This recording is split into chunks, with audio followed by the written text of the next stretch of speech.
coming to see. All right, sounds good. All right, well, ladies and gentlemen, we have a very special guest here with us today. Boy, a good friend of mine, known him for many years.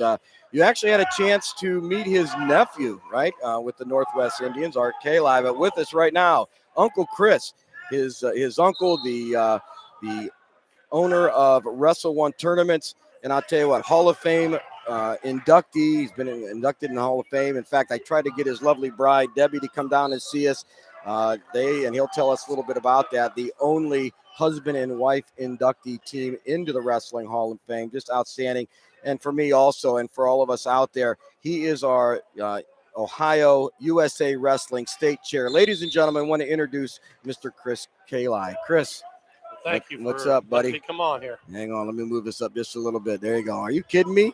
I've been trying to get you over here for some time. Chris, this is John Lowery. I think you know John, correct? Oh, yeah, I wrestle with my boys. Yep. Okay. Yeah. Well, that's what we were talking about. John says, yeah, I know the Kallais. I go, yeah, you don't know as far back as I know the Kallais, but I said it's just kind of that generational thing. In fact, I talked a little bit to Art about this, and I got to ask you, you sent me a picture. It was such a blessing. I put it in my saved photos. And in the picture, I see you and a lot of the family. And then you sent right behind it, you said 4 generations. Speak to that. What does that mean to you? And what does it say? It's phenomenal. It really is. Not knowing that my grandkids were going to wrestle this year. Yeah. So it was kind of a shock to me because I thought, kids coming out, they're going to wrestle automatically. But as evolved as we are, they all come to me this year. They all wanted new wrestling shoes. And it was like, oh, now I got 8 pairs of wrestling shoes to buy. So Rudis was graceful enough to sponsor us. So they gave me some wrestling shoes for the grandkids. But when they all said that, Matt was in town. We got a nice picture down at Northwest with all of them in their stance. And my boys together, Josh and Matt and Christopher, all placed in the state tournament here in Ohio. So now their kids are wrestling, and then me standing there, and then Art's nephew standing there. It was a great experience. I was kind of choked up, truthfully. Oh, great. I mean, again, your dear friend, known you since way back, and it gave me goose pimples. I mean, I guess both of us having multiple sons, in the sport, and it means so much, and it's so cool to me. And you always tell me all the time, you wait, Jimmy, you wait till the grandkids come, because that's a whole different experience. It is. It's. I got 2 of them here. They're watching wrestling now. They came with us this morning to watch the Ironman, and, they're getting into it. And knowing that they're watching it and that feeling coming around again, I thought I was kind of fading away from the youth for a while because I stepped down as a director, and now they're drawing me back in again. So I'll be around a while. Yeah. All right. Glad to hear that. The old Godfather movie, right, John? I tried to get out, and they pulled me right back in. Yeah, but what a better place to pull. Nothing better to see Grandpa, on the side there. Chris, I'll tell you what, you've done this tournament for so many years. I was blessed to be here with you last year as part of the Wrestle One team, watched how this was all put together. Wrestle One tournaments, man, what an outstanding company you have put together. Could you talk a little bit about Wrestle One, kind of where it started, how it started, and then take us to today? And again, ladies and gentlemen, if you're here or you haven't been here, it's just phenomenal. There has not been one glitch from the first whistle. Well, Wrestling One started when me and my brother Chuck sitting at Firestone Youth, and we're running, helping run the youth at Firestone High School with all the little kids, and we organized that. We pretty much worked with the Deese family, and then we kind of took over, and we always go to tournaments. My wife was always involved in the bracketing. She was a little assistant advisor, and she got more and more into the bracketing, and then Christopher kind of grew up into computer age. And he started wanting to work the computers. Well, my brother worked a company that made the computers, and we got him through there. And we decided to start, a team. We were sitting together at family dinner with Chuck and his wife, and said that, we ought to do something with this and take it a little bit farther. And what should we call a company that we can put together because we want to stay involved with wrestling? So we're sitting there, and I said, well, we want to be number one if we're going to make a company. That's right. And it come Wrestle One right there. It was like, wrestle is our life. We're going to be number one. So that's what we wanted to do. So we evolved that way. I love the merch. Yeah, the Wrestling One shirt. Yeah, it's pretty cool. And Rudis gives us those things, and they're sponsoring us. We have that Wrestle One logo all around here. It's been 9 years. Chuck passed away a few years ago. but it was right before we had our chance to run the high school state tournament, which was at 3 high schools because of COVID. Right. But our whole ultimate goal when we first sat at that dinner was to someday work the high school state tournament with our company. And we worked those 3 high schools. And then last year, it was phenomenal. We have 10 employees, sometimes a little bit more. Some people want to jump in there and help us out. But, we take care of these guys. They go with us everywhere. They do a lot of work to set up. And when we got the state tournament, it was phenomenal. So that was Chuck watching over us, upstairs. He was there, brother. He was and with we us. really felt it, his presence. And to grow where we did, we travel everywhere. Give me goosebumps. Christopher can work tournaments. Man, yeah. It's moving. it's That's a watching over us is Yeah. something, and I really believe that our family. Mike wrestled, Chuck wrestled. My 3 boys, me, wrestled at Coventry against Norton, and you guys, how that was. Yeah, let me just one moment. Let me stop now, John. And I talked to Art about this, and Chris knows, but you know the terrible towel that you remember Pittsburgh, right? Steelers towel, yeah. Oh no, that did not start in Pittsburgh. No, it did not. That started with Christopher's mother. All right. What? Oh yeah. I'm going to tell you this, and she did it all the time. I experienced it, right? My little freshman year, it's Norton versus Coventry Suburban League title. I'm a little freshman, have no business in the lineup whatsoever. I come out and here's Mrs. Kallai with the little towel, and she's in the front row at the Norton gym, just letting it go. Letting it go. That is where the terrible towel began, ladies and gentlemen. I'm telling you right all now. about it. Mom was all about it. Seriously, That's awesome. Yeah, True story, she brother. dressed to the T. She'd have her hat. She'd have her blue and gold on. But those were some great days. That's where it all started, with Chuck and Mike and then us. But Wrestle One's really growing. It's a family thing, My wife's into it. She does the bracketing. Christopher does all the track wrestling, and we have the cameras. We have everything. And now if you're seeing out here, we have all the table dressings. We're growing as we go. We're looking at doing some other things. We've already done 10 college tournaments this year. Oh, wow. We did the Solon tournament last week. We got MIT's we coming have the next, MIT right? coming up.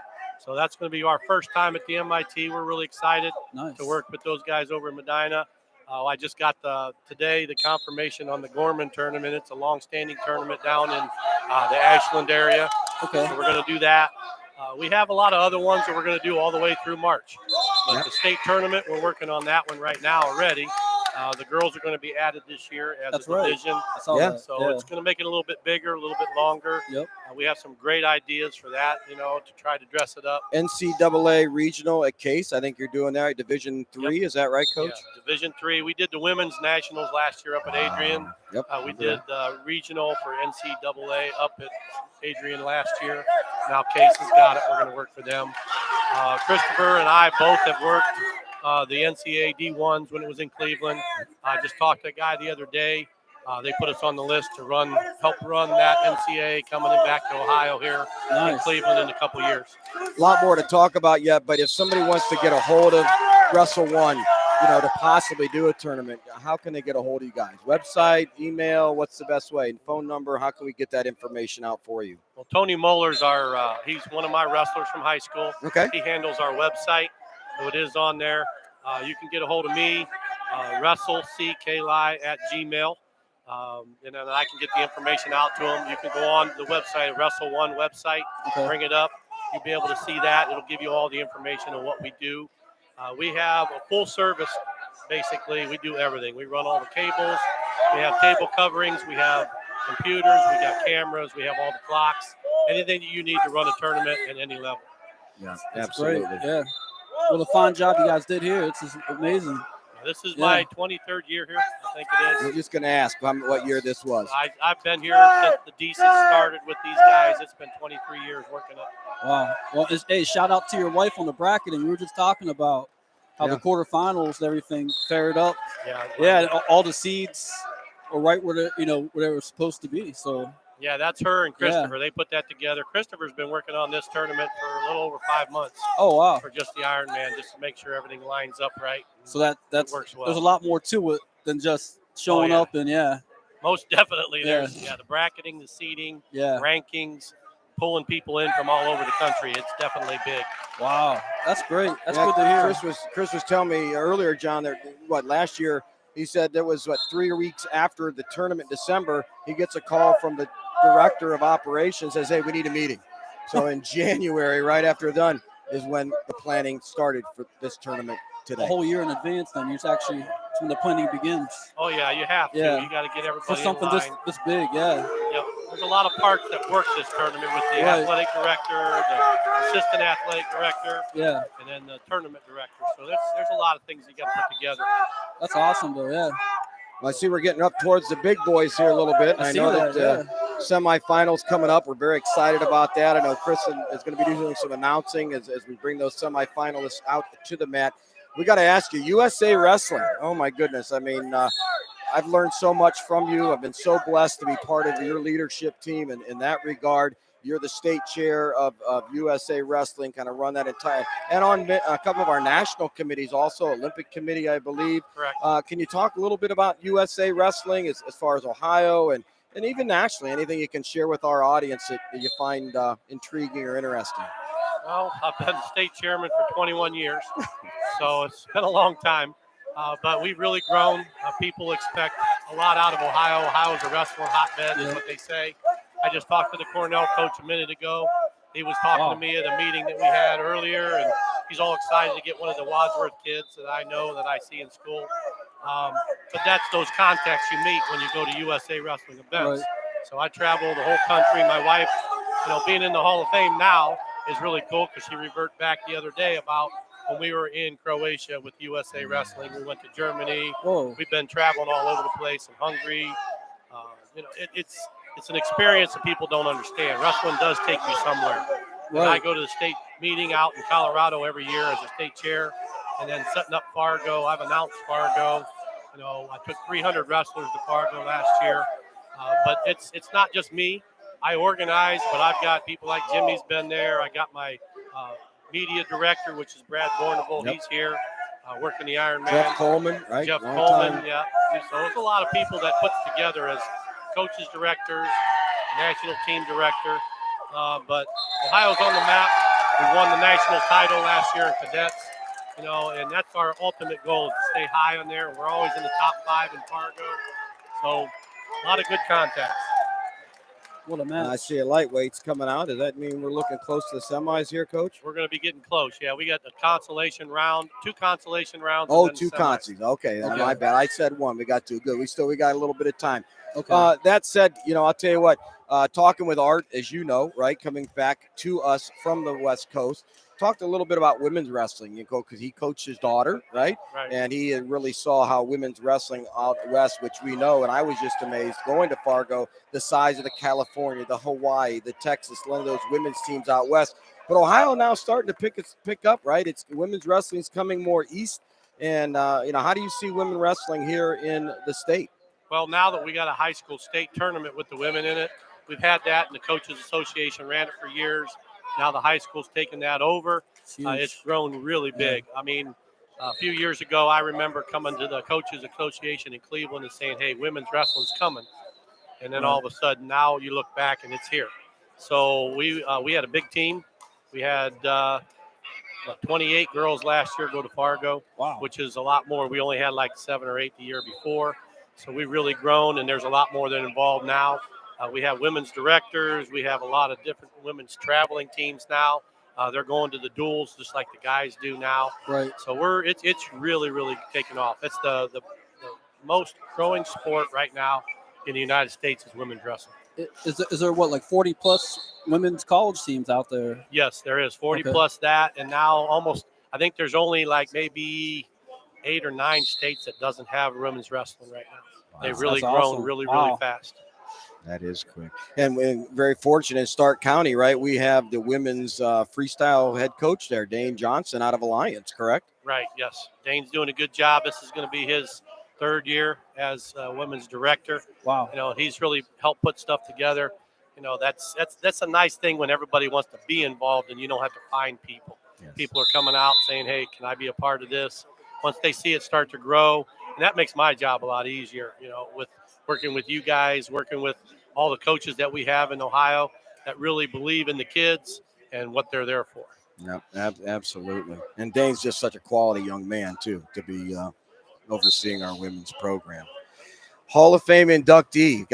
Can't let you go without asking about that. That's just such a great honor. And then, my goodness, what a blessing to you. I know I was so tickled to hear about Debbie being inducted, the first husband and wife inductee pair. Granted, you came first, Deb followed, but yet in the Hall of Fame, correct? Yeah, the National Wrestling Hall of Fame in Oklahoma. Wow. Yeah, it's we got my picture out there. The time that I spent, it was a Lifetime Achievement Award. And then Debbie just got hers when Ray Anthony was one of the head officials for the state of Ohio, came to my house one afternoon, had a folder. We didn't know what he was doing. He comes to the house, knocks on the door, say, hey, can I come in for a little bit? Yeah, and I got my boys there. Art was there. It was a weekend on a Sunday. We're sitting in the hot tub just chilling out, and he comes in with a folder and opens it up and tells my wife that she's going to be entered into the National Hall of Fame. She was just dumbfounded. She cried. She's speechless. I hear a little emotion in your voice right now, Mr. Kallai. I waited forever because when I got in, again, dude. Come on. It's the things that she does. She lives for wrestling. It's amazing what she does. Well, I remember growing up, both your involvements at tournaments, everything. Yeah, you guys were always there helping direct tournaments, bracketing, all that stuff. It was, and it kept things moving smooth. I remember Firestone days. Yep. Yeah. Oh, yeah. She did all the bracketing and pairing up the kids. And that grew from there to Little Sis advisor at Wadsworth. And then she went to Uniontown Lake and helped out there. Now she's at Northwest trying to organize there. Wow. So it's not like we're going anywhere. But wrestling's taking us a lot of places. No, because we're gonna keep working. We're gonna get him on this Start meeting. He's gonna be one of our head broadcasters here. That's what we need. I mean, Chris, such a wealth of knowledge, and just like you said, John. I mean, we've seen I think Art was saying that you probably know this, right? Since 1961, I think he had said when his dad had stepped on the mat, and he told the story how that happened. There's been a Kallai in the wrestling world since 1961 until today. Is it correct? What I think he said. That's awesome. We're making it another round with those grandkids. Got the grandkids coming, baby. Got the grandkids coming. No, I'll tell you what. And anything, again, you have such a wealth of knowledge. How about to our, one thing with Stark Media, we want to try to help educate not only our fans, our coaches, our athletes, but how about to a young coach that's starting off? I mean, you've seen so much. You yourself, a high-level coach state champ, so forth. Anything you can share to our coaches out there that you might recommend as they're kind of starting their journey? Well, if you believe in kids, that's the number one thing. You want to take them somewhere. Kids coming off the street. We've got Beat the Streets now in Cleveland, and we got that building. I took a bunch of those kids to Fargo. Yep. Yes, that's cool. Those are coaches that I know I talked to before that are putting that together. They kind of went to school with Christopher, those coaches that are in charge at Cleveland State. But as a coach coming up, you don't make money in coaching. No. You don't make money that much in teaching, really. I mean, you make enough to make a living. But coaching, you got to have the love for it. But the one thing that I do see when you are taking part in these young kids' lives, whether it's girls or boys, you're making a difference. And it builds a lot of character. Wrestling is probably one of the biggest character builders in any sport because of the family issue. That family sport, like you're saying, we've been known for each other for a long time, Jimmy. You wrestle with my boys. It's that circle. That community. It's a strong community. It's a big community. Wrestling, you walk off the football field, you don't know those guys. You walk off the basketball field, you're going their way, they're going their way. That's right. But in wrestling, you go on the mat, you wrestle those kids, they come off the mat, they socialize, they talk, they make friends. Christopher's got friends from when he was in youth that are still talking to him in wrestling. So it's that family thing, and you'll feel that, and it's that feel of satisfaction as a coach. You'll get there to make that kid achieve his goals, whether it's just to be a placer, to be a state champ, national qualifier. I've got a lot of guys that I've coached that are Olympic champions. David Taylor, and I was Kyle Snyder's escort when he was out in Croatia and in Vegas. That's awesome. Things like that. You get to meet those people and to see where they come from. Absolutely. So, and you'll get that feeling. Coaches believe in those kids, and you'll feel that later on as they go through it. Wow. Absolutely. And I heard you say teaching. I'm going to throw it out there, brother, because I'm so excited for you. 6 days. Is that right? I think, I don't know if you have a little calendar, a little rip off, 6 days. And Mr. Kallai joins us in the retirement ranks from education, correct? Correct. Yeah. 6 days from Basically, as of yesterday, I teach construction trades at Wadsworth High School for 30 and a half years. Congratulations. And I'm really excited to new adventure. Yep. Going to spend some time with these retirees that That's I have right. here. Maybe we'll have breakfast once in a while, Yes, but we I will. still have a construction business. I got the wrestling business. I work with some dollar mat stuff. And I'll stay busy, but I'll still be watching a lot of wrestling. Yeah, you'll be busy. All right. Oh my goodness. No, but that's so great. And I'll tell you what, for you young guys out there, young ladies too, right? A true believer myself in the trades. We need good tradesmen and women. We are a nation in crisis, when it comes to our tradesmen and women. So we're sad to see you move from that, because we need great teachers like yourself. But I know you'll still be teaching many to the way that you do. And again, we'll still have your construction company that you'll be working in that regard. But if you guys are thinking of something out there, consider our trades. We need you. Definitely. Yep. Well, anything else for the good of the order, boss? I'm so pleased that you came over. I love, number one, I love Chris. I love the family. I'm blessed to be part of the Wrestle One family. Blessed to be part of, the Stark Media Group. And I've been talking to Chris about this after TJ gave us the opportunity. And truly, for us to have this table here today, is contributed to Mr. Kallai. It really is. We thank you for that. Oh, no problem. It's to promote the sport as much as possible. That's what we want to do. Absolutely. So, this big wrestling family, enjoy the road. I'm going to. You are. Follow my grandkids. I'm going to be on the road with you, buddy. We're going to be walking together. There we go. Retired. It's a great thing. And I'm looking forward to retirement, to be able to make my own schedule. So that's what we want to do. That's right. Well, ladies and gentlemen, there you have it. Hall of Fame inductee, USA Wrestling State Chair, owner, president, Wrestle One Tournaments, dear friend, Chris Kallai. Chris, thanks a lot, brother. I appreciate it. All right, pal. Legendary.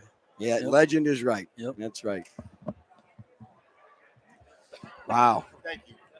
That was awesome. Yep. Here comes... Here comes another legend. Huh? All right. You throw out the word legend, John. Look who puts on the headgear. Oh, hey, TJ, what's up, big dog? Every once in a while they'll get me to crawl out of my hole, man. No, I love having you make a little bit of an appearance. You hand me that water down there, brother. Yes, sir. And also a little bit of that paperwork over there. Oh yeah. You got your notes already. Yeah, man. Yeah. I'll tell you what. I'm taking down some notes. I'll be seasoned here. Give me about another week or two, man, and and I'll be calling out tight wrists and reversals and all of it, man. Absolutely, John. I don't know if he told you exactly, when this whole inception. Good friend of ours, Tim Arnold, knew TJ, of course, through the whole football. Tim's son Colton, great award, just received a all-state award. First team All-Ohio, and was Northeast. The Inland District Defensive Player of the Year. Wow. Yeah, incredible. And set the pin record last year for Stark County. Oh, that's awesome. So he's looking to break it this year. Yeah, and break his own record. Break his own record. So we're going to be all over him. But so Tim goes to TJ knowing what TJ had put together already for the football and did some basketball and off sports, but wrestling hadn't been seen yet. Of course, Stark Media is so new. And Tim says, well, how about wrestling? TJ says, I don't know nothing about wrestling. And Tim says, well, I know a few guys. He says, well, let's see what we can do. But I know a guy who knows a guy. Yeah. So I'll give you a little history here. Here we go. We welcome in our guy, John Lowery. And it's great for us again to have Mr. Kallai come on here and really set us up, as you talked about, here in a prime time location. Perfect spot here to be able to view these great competitors that have come out for the 28th annual Ironman here at Walsh Jesuit. Just some phenomenal competitors. I put out on our Twitter. Anybody wants to go over there and check out some videos that we dropped. To me, the fiercest competitors that you'll find in the country, maybe in the world. You mentioned that you had a guy on yesterday you were interviewing. Yeah, he's ranked #1 in the world. Yeah. So, Bo Bassett. For me to be able to come up here and be able to kind of rap with you guys, and again, my history with John, bringing him on. We started this. Goes back to 7th grade. 7th grade, yeah. And we were both there at Glen Oak High School, which was Taft Elementary or Taft Middle School at the time, in 7th grade. We get into 8th grade, and John and I are both playing football, and John was into wrestling and really was a catalyst for me to get into weightlifting and doing power cleans and squats. And, I was kind of, as being a big guy growing into my body, trying to figure out my confidence and my strength, and a lot of times just I relate it to like Bambi, getting your legs underneath you because you don't have the coordination, you know. Yeah. And I remember It looks like Bambi. but John, It's okay, Thumper. but John will be able to tell you, you know, back then for me, it was about flexibility because I didn't have the stride length, and my back would get tight because I had tight hamstrings. My worst when you would do tests, right? Test squat, test bench, hang clean, all that vertical. My worst test was sit and reach. No kidding. Trying to just get down and touch my toes because my hamstrings were so tight. So I didn't have that long stride length, and it caused my back to get tight. And the first thing, probably the greatest thing that ever happened to me, was my dad giving me 2 presents at Christmas. Okay. First one was a jump rope. Yeah. And the second one was that old neck harness that had the chain coming off of it. Four-way neck chain. I remember that. I do remember that. Right? Okay. And so, Wow. so John kind of right at that time, you know, was one of the first guys that I met when my family moved up there, when my mom and I moved up to Canton. And so we would start working out together. And so John was preparing to transfer up here to Walsh Jesuit, and it hurt us a lot because John, not only was John a great wrestler, but John was a great football player, great linebacker, great running back. And he actually he took one of our guys with him too, Bobby Lynch, who was another great player. But it was funny, John. You know, we'd be sitting there after working out, and he'd say, "TJ, just grab me and hold me as tight as you can." And he goes, if I can escape out of this, he goes, I'm perfect at 160 pounds. Yeah. He goes, because if I can get away from your big ass, he goes, I'm good to go. So, you know, and I'm thinking like, you know, I didn't know the whole, you know, the tight wrist stuff, and it was great. Anybody wants to go back and listen, you know, to our episode that we did of In the Room over there at Northwest, to hear Art Kallai talk about those certain things. If you don't understand the sport, you know, to hear about how he talked about reaching under and trying to grab that spine from the other side, you know, the intricacies that you guys, you know, you have to use when you're out here on the mat. All the so little stuff matters, you know, so for you to escape out of something like that, I'm thinking, I'm just hanging on for dear life, you know. And I'm thinking this guy's half, I'll let you go, really. He's half my size, you know. He's giving up 50, 60 pounds to me. And I'm saying, how is he getting out of this? But it's the wrestler mentality. It's the things that you know of how to escape, how to maneuver your body. Right. And ultimately, that's another deal that is tough for football players. When you're a wrestler and the leverage, all of that stuff that plays into it, using your hands, using the explosiveness from your hips, your body weight placement, it all goes hand in hand, literally hand in hand. It goes together. Yep.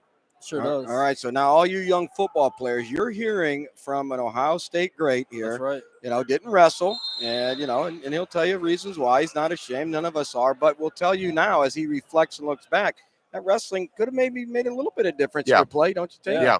I've told you, back in high school, for me, it was the conditioning aspect.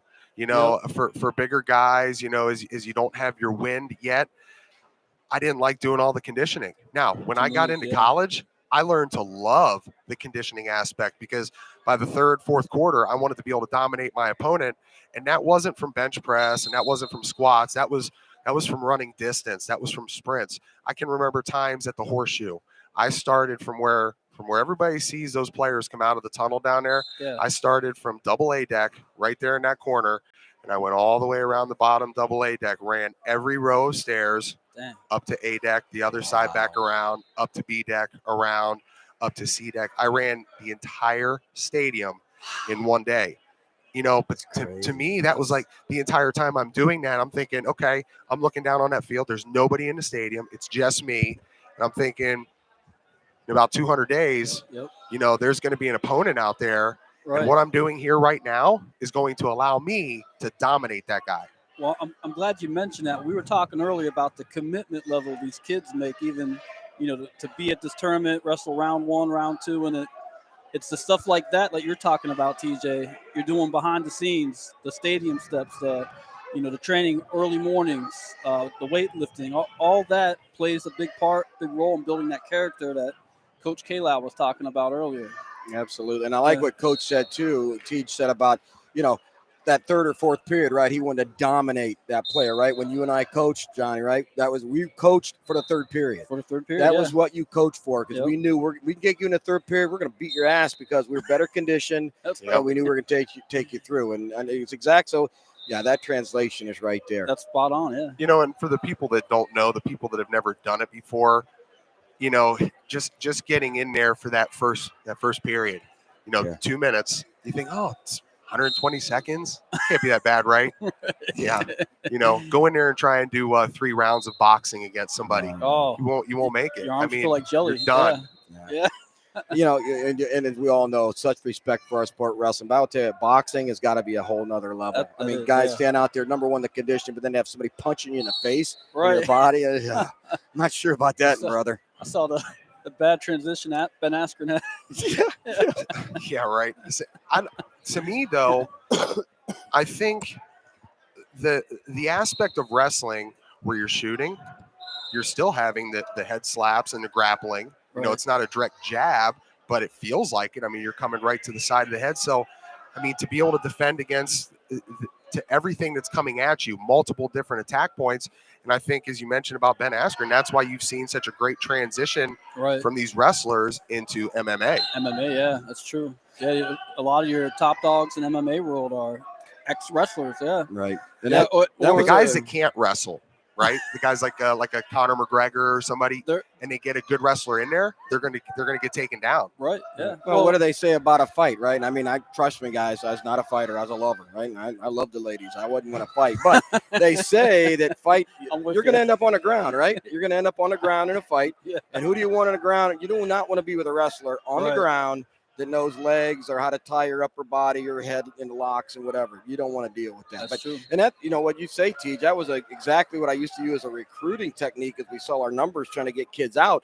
I'd tell kids, go watch MMA and look at the profile and look how many of those guys were wrestlers. Yeah. You're better MMA, right? They're all wrestlers because positioning, and then again, you're going to get on the mat and then look out, right? Well, and then your Conor McGregors are having wrestlers join their camp to come train them on it because they know they need to have that experience to get in there in the octagon with a guy that has the wrestling no, absolutely. Or they're not going to be able to be successful. Yeah. No, John, I don't know. Brad Scarborough, one of our Start Media team members, coaches grappling, right? And I mean, wrestling, grappling, I truly thought kind of one and the same. I guess there is a little difference between the term grappling. Now, don't ask me to define that. I'd have to have Brad do that. Yeah. But Brad and I talked, a lot about that whole grappling arena, if you will.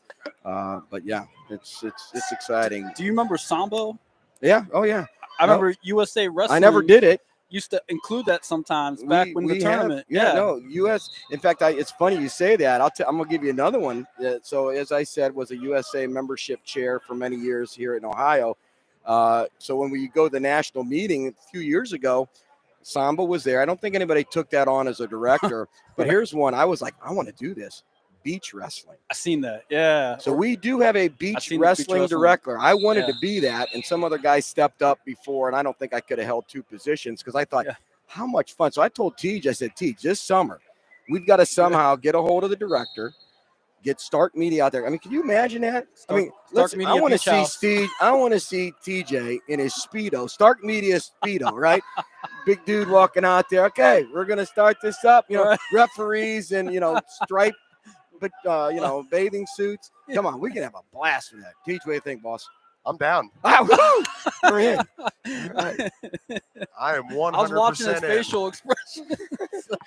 We talked about the Speedo. Yeah. Listen, the whole team is not wearing Start Media Speedos. Just TJ. Oh, he didn't flinch. Oh, okay. No shame in my game. I got my dad bod ready. Okay. No, well, you talked about Brad too, and the whole Brazilian Jiu-Jitsu aspect of it. To know and learn those things. I can remember back when I was playing at Ohio State, we would have different training partners come in for us in the off season. And there's a gentleman out there by the name of Bo Kimley. I don't know if anybody's ever heard of Bo Kimley, but he was a world-renowned martial artist. And so our offensive line coach, Jim Bowman, we were doing our summer conditioning sessions, And after we would get done the workout, the running, we'd come into the Woody Hayes Athletic Center in the indoor facility, and he would bring in. We had Navy SEALs come in, we had Special Forces guys come in, and then this guy Bo Kimley comes in one day, and he's roughly about your size, Jim. Yep. And he's standing out there about the 20-yard line, and they have the offensive line and the defensive line. Our offensive line coach said, "Hey, everybody on the goal line. Okay, I want to have everybody's attention now. I'm going to turn this over to Mr. Kimley here. You guys give him your full attention." Okay, so we're standing there, and our offensive line coach leaves, and we're all just kind of looking at each other, right? A bunch of 6'5", 6'6", 320-pounders. So this guy Bo is standing out there, and he just looks at all of us down the line and says, "One of you come at me." That's all he said. That's all he said. And at this time, I'm heading into my senior year. We're the number 1 team in the country. I'm in the best shape of my life. Right. And I'm kind of chuckling, right? Because I'm thinking of my stature compared to his. Right? Yeah. I'm like, okay. And he's like raised his voice again. I said, "One of you come at me." Like, all right. So now I'm like, all right, maybe I'm also intelligent too. So I look down and I see one of my sophomore offensive guards, 6'7", 360-pound Steve Raring from Lakota West. Okay. And I look down at Steve. I said, "Steve, go get him." And Steve, look, he's a little nervous too, right? Yeah. I'm like, "Steve, what are you worried about?" He's like, "You're like 5 times his size." Yeah. I said, "Steve, I told you, go get him." Yeah. So he just starts apprehensively walking out there towards him at the 10-yard line, real slow, and gets about 2-3 feet away from him. Yeah. And he just kind of stops and looks back at us, and I snap my fingers. "Steve, do it." And so he looks back at Bo, and Bo looks at him. He said, "I told you, come at me." And Steve winds up with a big bear paw. Oh man. To go at him. And within 15 seconds, he had the 6'7", 360-pounder on the ground, tapped out, incapacitated. Oh, wow. And at that moment, I looked at that Bo Kimley and I said, "Please teach me how to do that." and all it was he grabbed him. Hand fighting. It just the maneuvering, the pressure points. Right. And he took a guy, I want to say, he had to have been giving up all of 150 to 180 pounds, and took that guy and put him down on the ground. A starting offensive guard for Ohio State. Wow. And I'm like, man, I was impressed. I was sold at that point. That is incredible. So then, obviously, Bo worked with you guys in throughout the day. And, yeah. Oh, he had my attention at that point. So I go up to him, I say, "Teach me all that stuff," and that's to John's point, the hand combatives. Yes. He taught us all of that stuff. And we, like I said, we had Navy SEALs come in. We would have Special Forces. All these guys would come in and they would teach us how to physically dominate your opponent, knowing what they want to do, right? A defensive lineman, they just want to put their big paw right into your chest, drive you backwards, find where the ball is, and then react, right? Right. Well, the trick of it is don't let them get that hand on you. So a lot of it is psychology, right? A lot of it is mental stuff. I was talking with one of our guys here from St. Vincent St. Mary. We'll probably have him on here later this afternoon. He's the 8th grade basketball coach there, and his son's a wrestler.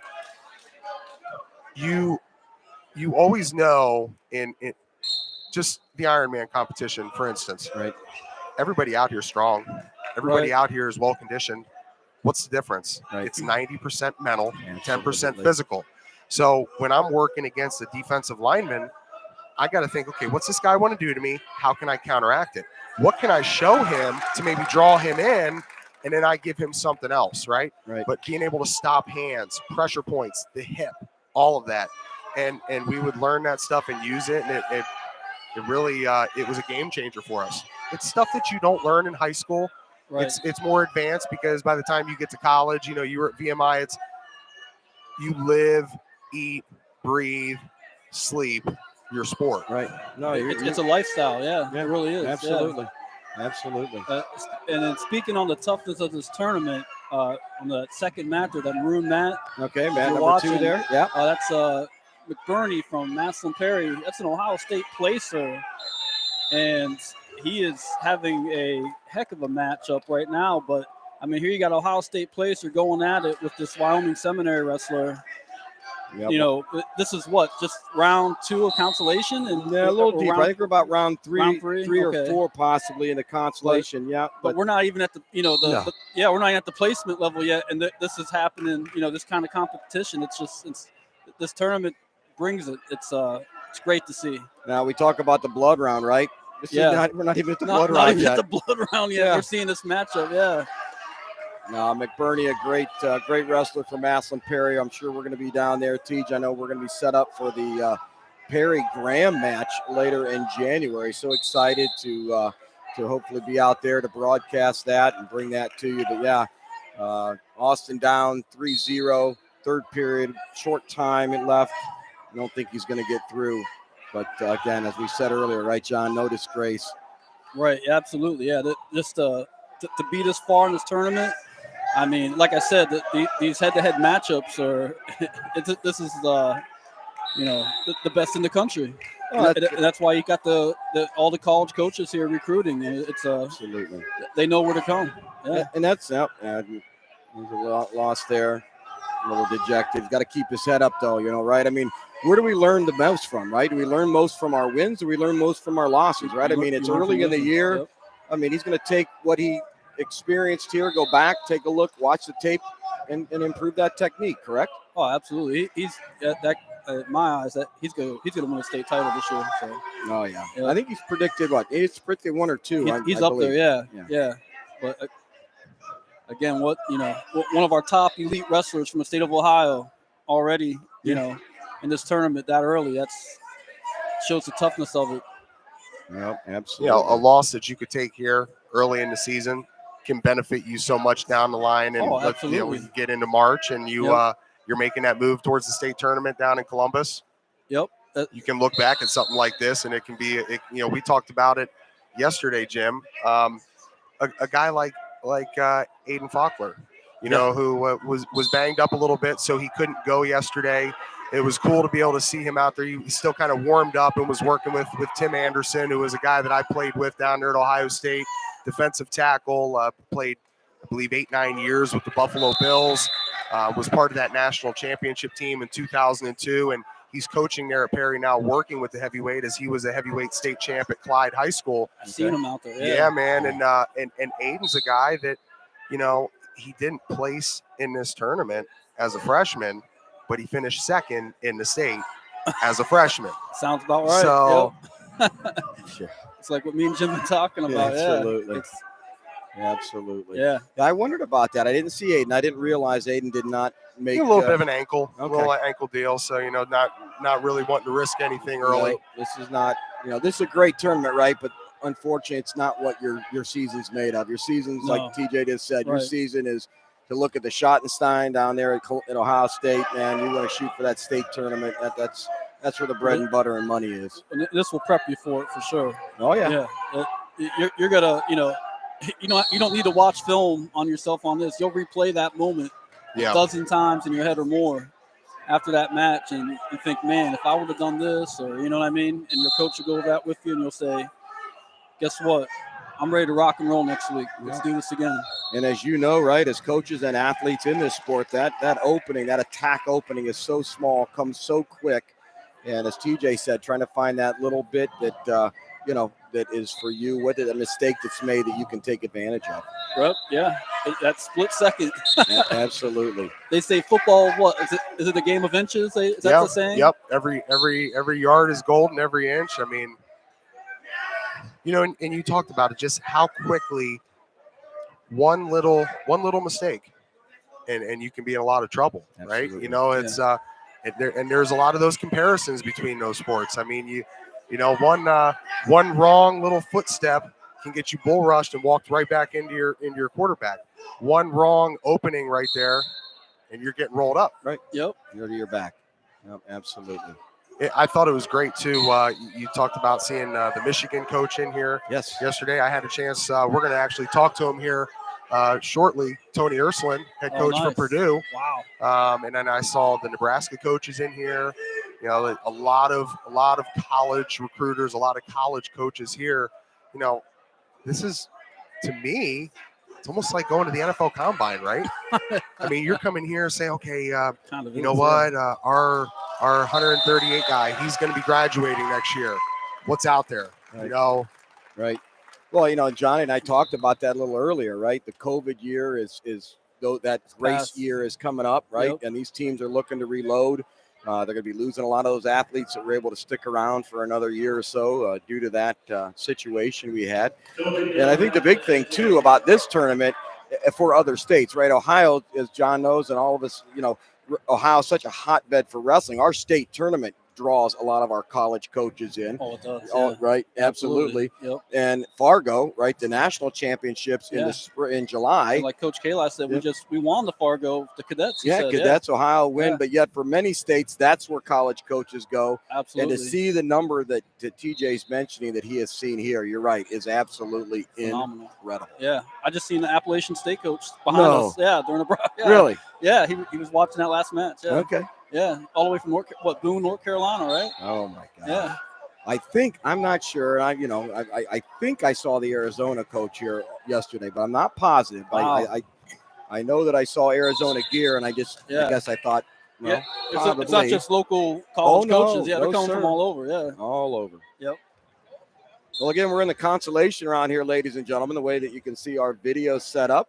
We're up here broadcasting mats 1, 2, and 3. We're in the dome. Yesterday, of course, down low in the Rico Fieldhouse. Now, if you want to go mat side, all you have to do is log on to the Walsh Ironman Tournament website. Just Google Walsh Ironman Tournament, and there'll be a link to Flow Wrestling. And if you want, you can click that, sign up for a membership or a login, and you can then get to whatever mat you want and watch that mat individually live. But what we'll at least be able to show you a little bit here and talk through what we can and what we can see. So why you see, like on mat number 2, Johnny, as far as you see those guys are waiting. So basically remember that athletes need to have 45 minutes in between their matches, what we call our go time. So those guys are waiting, correct? That's correct. Yep. Yeah. So that's from the previous match. Yeah. And this place will, they call it the Thunderdome during the semifinals and finals. Yeah. If you're, watching it all, you'll hear it in the crowd in this venue here today at Walsh. Great place for it. Oh, absolutely. Oh, they're going to hear it, buddy. I'm so excited to be able to share the semis with you, TJ, and watch, again, like we said, the best wrestling in the country right here at Walsh High School. Absolutely. Yeah. Right here on this Rudis mat in front of us, you got good matchup. And again, we're not in the blood rounds yet, and we're seeing top kids from both these schools, top ranked wrestlers in the country. So they with this being such an elite tournament, and the Kallais and what they do setting this up, how do they go about selecting the officials? Is there a process that goes into that? Yeah, absolutely. I mean, Toby, and I don't know Toby's last name. It's tough to see, but he's been here for years as our head official. So, yeah, basically, when they go out and bring these officials in, they're going to look at their body of work, how many years they've officiated, basically almost an invitation, if you will, to become an official at the Ironman. You're going to have a resume of a good resume build up as an official, for something like this. Great point. Yeah. Yep. Yeah. Great point. Yeah, this is well, and I'll tell you what, Johnny, it was exciting. Our very first dual match that Stark Media did over at Tuslaw, right? We did Tuslaw Louisville. Oh, no kidding. Brad, it was kind of cool. Like I shared Brad and Jason, both officials. They kind of know the guys, but there were two state level officials officiating that match. That's great. Yeah, it was awesome. I'm glad to see that. Yeah, that helps.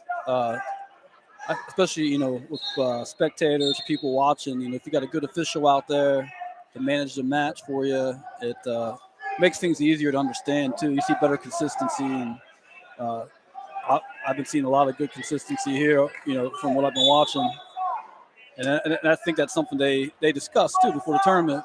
They had that coaches meeting with the coaches. The head official says, hey, we're going to be right here on this playing field with these kind of calls, and tell your wrestlers. Absolutely. Yep.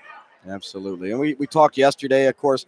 officiating in all of our sports. Obviously, wrestling, our passion, but TJ with football and such. But all of our sports need officials, ladies and gentlemen. If you're out there, you got a young son, daughter, yourself, right? I mean, that's interested. I understand. Brad, sadly, John shared with us that there were 2 events canceled over this weekend because they did not have officials. Man. One down in the Marietta area and one over Chippewa over in Doylestown, Wayne County. The event was canceled. Brad was saying it was a tri-meet in Doylestown. They were offering $300 per official. Wow. To officiate. There just is not enough. Well, it's if you're not an official, it's but you had the passion for any sport that you were involved with in the past, and you're not coaching, or your kid's not involved, or maybe you do a kid in it. Either way, good way to get back involved without coaching, be an official. Right. Sign up. Yeah, that's another way, another approach, another aspect of it. Yeah. Okay. Well, I don't know if TJ shared. I announce a lot of sports over at Jackson, and I tell you the one officiating I want to take and get on. You know what that is? Pickleball. Volleyball. No. Volleyball. Dude, I'm going to tell you what, the line judge, they got a little flag, and you stand at the edge and watch that flag. Ball goes out, flag goes up. Ball stays in, you point. That's what I want to officiate. I was close. I had a net, a court. You had a ball? Yeah, You're thinking back to our Hall of Fame Fitness Center days playing racquetball. Racquetball, yeah. I never played. Volleyball. We played a lot of racquetball. Yeah. Yeah, that was another one that was just great for the footwork, you know. And you think about that for the size of this, your circle right here. Yep. Where an offensive lineman may play, that's the box that you're in. Yeah, the space. So if you can operate there. Wait a minute. TJ played racquetball. Oh yeah. Could you imagine if you're in front of that dude? Maybe this happened. Did you happen to you? And he'd bring the ball right into the square of your back? No, I had like welts on my shoulders and back. It was reverse. I was the one getting hit because there's like a little piece of wall to shoot at, and then there's this big guy that's just blocking the wall. So I would take the majority of the shots. So he looked like he was, that cupping, right? You've ever seen those kids do that cupping, with them big old welts on their back? Yeah. TJ started cupping years ago with racquetballs. I should get some royalties off of that. Absolutely, brother. What are we thinking? Oh. I would play with my dad, and he'd give me the forearm and put me up against the wall. And during racquetball? Oh yeah, full contact racquetball. Full contact. Yeah. That was fun, man. Michigan versus Buckeyes. That hardwood was unforgiving. You go down, man. Well, tell us, TJ, bringing up your pops, man. Tell you what, an outstanding football player himself, correct? Yeah. Can you share a little bit for our audience? Yeah, I'll tell you what. Dad was a captain and All-American for Bo Schembechler up at Michigan. Played 6 years with the 49ers, a 7th with the San Diego Chargers, won a Super Bowl, Super Bowl 16 up at the Pontiac Silverdome. Finished his career with the Denver Gold in the USFL. Okay. And really had a great run, was a second-round draft pick to the 49ers, and played with just some phenomenal offensive linemen, guys that he to this day still considers the greatest athletes he was ever around. And the tough thing for him now is you're seeing a lot of these guys starting to pass away from different things that are health related from the game of football, that the damage that they took. And him, his early roots back in Philadelphia, Pennsylvania, he was a wrestler and was your dad wrestled? Yeah, was a sectional champion back there at the Lidditz tournament. Cool. Was a lot of great wrestling and great wrestlers that came out of that area. So I know for him, that was one of the things that really kind of developed that, and along with swimming. Wow. Swimming was another thing that we did over there at the Hall of Fame Fitness Center, right, man. yeah. I mean, you can go out there and do laps and total body, right? Right, total body. Really, swimming does it all for you, and the conditioning aspect of it, and the development athletically, and your cardio. It's second to none, if you ask me. That's awesome. Well, you talked about swimming, and I know you've shared many times some of your vision for Stark Media, and I think you've said that we'll be doing some swimming events here down the road. I know you even talked about possibly doing some documentary work. Man, how about a documentary with Pops, man? I think that'd be an awesson show. We've got thought of that. We've got some good ideas circulating on that stuff, and I love it. Dad definitely has some stories to tell. Oh yeah. Walt Downey. Oh, Walt's got some stories, man. And also, you mentioned the swimming and diving. We were able to really, when we got this thing kickstarted last January, I mean, we're not even a year in yet. We call this, I guess, month 11. This whole idea of Stark Media kind of came together at the state championship games for high school football last season. And by January, we were out there going to different events, and we were able to get out to CT Brandon Natatorium, where they host the state championships for swimming and diving. Okay. And I will tell you, very, very comparable. Now, I haven't seen what John called here the Thunderdome atmosphere, but I'm sure it'll be very comparable to that atmosphere inside of the swimming and diving championships. I have not seen anything like that before. The competitive nature, the crowd, the environment, it was intense. Wow. And that was the first time I'd ever been there. Okay. And we filmed it. We put a lot of stuff out there on social media for people to be able to check out. There was a great response behind it. And I told myself, I said, I'll be back here every year. It was awesome. I mean, all the different schools that were represented, the way that not just the student body and the fans got behind it, but your own teammates, just the encouragement and the environment to me was just it made the hair stand up on the back of your neck. Yeah. It was awesome. And to be able to have that right down in our backyard in Canton, Ohio, everybody's really excited that we're just coming off the back of the Ohio High School Athletic Association High School Football State Championships at Tom Benson. You broadcast all those games, did you? Yeah, not? we were fortunate enough to be asked by OSHA, and we thank them again for that opportunity to come in, Sam Berkwin, myself, and host the pregame tailgate shows that they did on the OSHA Radio Network, and got to work with some great people there. We hosted those shows, an hour long show before each day. That was Thursday, Friday, and Saturday. And then I was actually asked to commentate a few of the games. So I got a chance to actually do the first game of the season, which was back on August 18th. Yep.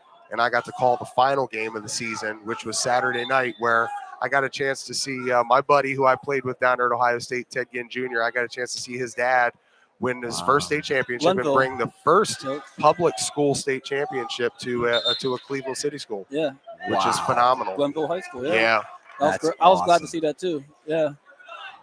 Now think about this too. Right.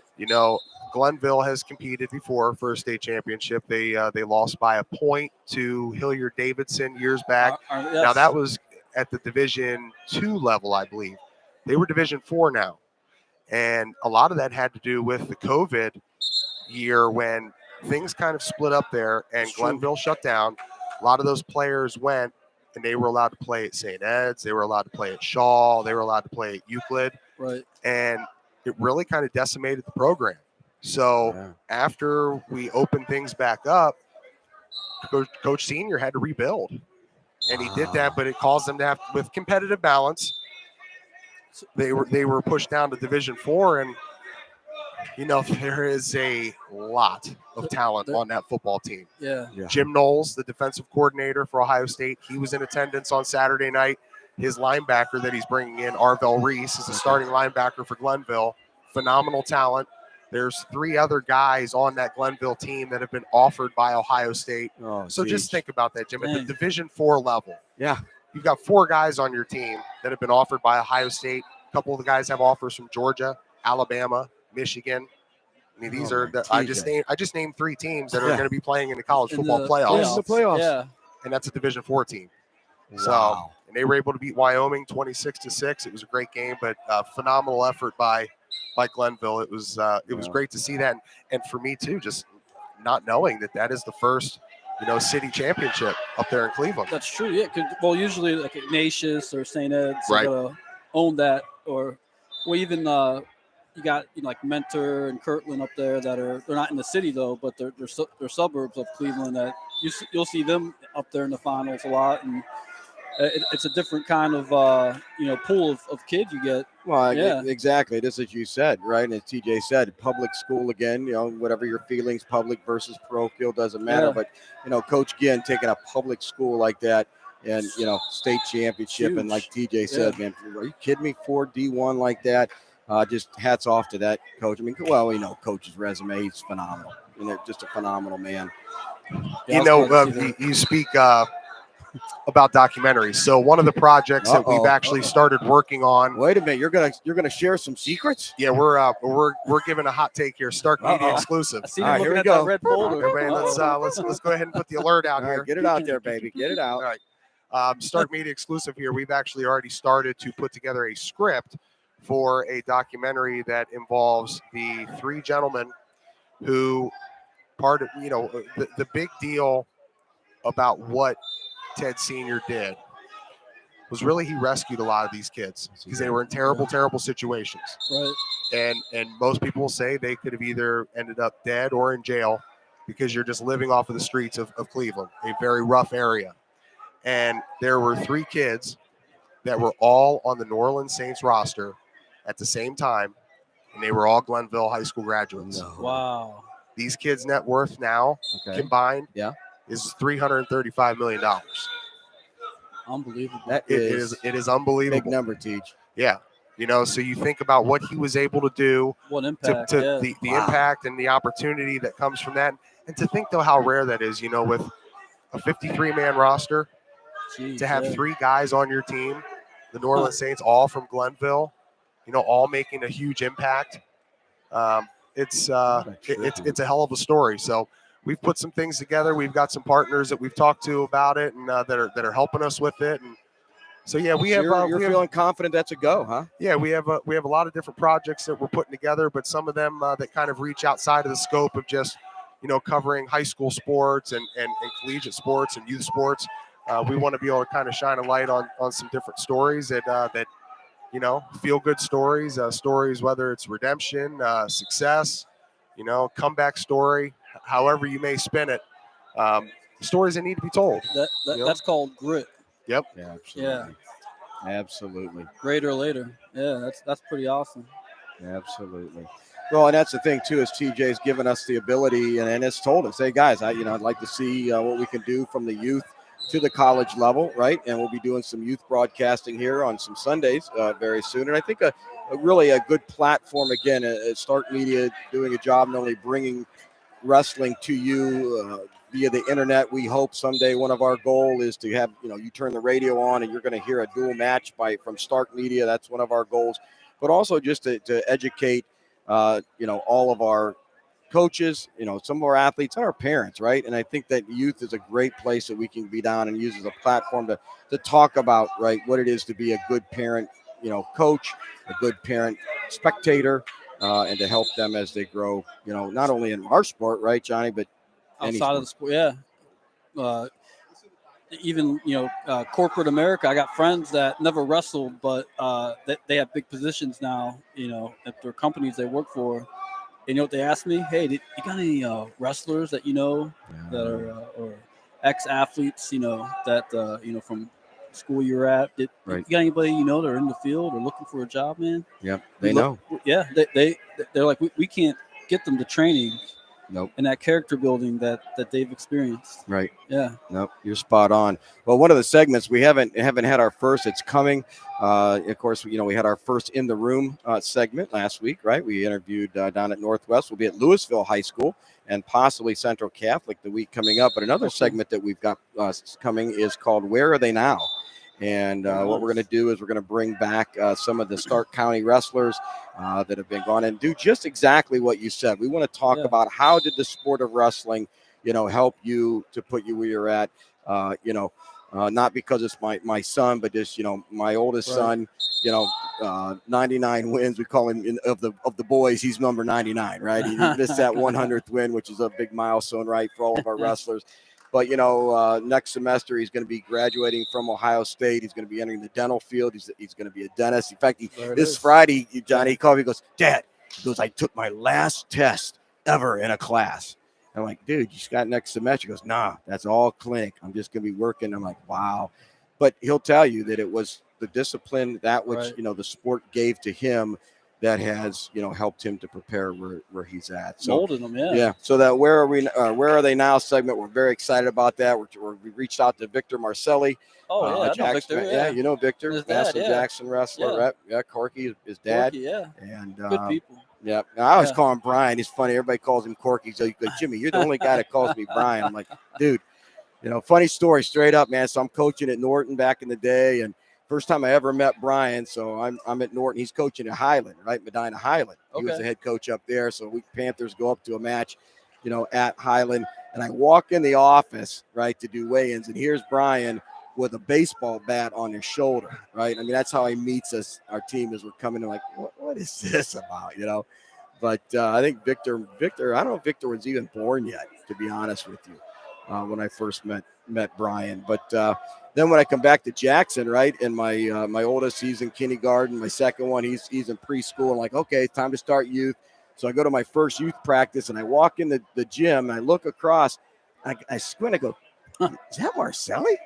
And son of a gun, here Brian Marcelli lives in Jackson. Here he is, part of the youth program there, and we just become dear friends. I mean, my gosh, that's cool. Yeah, I got some great stories to tell on that. Well, there's that wrestling community networking again. Yeah, I mean, it really. You become part of a brotherhood, right? It's like a fraternity. Yeah, it really is. Yep. Well, I think realness recognizes realness. Great point. I got that from Nate Carr Sr. when he was at Massillon Perry. Yeah. Coaching, Coach Carr. Yeah. Yep. And he used to always. I'd hear him, say that to his wrestlers, and I'm like, man, ain't that the truth though? Yeah, spot on. Absolutely. Now, he was just recently inducted to the National Wrestling Hall of Fame, right? That's correct. Yeah. Yep. Wow. Yep. Yeah. Talk about family of wrestling. His brothers, him, now his boy, David's in the scene, and his then son is still at Iowa State. Right. Yeah. David's still at Iowa State. Junior, third year, I think. Yeah. It goes so fast. I don't.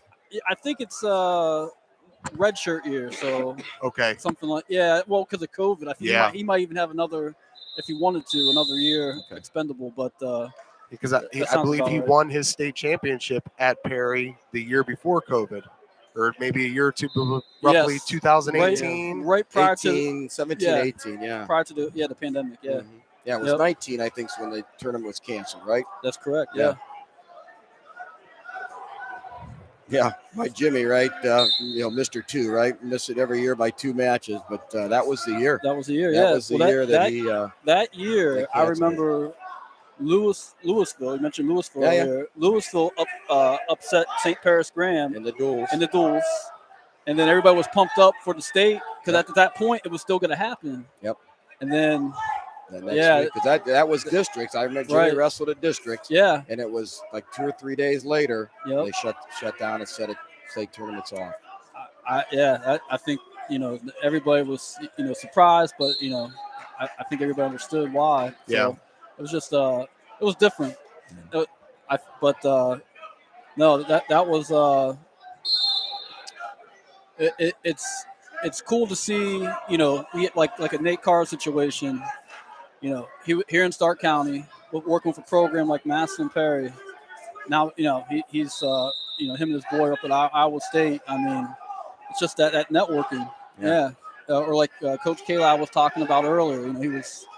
United States team in Croatia. I mean, wrestling will take you places. Yeah, absolutely. Talk about some of those guys you had on yesterday. Was it Mr. Ferrari? Yeah, Angelo Ferrari was one of our guests yesterday. A young man, basically, I believe. Let's see. Bo was from the court. Remember, I wrote down where Angelo was from, but Angelo ranked number 1 in the nation at 160, 165, and great interview. You have a shirt on, I believe it said Melissa. I know the colors were red. Yeah, it was red. I wrote down where. Now you said he is ranked number 1 in country. He is ranked. Yeah, he's ranked number 1 in the nation at 160. Melissa, Texas. You're right. Melissa, Texas. He was a junior, right? The big thing about that, so he gets done, and of course we had to always ask, what are you thinking about? Where are you going to go afterwards? And I guess they just did an article on him, I was told, and he listed out his top 5 schools, right? And I didn't write them down, have them memorized, but he's going through the 5. And I looked at him and go, I don't hear Ohio State in there anywhere, Angelo. Yeah. Well, I said, yeah, don't forget about us Buckeyes over here. We'd love to have you. So, Coach Ryan, if he happens to call, make sure you get a hold of Stark Media because we were part of that, buddy. That's right. But NIL deal. Yeah.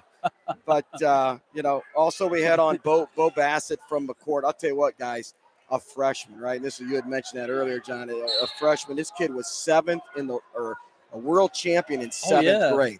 7th grade. Wow. So what? 13 years old. He's a world champion. That's impressive. Now he is he's ranked number 1 in the nation right now. I'm not sure where his world ranking is at this point, and he's here. And he is here. And I'll tell you what was incredible. We talked about obviously student always coming before athlete. Talked about it as a freshman, taking all honors courses as a freshman, right?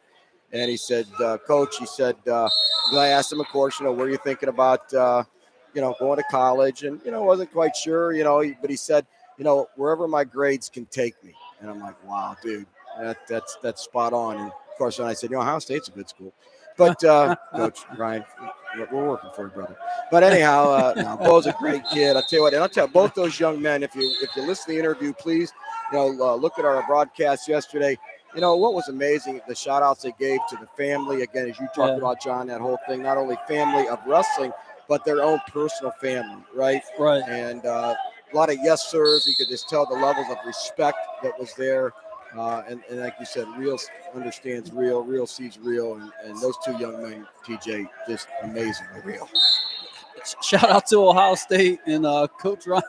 Yeah, no doubt. Hey, and it makes a lot of sense, too. And unfortunately, I didn't take that seriously enough when I was coming out of high school that you kind of say, let your grades do the talking and everything academics or everything athletics on the backside of it, will work itself out. To hear a young guy saying something like that is pretty impressive to me because my situation, it was okay, you get a 3.0 and it's good enough to qualify you with the clearinghouse and you're going to get a full scholarship because, you can play football well. But this guy's saying, okay, yeah, I know I'm a great wrestler, but I'm also great in the classroom. So let's recognize that first. And then all the athletic success and stuff like that, is just icing on the cake. It's true. Yeah. Billy Barger, Walsh Jesuit head coach, they have the Bill Barg Outstanding Wrestler Award they do every year. You got the recipients of it on the program, I noticed, for Ironman. But Bill, he used to always quote the great Dan Gable. He used to say, after wrestling, everything else in life should be easy for you. Right. Yeah. Absolutely. And I think it's that level of commitment that, these guys make. And not just wrestling, but like TJ was talking about, like what he was doing in football at the state. He's doing the stadiums, on a Saturday morning. Yeah. It does build character. Yeah. And you feel it, you hear it, you see it, and we recognize it. Yeah, absolutely. Yeah. I'll tell you what, these two young men out here on this Rudy's mat, they are getting after it. They are getting it. I mean, they're both of them have been tossed off of the mat. Yeah. And it's just a 1-0 match. Right. Yeah. I mean, there's some serious explosiveness. You're talking 30 seconds to go here in the match. So Red down by a point. He's got to get at least that takedown for the victory, or not sure we have any stalling, move out of bounds. There they go. Official's going to bring him back to the center. I'll tell you what, folks, as TJ just said, John had pointed out, this is just consolation, not even blood round consolation. This is consolation. And just around the corner, stay with us, we've got the semifinals coming up. And I'll tell you what, many times those semifinals matches are much more powerful and exciting than even your finals matches later this evening. Your finals at 4 o'clock. Stark Media will be with you, I believe, right, Tej? We're going to be here until the end. All right, awesome. We have a point. Stalling the call. Wow. Ties it up. Wow, you don't see that. That was under 5 seconds. There you go. 1-1. How about that? Wow. Tell you what, something out to our young wrestlers, man. You don't leave it in the official's hand, man. You got to keep wrestling. Boy, now he's in a leg, nice double leg drive. Nope, out of bounds. Wow. And that penalty got into that young man's head. He's got to regroup here if he wants to, stay with this. They're back on their feet. Got to forget it. Now he's in on the single leg. Keep wrestling. They got to keep wrestling. They're close to the edge. Got to hold the leg. He might try to hold on. He's got to step up. He's over top, and he's in it. Yep, he gets it right there. That was exciting. Right on the edge, 2 points, shaking his head a little bit. But I'll tell you what, because he was upset about that stalling, which, you could say one way or the other, he almost gave up a double leg there to lose. Yeah. Thank goodness regrouped and came back to get the victory. You got some big boys coming up to the mat here Look now. out, Flash of the Titans. They're eyeballing you, brother. TJ, you might want to sit down. Man. Yeah, a couple of future offensive linemen. Well, okay. Yeah. I tell you what, I was impressed earlier. There's we had some big bodies out there that were moving like lightweights. I mean, oh, dude, it's incredible, right? How the heavyweights move these days. It ain't like, I don't think, like back in the day. The watching paint dry and the heavyweight match is over. Yeah. You've been around wrestling a long time, John, and Brad asked this yesterday. He was like, do you think, that our numbers, that even though our numbers have decreased, and they have a bit, our youth are okay, but overall our numbers have decreased. Do you think the quality of wrestling overall has increased in the state? What's your thought on that? I think it has. If you even if you start at the youth level and you look at what's going on in youth wrestling rooms, like you mentioned Louisville, my boys did Louisville youth wrestling a little bit, and just going in that room and seeing the stuff that Coach Laughlin had those kids doing in there, and I'm thinking, man, that's like stuff that college coaches are showing guys. Yeah. And these youth kids are doing it. How about that flexibility right there for a big man? Yeah, that's wow. That doesn't speak measures right there. I mean, I just got done telling you guys about my lack of flexibility. Yeah. I mean, that was full split. And hopping around on one foot. Yeah, maintaining balance. The wishbone. It's that ballet. Boy, you find that in the middle of a turkey, man. Yeah, that's the other thing too. Just the balance. You said hopping around on one leg. Heavyweights. Right? That size. I mean, yeah. But no, you're spot on, Johnny. I mean, I think that you're right. The quality has went up, and I know, and I'm sure yourself, coaching at all levels. I know when I coached, I coached, that way, and sometimes people would ask, well, isn't that a little? No, because eventually that cognitively will mature with what you're teaching, and when they're in middle school or high school, they're going to go, oh, now I understand what Coach Bostic meant when he said this, right? Right. It'll all come together. So, I would agree. And I'll tell you what, don't be too disappointed out there at Glen Oak. If the boys out there, I tell you, that's another program that I've watched grow over the years. Good, and they were down, I'll be honest with you. And Coach out there has done a nice job. Great high school numbers on their team. Was really, really good to see because, as you know better than anyone, you've got to have the numbers, right? It's all about numbers. You got to have the numbers. Got to have the bodies in the room, that's for sure. Yeah, but the quantity isn't there, but the quality definitely. Yeah, I was, even watching some matches earlier. I was seeing, guys. I don't remember Kyle Dake, Cornell wrestler, used to do that claw ride. Yeah. And I was watching a big body kid working that on his guy. I'm like, I mean, that's where wrestling's at now. I mean, we got heavyweights doing the Kyle Dake claw ride on his opponent. Yeah, well, that's incredible. Seen a kid on that far mat do I don't know if you've ever seen that super duck move. Okay. Oh yeah. But it was like a Virginia Beach thing years ago, but seen a kid do he did like a double super duck into a double leg. Like that was a setup. I'm like, I remember the first time I saw Justin try that, super duck. I go, what the hell are you doing? Trying to think of a boy from Lake that used to do it. What the heck, like Carson. Carson was tough. Yeah. He did. He was really big with that super duck, and like, okay, it worked a couple times, but it made me laugh. That falls in that category of ambitious moves. Yes. Right. Yeah. We did the Stark County preview, and our guy Colton Arnold, He gave up his back to be able to roll his guy over. Kind of, I was calling it the alligator move, man. I mean, but you give up your back, you better hope that you can pull that thing off. Right.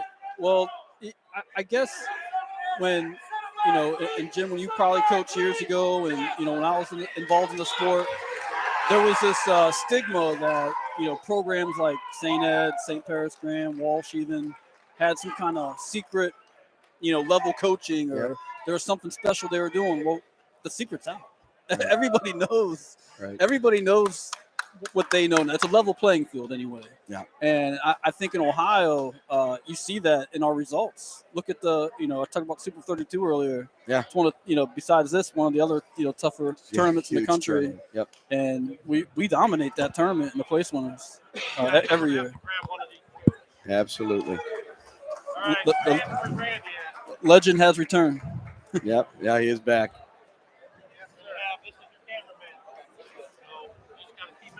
Oh, and there's a legend sitting right over next to TJ, Randy Glover. I don't know if you know yeah. I know Coach Glover. Yeah. Coach at Glen Oak, coach at Coventry. Yeah. Big Coventry wrestler, state champ. Great coach, yeah. Always good to have Glen Oak Golden Eagles in the house. Yep. Yeah, he was at St. Vincent St. Mary for a while too, Coach Glover, Yeah, absolutely. Yeah, his boy wrestled there, I believe. I just saw his son. I think he's going down to run one of the other cameras. Oh, is he? Yeah.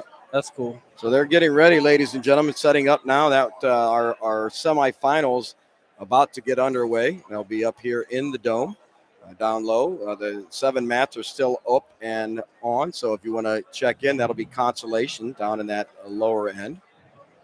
Now, go ahead. Now, something I wanted to mention, because a lot of people don't see this school, that Blair Academy. They don't understand the concept of that, or how that's even a fair thing. And Sure. I get that a lot.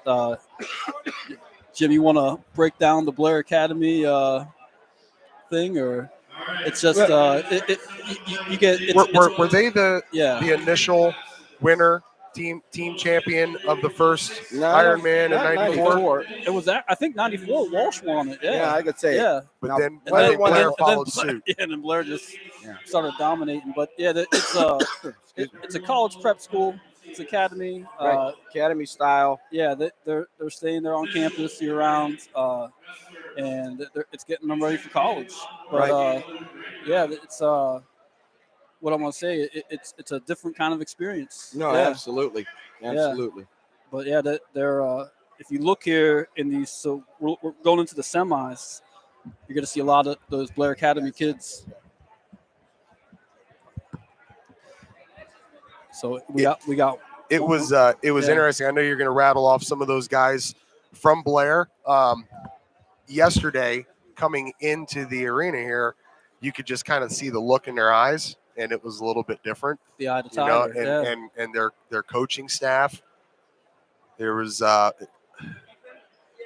you're right, different. Different, yeah. It's different. They're built different. Isn't that the new T-shirt saying? Different. Right, built different, man. They really are, man. Yeah, they and I heard they do a lot of like Rocky training out there. Wood cutting, running in the cold snow, deep snow, stuff like that. They're not just using high-end sophisticated training. It's old school, but it works. Old school, but it works, right? Yeah. And then afterwards, when you get done, you climb the mountaintop and you yell Drago. Yeah, there's some things that you can just never get away from when you talk about training. You're always going to have to do some form of a power clean. That's true. You're always going to have to squat. Yeah. The explosiveness that you use to do a power clean.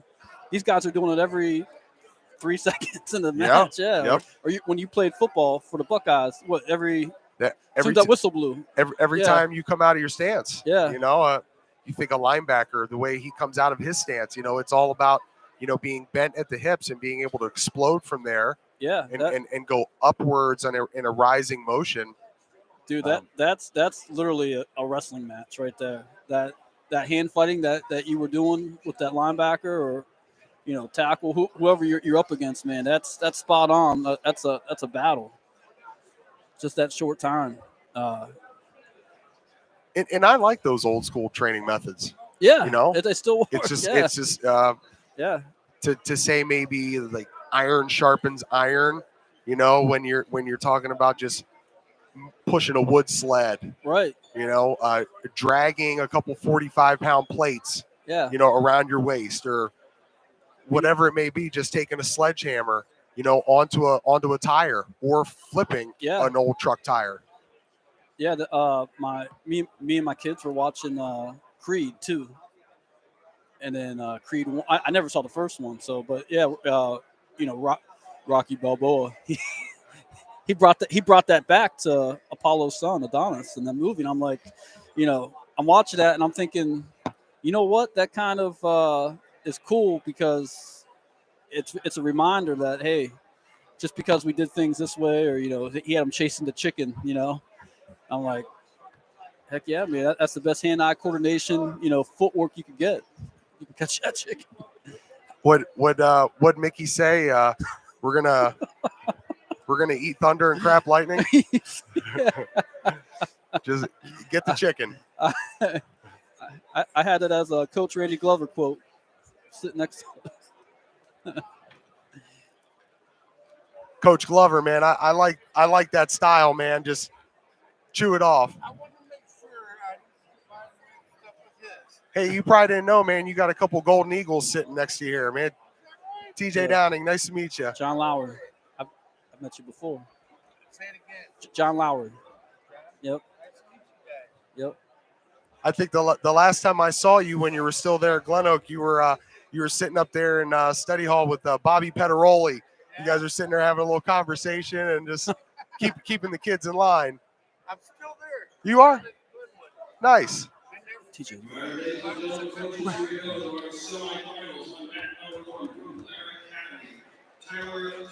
Now, speaking of Blair Academy, there you go. Yeah, they got again top.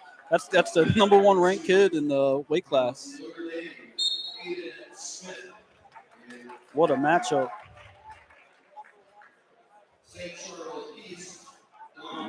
This is where the Thunder comes into the dome here this round. You could tell it's really filled in. It's starting to fill in. Yeah, the gaps will fill up, and there'll be standing room only before we know it. Yeah, we'll continue to put some stuff out on Twitter for everybody to see, some Facebook stuff and Instagram, everything that's going on here with all of these matches, with fans filling in inside what John calls it the Thunderdome. And if you're listening and you're sitting at home, the weather's nice enough. Get out here. Come on out. Experience it. Even if you don't know anything about the sport, try it out. It's like Jimi Hendrix said, you got to be experienced. Have you been experienced to the Walsh Ironman, 28th annual Walsh Ironman? Appreciate everybody tuning in to us on the Stark Media YouTube channel. Want to shout out all of our partners, our good friends over at Vallos Associates. Make sure to check in with them at 1302 South Main Street. Call them at 494-2776 for all your home, auto, life insurance needs, your financial service needs. In the community of North Canton for over 75 years. Check in with Vallos and Associates. Appreciate them and all that they do for us. And our guy over at Lindsey's Pizza, John Lindsey, got a pie from them last night, man, on the way home after a long day. Had my daughter had her first ballet performance, the Nutcracker Ballet. Oh, nice. She was a little reindeer, and my daughters did the Nutcracker Ballet. Yeah. Told her, said, Dad's gonna get you pizza, and she said, the only place to go see Mr. Lindsey. Well, I got a cool story. The Mrs. Lindsey was my daughter's teacher. Yeah, over at St. Mike's. Yeah, St. Mike's. Yeah. She's still there. She died. Yeah. Well, and then her daughter teaches at Louisville. Yeah, Megan does. Yeah. So Yeah, she taught my daughters at Louisville as well. Yeah. Yep. Great family there. Lindsey Pizza. Go over and check out Lindsey's Pizza. Great in the Hillsdale Shopping Center. Call them at 477-3800 or go over and order your pizza at lindseys.pizza.com. Also, our friends at McNeill & Sons Tree Service. My guy, Tom McNeill, who's been up in the area here, out of the Portage Lakes area, been a huge supporter of St. Vincent St. Mary High School, all of their sports, all of their athletics. Tom McNeill and his sons, McNeill and Sons Tree Service. Contact them at 606-1126 for all your tree service needs. Got something getting too close to the property, getting too close to your house, your vehicles, trim them back, take them down. They can give you a free estimate on all of your tree health and tree service needs. So call them at 606-1126, McNeill and Sons Tree Service. Talk about some of our other partners here as the day rolls along. It's a great atmosphere inside of Walsh Jesuit High School. I know, as you mentioned, John, I believe in '94, Walsh Jesuit won the first Ironman, and then you saw Blair as what they were able to do. St. Ed's, I believe, became the third team to win this. Then you got St. Paris Graham, who got into the deal as well. But talk about some of those other schools that it was almost like a one-off type situation. Some of those schools from down south. I thought that was pretty interesting. Right. Yeah. So if you're listening in, if you go to walshironman.com on the website, it has a link for the program done by Jeff Lowe. He did a great job with it because he actually lists alphabetically all the previous placers, champions, team champions since the tournament started back in '94. But if you start looking through there, you'll see some, like TJ was mentioning, some one-offers, pop in there, you'll see the same school. If you do it by school, like Great Bridge High School from Virginia Beach, Ironman champs one year as a team. They took the team trophy home, and they had like 8 to 10, placers listed there just that one season or at those 2 seasons. So you get a lot of, national recognition if you come out on top from this tournament, because you literally have the best of the best, not just from the Midwest area here in Ohio, Pennsylvania, Illinois area, but you're getting, like we mentioned, a kid from Texas earlier. Yeah, you're getting those Virginia Beach kids that are tough. Brandon, Florida. There's a documentary about that team that came up, won this thing, and nobody had a clue where they came from that year. Pennsylvania had a team one year, Bald Eagle area, which I think still compete here at the Ironman, but they won the thing, and everybody's like, whoa, where these guys come from? So you'll see that if you go through the history there at this tournament, all kinds of incredible teams that have competed in it. Calvary Chapel, California. I mean, I remember my freshman year, they're like, oh, this team just got in from California. They need to use the wrestling room. So you guys need to get out. I'm like, California? I'm like, just for our tournament? You're a long way from home. Yeah. I hope I don't got to wrestle that dude. If he's coming from California, he must mean business. Right, yeah. If he made the trip, man.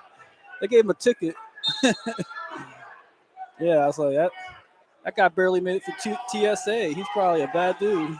Well, like you said, I mean, for you to come in here as a team and win this, knowing that you've beaten a team like Blair, St. Ed's, Walsh, that can completely change the culture of your program. Oh yeah, absolutely. Now all of a sudden you've got kids, you've got wrestlers that are coming to your school, whether you are a private school and you're allowed to do those things, or you have open enrollment, whatever it may be, you're starting to create a atmosphere that you may not have had years before. We talked about it, the trifecta up here, where you have Walsh Jesuit, you have Akron St. Vincent St. Mary, and you have Archbishop Hoban. Yep. And what was really the football landscape at Hoban before 2015? When you look at the back of their press box before 2015, there's no recognition of any state championships. Not to say that the football program wasn't good, but they weren't winning like they are now. I mean, now you've got multiple state championships, and a lot of that has to do with coaching. Yeah, it starts with coaching, and then you get players to buy in and believe, and that brings more players on board. It's getting there, that team to buy into your program, that commitment from not just from your community, but that whole school, the parents, the student athlete, everybody has to be 100% in tune with that team's goal, or it doesn't happen. And yeah, you see that with Hoban. It's everybody. Deion Sanders is in the news right now for taking that job at Colorado, but he did the same thing at Jackson State at HBCU school. I mean, they went from no program to 14-0 finish. They won the championship in their division. I mean, and he got the number one recruit in the country to sign with him. Right. So it's just like you're saying, when that's recognized, when that achievement happens, people see that dream come true. You start getting those athletes. If you build it, they will come. Idea. That was that old baseball movie. Yeah. You remember Field of Dreams. Field of Dreams. Yeah. Boy, they sure have built it here. I think hearing some of the words yesterday, as I'm drawing a blank on the lady who kind of gave the opening announcements, but the sentiments were, when they built this thing in 1994, it was to have the best of the best around the country come in. So they set that mark, as we see Blair get the victory here, to say, hey, we want to have the best of the best come in here. So in 94, we're going to build this Ironman. And now look at what it's become 28 years later. So it's if you build it, they will come. And every year since 1994, the best of the best continue to keep coming here. Oh, yeah, that's definitely been established, with the teams that you see today. Yeah, it's you know what? And everybody knows it. That's why they're all your top line colleges are here recruiting that are in the sport. Like I said earlier, there was a coach here all the way from Boone, North Carolina. Yeah. Appalachian State. Wow. He was standing right behind you. Yeah, earlier. I was like, man, it's not just your local like Cleveland State coaches or Kent State coaches that are here. It's Big Tens, ACCs. Obviously, SEC doesn't compete in the sport of wrestling, but that's a story for another day. Exactly. Yeah, we know what they're doing in football. Yeah. Hopefully the Buckeyes will be able to take them down. They're going to have to do it without star wide receiver Jackson Smith and Jigba. He's going to declare for the NFL, and that's been a kind of a sore topic. Yeah. Well, because he's been out all season. Yeah. Well, it reminds me of the kind of like the Bosa thing. Yeah. Similar. But Bosa, I don't believe, had the opportunity to compete for a national championship. That's true. Yeah. So he didn't. You're right. This is a deal where, and you as a player, whatever sport you're in, you're the only one that knows your actual health. If you can't go, then we understand that. Right. But if you are available and you feel like you're, I would say somewhere between 90 to 100%. You would hope that, with the opportunity to compete for a national championship, because at the end of the day, the two major things when you talk about awards and recognition in Division I college football, it's the national championship and then it's the Heisman Trophy.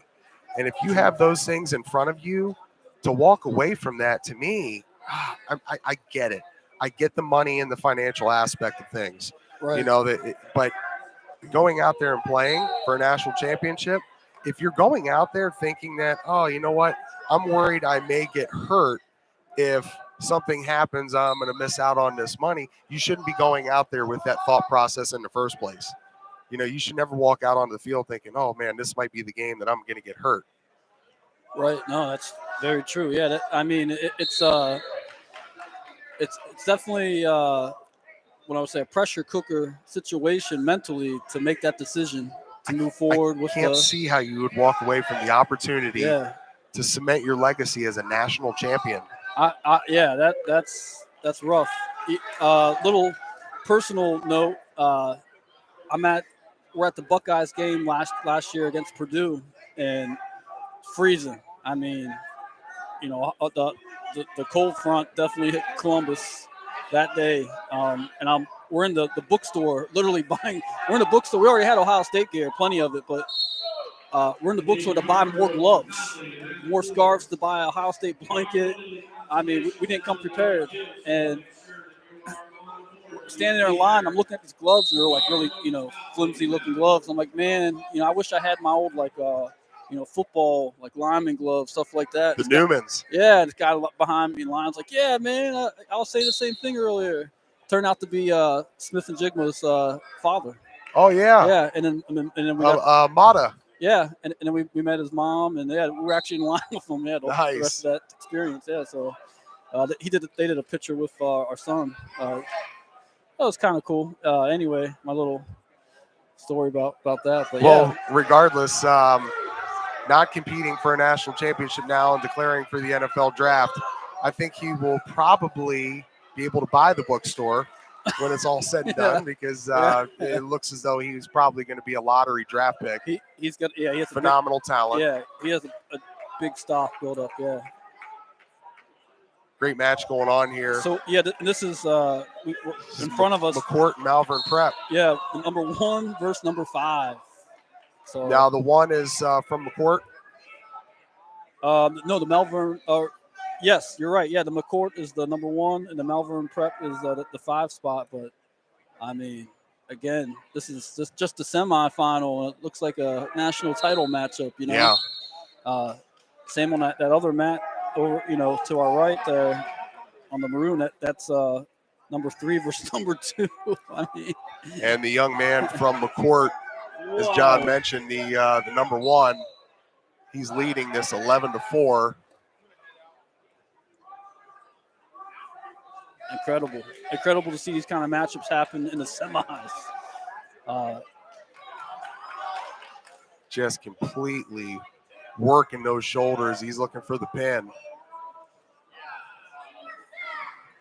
He might get the technical fall if you're tuning in and you're not a fan. In the sport of wrestling, if you have a 15-point lead at any point in the match, they call it a technical fall. They just stop the match at that point. So leading by 13 now. So yeah, he's getting close. Appreciate everybody rolling alongside us here today on the Stark Media YouTube channel. Appreciate our friends over at Wrestle One Tournaments and the Kallais, and our guy Jim Bostic, who's kind of left us here now to go jump on the mic. He's doing the announcements for all of these semis. As you see now, you've kind of just gone exclusively here to these 2 mats. Yep. Make sure you like and subscribe on that Stark County Media channel. Always, man. Stark Media team, #Stark Media. Go over there, subscribe. It's free. Got a lot of content that we put out there for you. A lot of different winter activities, winter sessions, programs that we're going to be doing. High school basketball, girls, boys. As Jim mentioned, we'll be doing, and then you see John talked about that tech fall. He ended up getting it, yep, 19-4. So you see a little pose there at the end, and you're going to have another McCourt kid coming up here to follow. So that talk about that program. But yeah, we're going to talk about some swimming and diving as we get closer, more towards right after the holidays. We get into the first of the year. We'll be doing a lot of that down in the Stark County area. Great facility over there at CT Brandon Natatorium, host site for the state championships. We've got the different wrestling programs that we will be doing, and check in with Jim Bostic right here on the Stark Media Team YouTube channel, as he'll bring you In the Room, a weekly segment where he'll feature different coaches, different players. And we know too now, John, with throwing the ladies into the deal, this is going to be their first year making their march towards Columbus, which is huge. Yeah, I think that's going to be a benefit to everybody, to the men and the women both, because it's going to bring in the numbers, like we were talking about numbers earlier. That quantity will now be there. And I was watching footage of Fargo in the women's division in the freestyle. Yeah, man, there were some great matches. Honestly, some of it was more exciting to watch than a lot of the like your big name in the men's division. So shout out to women's wrestling, man. They're doing it. It's the truth. And if you didn't get a chance to listen to it, go over again right here on our Stark Media Team YouTube channel. Check out one of our videos, which was In the Room over at Northwest that we did last week with Art Kallai, and Art, was he was out there. Obviously, the Kallai name is synonymous here in the Northeast Ohio area, state of Ohio. but Art was out there in Eugene, Oregon. Oh, and wow. He got the call to be able to come back here. They needed help with the program. They needed the right direction, and they knew that he was the guy to be able to get it done. And so when we went over there and talked to him last week, he talked about how the West Coast was ahead of the curve when it came to women's wrestling. Because out of necessity they had to, because wrestling was struggling out there. So all of your local leaders, they kind of got together, the leaders in the wrestling community, and they said, we have this whole other area that's untapped. So let's bring this to the forefront, and maybe it'll help give it a boost. And sure enough, it did. And he talked about it on the show this past week, that they were ahead of the curve, and now the Midwest states and thankfully Ohio, they've caught up with it. And we got a chance to talk with one of the Northwest lady wrestlers, Maddie Beggart, was finished 12th in the state in the cross country championships. She's looking to make her march down to Columbus in March. So it's exciting. It's exciting times. It's exciting to see, because we're including everybody as we should. And it's new. So we're on the ground floor of it. Right. That's the exciting thing, because you don't really know what to expect. And really, I think what we're seeing thus far is something that is it's popular amongst the women. And I think that's going to provide for, I believe they will have that on mat 4 down there in Columbus. That's going to provide for something for the fans to see that's different, entertaining, and the competitive nature of it. It's exciting for the sport. Well, and I agree with what it's good for the sport. Yeah, what Coach Kallai was explaining to us earlier when he said that that is the quickest growing sport in our country right now is the women's wrestling. I agree with that 100%. I think it's given these young ladies another outlet to earn a scholarship for college as a student athlete. So another great opportunity with it as well. Besides, the character building that goes on with it. So look forward to seeing, our first official OSHA state championship in the women's division. You talk about the scholarship stuff. When we were out there at the Stark County preview a few weeks back over at Hoover High School, and we'll be back out there again for the holiday tournament. Hope you'll be able to join us. Absolutely. Hoover Holiday, I believe, is coming up December 16th, 17th, right around there. We'll have more of that on our social media platform as we get closer and kind of key in on start times and what we'll have available for you. But we'll be right here on our YouTube channel. We'll have some other stuff for you as well. But talking with Kurt Hamilton, who kind of runs that deal. Yeah. And the other gentleman, I believe, is Don Turner, who Don really kind of started that whole Stark County preview, but Kurt is kind of taking over the reins and pushing it in the right direction. And Kurt mentioned, he said, I've got 2 daughters that are wrestling.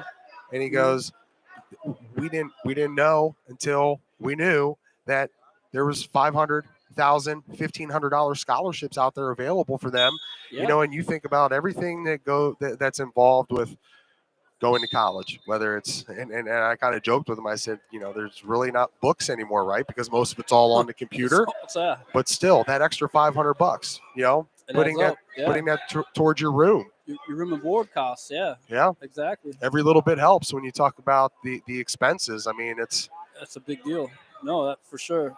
Well, I have 2 daughters, one in the high school level, and we were just talking about college, sports, scholarship, money, all the way all that works. And I was like, hey, if anybody knows wrestling, I mean, you see, you've been exposed to it since you were, could walk. So right. I was like, there's an outlet for you if you're, not confident that your current sport's going to get you there. I was like, because that's, like Coach Kallai said, the fastest growing sport right now in the country. So it's definitely something if you're a female and you're listening, or if you're a parent, you're listening, and you have a daughter that's, the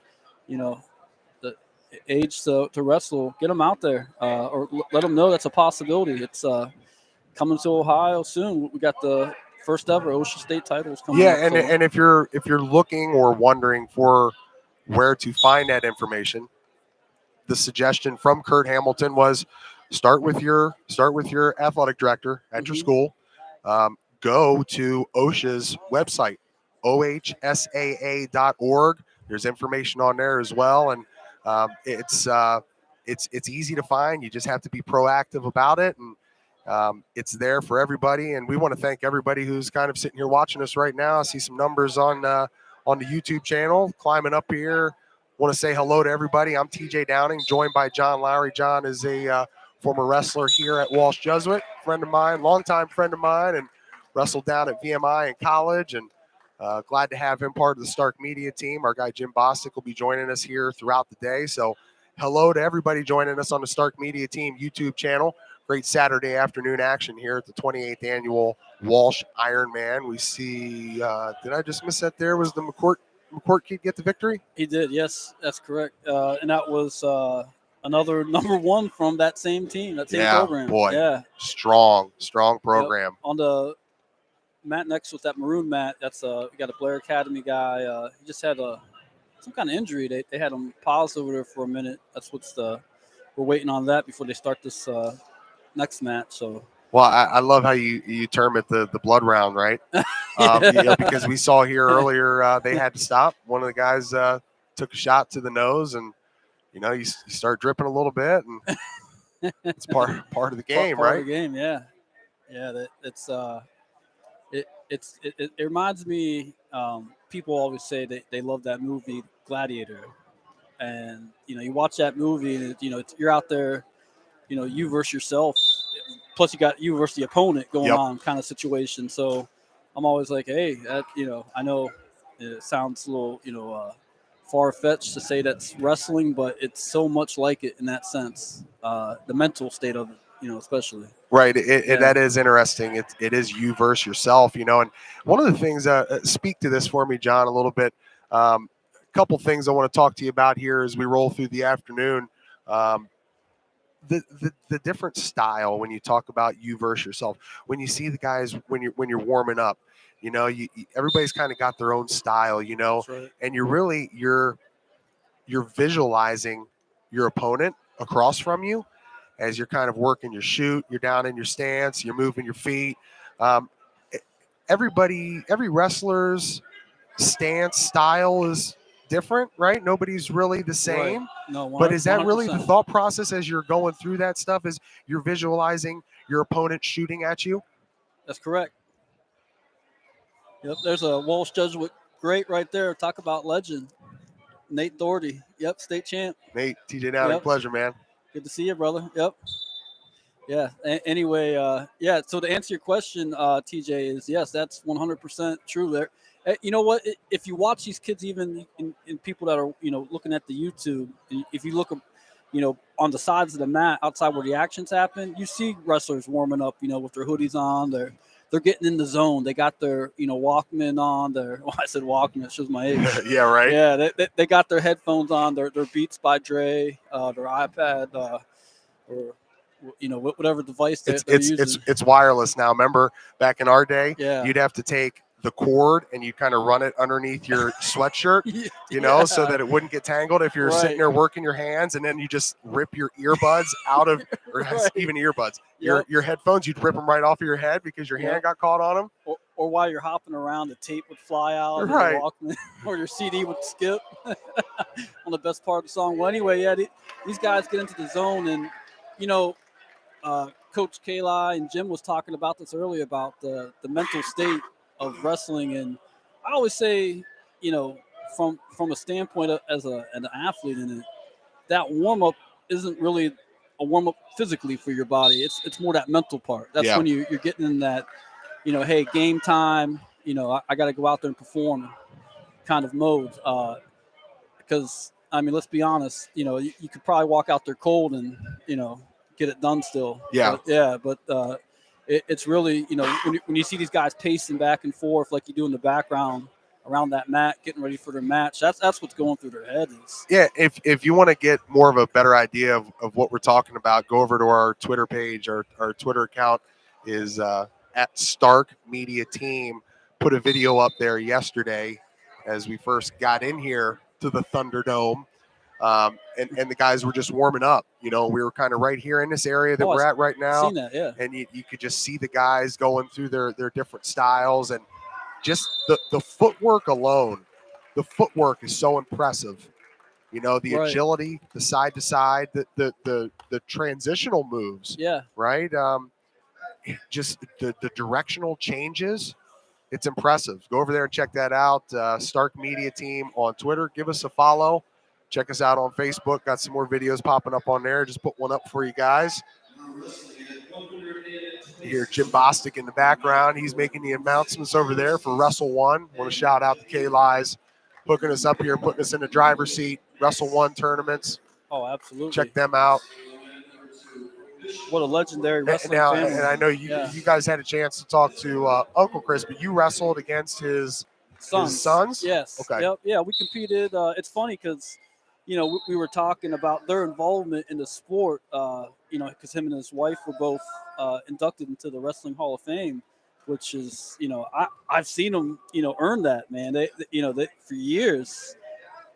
I've witnessed and experienced the Kallai family involved, not just, taking their own kids to these tournaments to wrestle on them, but also, doing, the bracketing, the background work that, not everybody always sees and appreciates. But, they've always, what do they say, American runs on Duncan.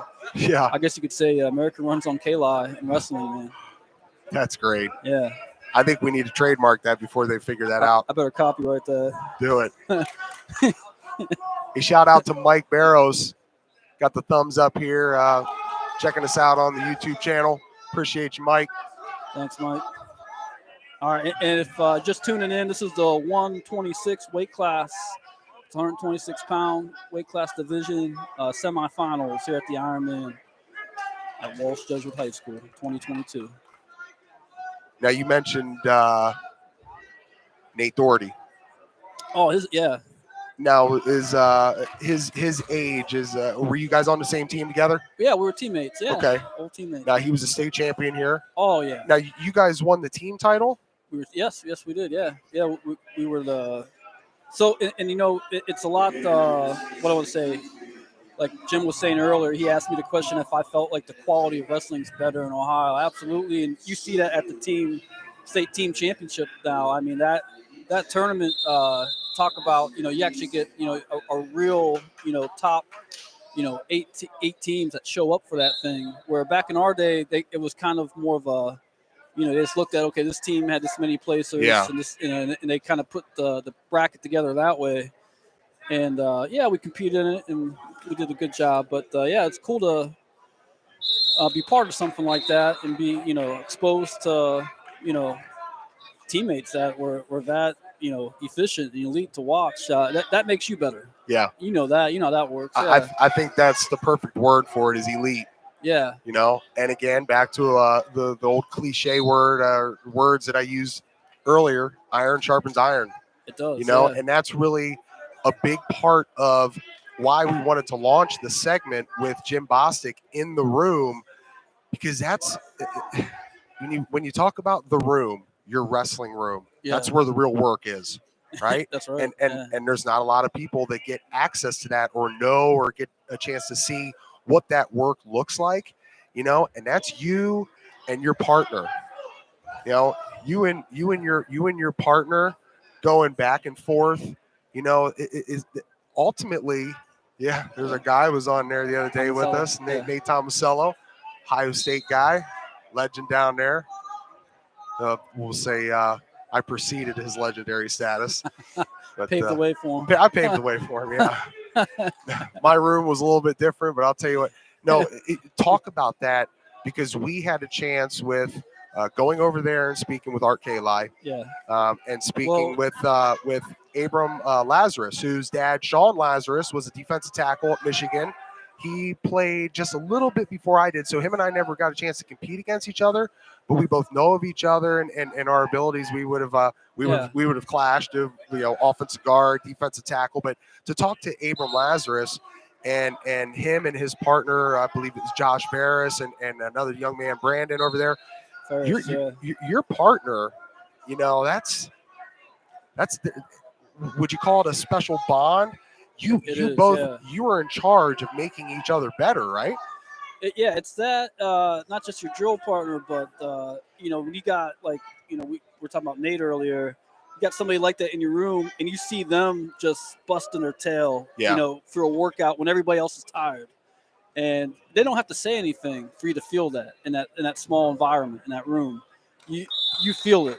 The intensity starts to build then, and it grows like a virus, man. All of a sudden, everybody's contagious. They got it, and we got pandemonium in that room with intensity. Yeah. And it's cool to see that. But let me ask you this, TJ. You're a D1 player, Big Ten. Would you agree that a great off season makes a greater season? If your off season is crap, you're anything that you do competing against other opponents, other teams, you're just not going to have the success or production there. You're exactly right. The work that you put in the off season, that's where you create greatness. Yep. And there's just certain things that kids. I know we can be a little bit hard on our kids nowadays because we think things are different and things have changed, and maybe they talk back a little bit more. Maybe they're a little bit undisciplined. We can all be guilty of that, but there is one thing, and we'll say this across the board for any sport, that is there's no substitute. There's no leeway on this. It's got to be a constant, and it's a must for success, and that's hard work. That's right. You can't get around it. Can't. If you're not willing to put in the hard work, right. We used to joke down there and down in the weight room at Glen Oak High School. Guys they were always looking for that magic pill, that they could just take this pill right. and sit on the couch and eat Funyuns and drink Mountain Dew and show up on game day and run for 250 yards and score 3 touchdowns. It doesn't exist. There is no substitute for 2 to 3 hours in the weight room. There is no substitute for an hour of cardio. There is no substitute for 40-yard sprints or 300 cut 300s. There's not. There is no substitute for it. And if you're not willing to put in that hard work, it is not. I repeat, it will not transition to game day, whatever arena that is. If it's this wrestling here where we talk, it's a one-on-one deal, and it could be you versus yourself or just you versus your opponent, or it's a team sport, 11 on 11. It's not going to transition for you if you're not willing to put in the hard work. It's a must. No substitute for it, and it's changing a little bit in certain areas because you don't see the group size that you once did years ago that are willing to put in that hard work. That commitment, yeah. It's and the reason I mentioned that, it's too easy to sit at home on the iPad, and that's comfortable. Right. You got to get out of your comfort zone. Make yourself uncomfortable. Yeah. That's very true. That's where greatness starts to happen. That's where it starts. Yeah. That's well, it's funny you mention that. So, and then Jim mentions earlier, sometimes you have to lose to win. Yep. And, I think I love your story about, your Saturday morning preseason in the horseshoe, and you're hitting every staircase. Every one, man. Every single one. And nobody told you to do that. No coach told you to do that. TJ woke up that day and said, this is what I got to do to help my team be national champs, to win a natty. This is what we got to do. This is what I got to do. This is how I do my part. And that's the kind of commitment that TJ is talking about. And that's the kind of commitment a lot of these kids that you're seeing wrestle today, they've made to even, wrestle in this tournament. And it's that off season though, because you got to think this is probably for most of these guys, it's like their first actual big tournament of the season. I mean, they didn't versus like state tournament time, because state tournament is the buildup at the end of the season. These kids are coming off of preseason. You know what I mean?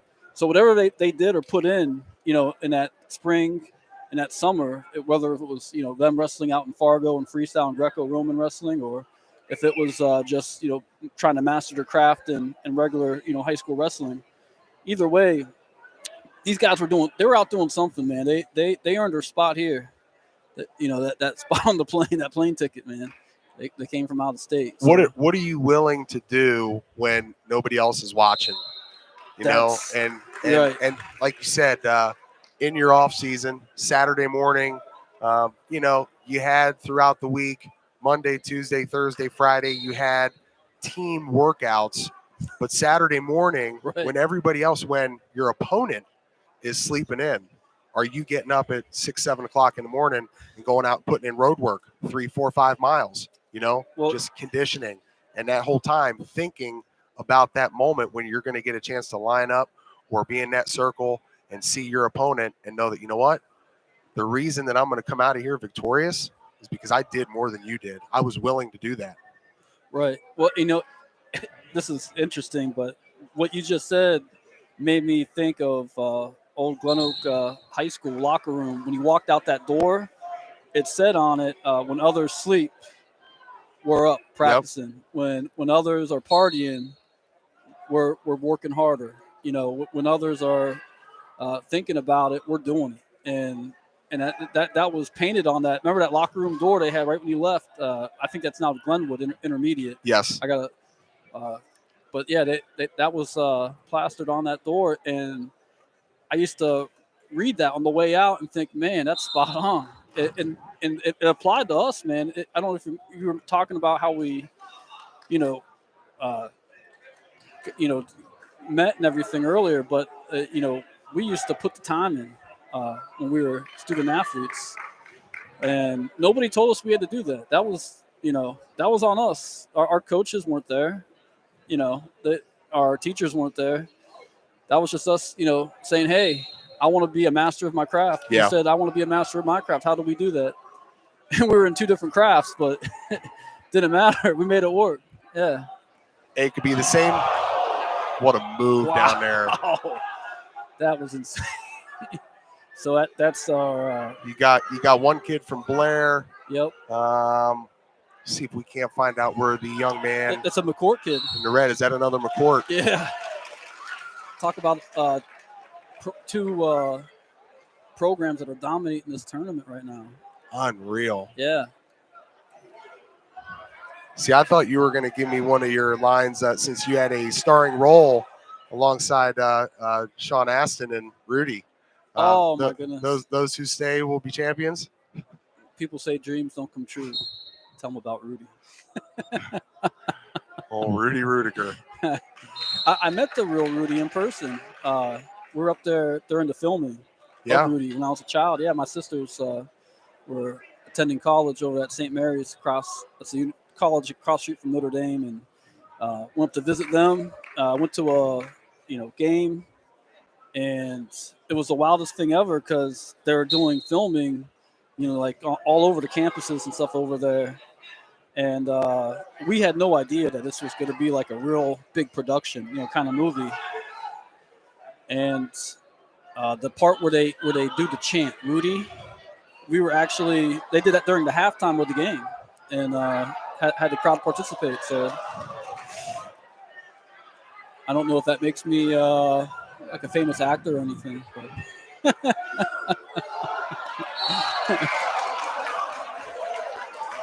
Look at that. What a battle going on between those 2 young men over there. Is that another McCourt kid in the finals? Yeah. Wow, that's what, three wrestlers from that same program advance on to the – oh, wait, not yet. We still got a match. That young man from Blair is down. He's down, yeah. He's hurting. Got some kind of injury going on. Fans aren't liking it. They probably think he's maybe trying to catch some wind, but I think he's actually experiencing an injury with his hand. Boy, one last piece on Rudy Rudiger. Uh-oh. You talk about somebody who's made more money off of playing 1 snap of college football. Man, that's a good point. I mean, unreal. Yeah. I mean, he didn't even have YouTube. he had no social media. He had 1 snap, and I think on a yearly basis they bring him into different different card shows, trade shows, sign autographs, and I guess when they make a movie about you, You got his autograph? no, I can get it for you. I don't get walk-ons autographs. Notre Dame walk-on autograph. My last autograph I gave out was to Victor Abumary from Notre Dame after we beat him in the Fiesta Bowl. Oh, man. That was those were fun times. Tom Zubikowski. Did you really get one autograph? Yeah. Uh-huh. Yeah. that uppercut right underneath the chin. I'll never forget that, huh? It's scarred for life, like a tattoo. He'll never forget it. Yeah. Uh-oh, wait, what's going on? There's a handshake. All right, here we go. They're going to get back into the action over here. Let's see. 17 seconds remain. 1-1. So the Blair kid is back up. Yeah. He needs to. So basically, he got to hold him down. If he doesn't, this kid gets 1 point. If he just gets away from the Blair kid, they call that an escape in the sport of wrestling. And so they award you for it. If you can get away, they'll give you a point for it. If you can, turn them or roll them over and get on top and maintain control, they'll give them 2 points for it. Fighting for it. That is a heck of battle a scenario to be in, yeah. Right. So he wasn't able to get out of it. So you're going to have. Oh, he does. He gets the point. That's it. Does he get?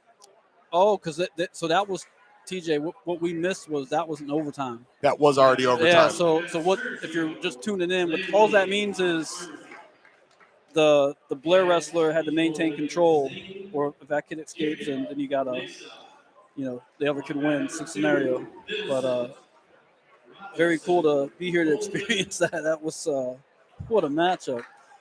You'll see those guys in the NCAAs, in the big tournament. Oh, 100%. 100%.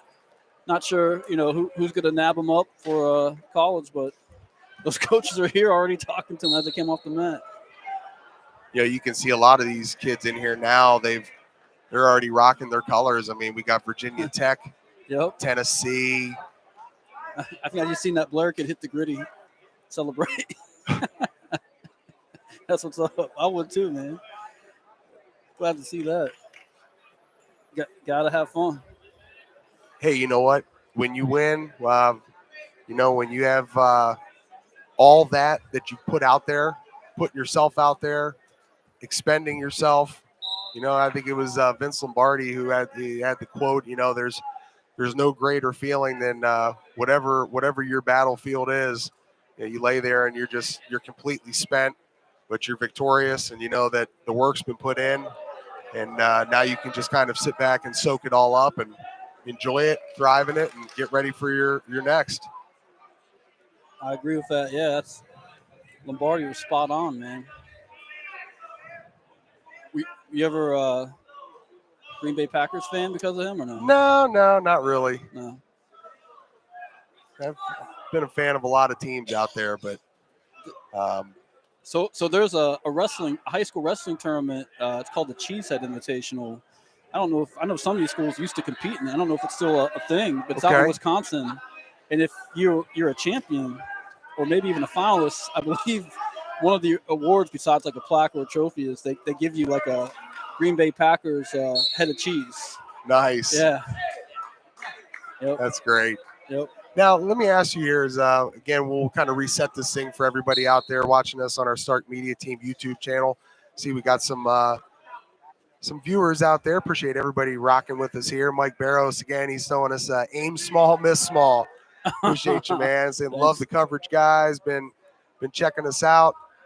Number 1, Jax Forrest versus number 2, Luke Liddell is set. That's going to be a fun one. All right, so as John Lowery, a Walsh Jesuit alumni here with myself, TJ Downing, appreciate everybody tuning in, checking us out. We're here at the 28th annual Walsh Ironman. This is day 2, and this is where it really starts to heat up, and guys are looking to walk away with a medal around. And outside of this elite national tournament, would you say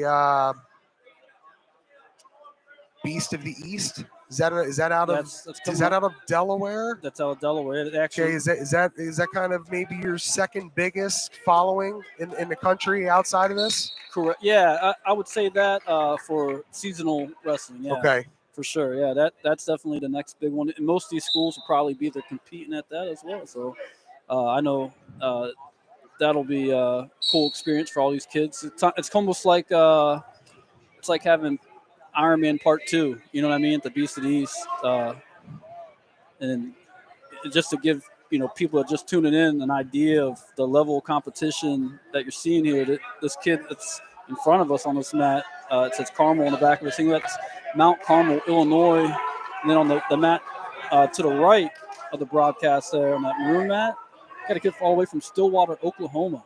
I mean, these guys are, state placers representing their state, and they're here competing. And this is just the semifinals. We're not even in the finals yet. So truly a national tournament in that perspective. And it's amazing to be able to be a part of that and see it. And good way to learn, too. It's watching you ever watch the Cobra Kai series? Yeah, it's funny you say that. I was watching Karate Kid the other night. Well, it made me think of the old Miyagi-Do approach. You go, you watch and you learn kind of idea, and there's a lot of truth to that, man. The wax on, wax off. Oh, Miyagi. And then Mike's over here telling us Powerade. That's another tournament? The Powerade is a very good tournament.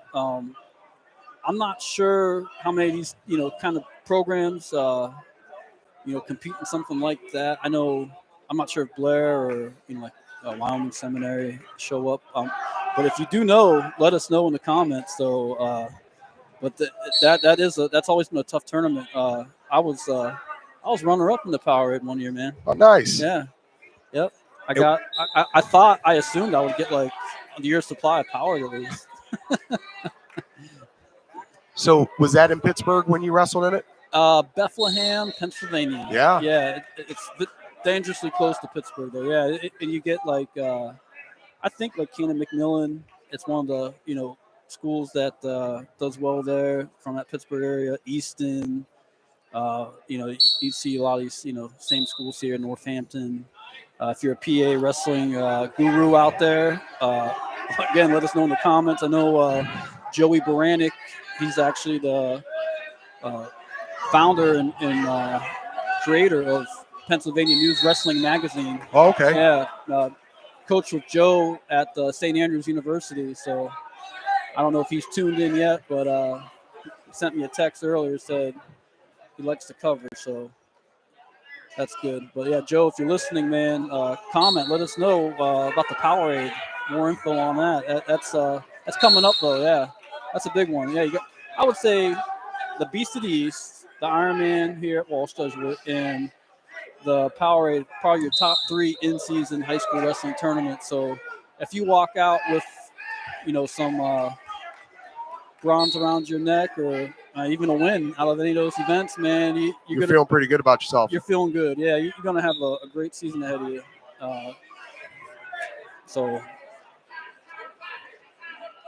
Do you put more stock into that? If do you put more stock into winning the Ironman or bringing home a state championship in the state of Ohio?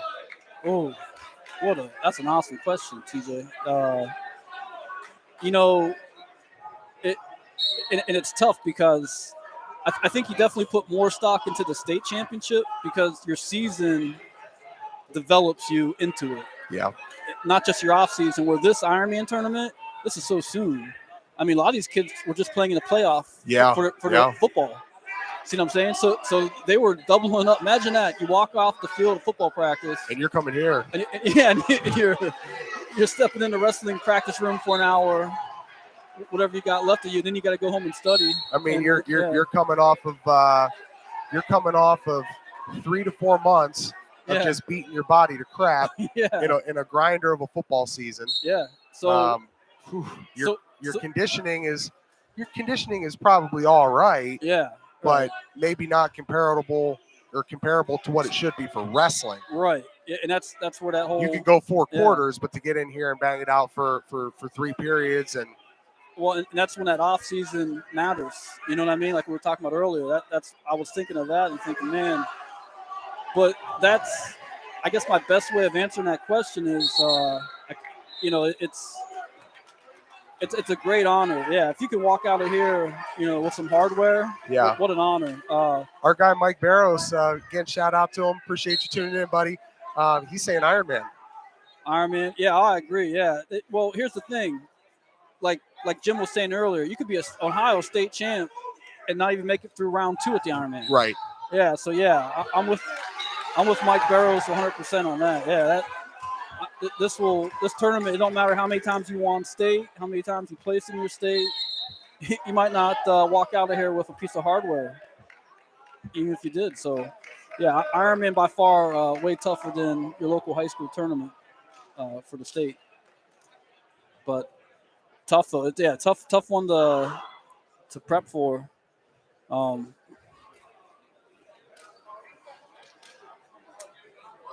That would be a good stat to look at. How many Ironman champs or placers go back and win their high school state title back-to-back years, or you know what I mean?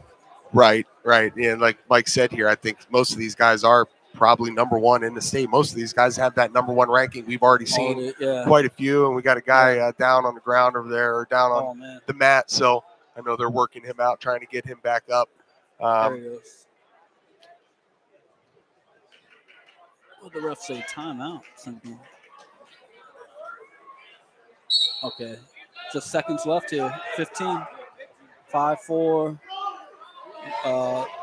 The kid that's doing all the attacking with the Mount Carmel singlet, he's behind. That's why he's really trying hard to go after this guy in the red singlet. 6 seconds remain. Yep. Going for it. He's going. Oh. Wow. Oh, got it. Wow, with 1 second remaining. Oh, my. Unbelievable. That was amazing. Blink of an eye, man. Game of inches, game of seconds. Wow. Love seeing that grit, though. Way to come back. Oh. Being down, final seconds in the. That's Heartbreak Hotel right there, man. Yeah. Wow. But glad to see. Yeah. That's the definition of persistence right there. Staying after it, knowing that you're never out of it. To do that with 1 second remaining in the third period. Huh. Shout out to that young man from Mount Carmel. Yeah, true. Wow. Yeah, that's true grit right there. Yeah, absolutely.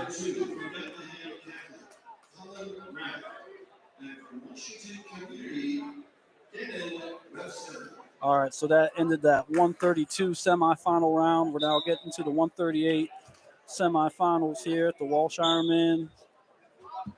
And I'm going to step aside here for just 1 second. I'm going to go grab us a couple waters. Let you kind of read through those brackets. I'll be right back. Thank you, man.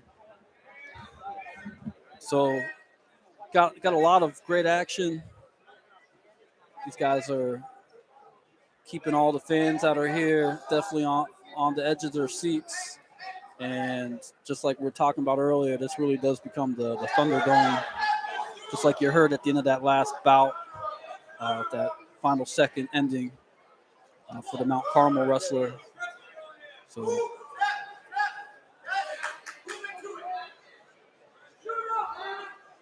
we got some good action going on both mats right now at 138. So here's something a little bit different. One wrestler here. So we got number 1 versus number 12. So shout out to the wrestler that's 12th ranked wrestler here, making it to the semifinals in that top 4 spot. That's awesome.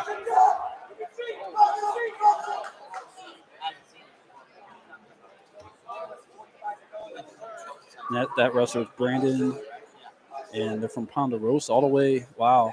Again, real national tournament action here, guys and gals that are watching. Very competitive. Honored to be part of an experience like this.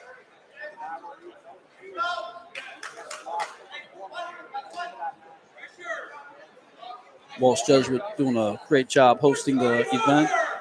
Couldn't be better venue than Walsh Jesuit for this Thunderdome.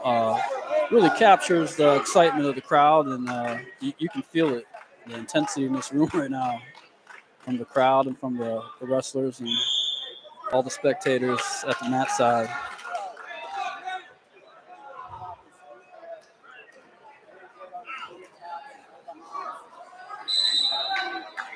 It's always cool coming to an event like this. We're talking about the wrestling community being a very close-knit kind of group of people and community, and it's been years since I've been to an event, and just glancing around the room, even I've seen all kinds of familiar faces and people from the past, and it's always nice to see that. Oh wow, you hear that crowd shouting out the 2 points, which we're waiting on that official here to see if he awards it to the wrestler.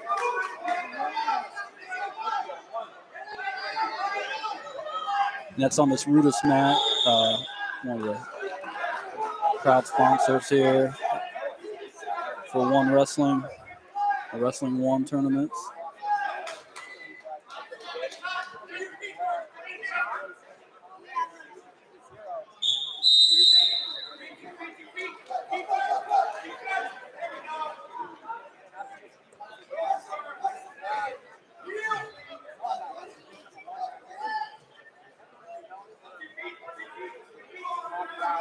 Not a dull moment.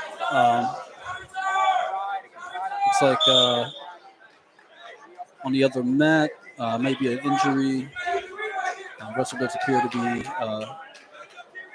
recovering from that, so glad to see that he's okay. And they're looks like they're doing they're cleaning up the mat there where that happened. So make sure everything's safe.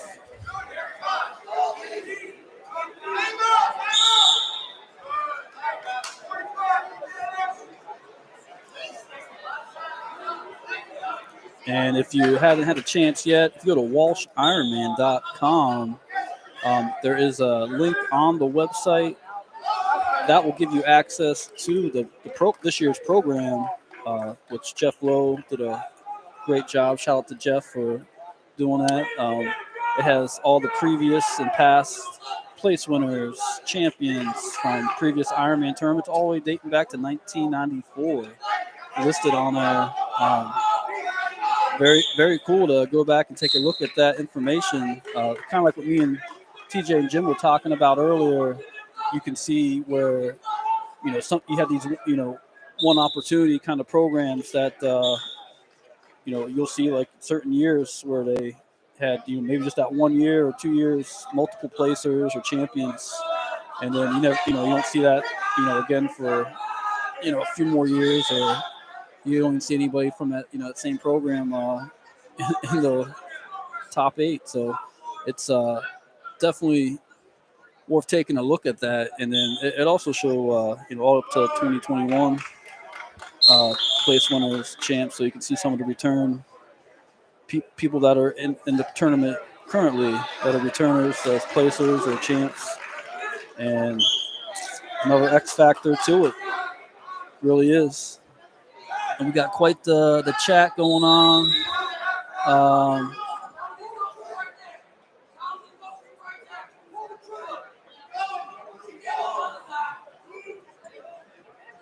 Yeah, world-class athletes. I agree. I was just reading in the chat Mike's comment. Thanks for that, Mike. Jim was talking about that one wrestler. I don't know if that's who he's referencing. And a lot of great coaches I'm spotting around here from college programs. They came to the right place to recruit. Just seeing one of our local college programs, Mount Union University coach, standing over here behind me.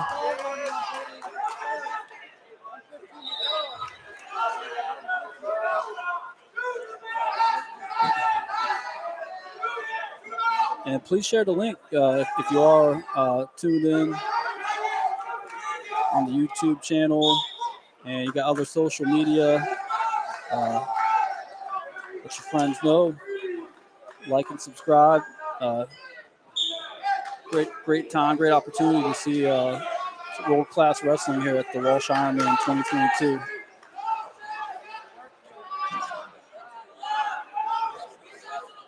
Oh, and return of the legend himself.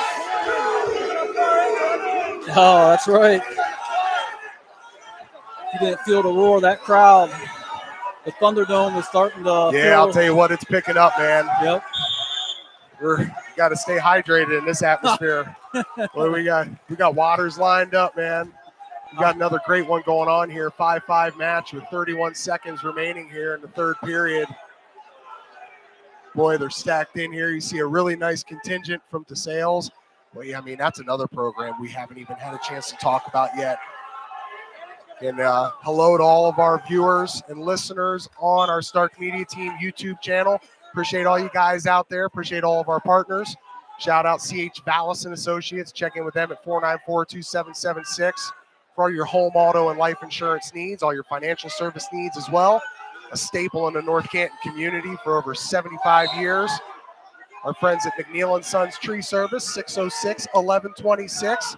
Proud supporters of Akron, St. Vincent, St. Mary, Fighting Irish Athletics. And look at that. Another one, John. We're off the back of a match that was just decided recently with 1 second remaining in the third period. Now we've got 4 seconds remaining in the third period here, and you just had a 7-6 switch. It was 6-5. You get a 2-point move for the young man. Let's turn here. Out of Ponderosa. Ponderosa, yeah. Wow. Wow. Still 4 seconds remaining now. And he's the underdog. He's a 12 spot going into this match. So yeah, talk about going through the gauntlet to get here. How cool is that? Wow. How about that? Whoa, How about that? no way. How about that? No With no way. time remaining. The young man, the Raptors out of Rich Township. Wow. He just ties it up. We're going OT. Holy smokes. Wow. Feel that excitement. Wow. That gets my man Randy over here excited. Oh, I get the blood flowing. Thunderdome, baby. Here we go. Oh, man. We're going crazy. Oh, no. Wait a second. Uh-oh. Are they? I think the spectators I think they think somebody's taking a break, like to get their wind back, but might have been a legit injury. Wow. Well, this is going to be a fun. Buzzer beater right here, man. This is number 1 versus number 12. Right in the thick of the action. Look at this crowd. We're going to put this up on Twitter for you to check out. Capacity crowd. See the atmosphere inside the Thunderdome. "39 seconds. The competitors. Oh.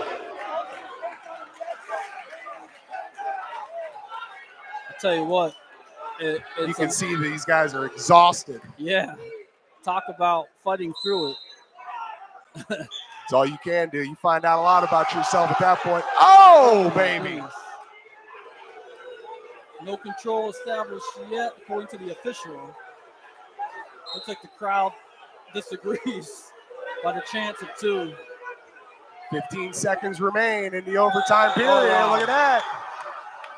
Oh, my. We got pandemonium. Pandemonium here. 9-7 lead for the young man out of Ponderosa.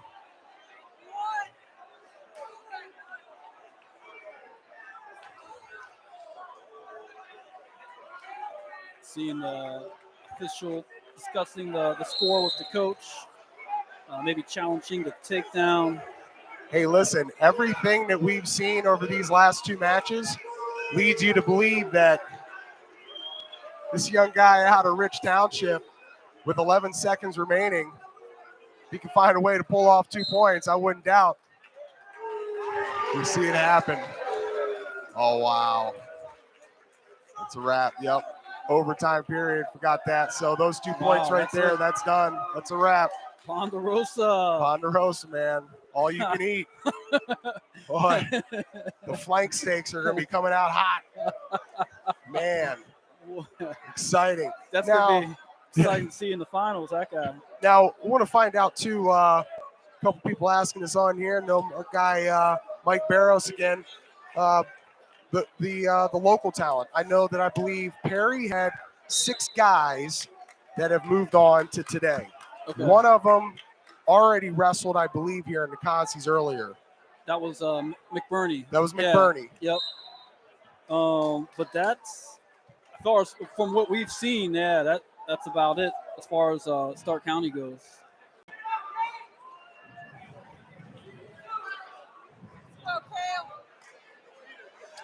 Boy, getting after it. Those last 2 matches.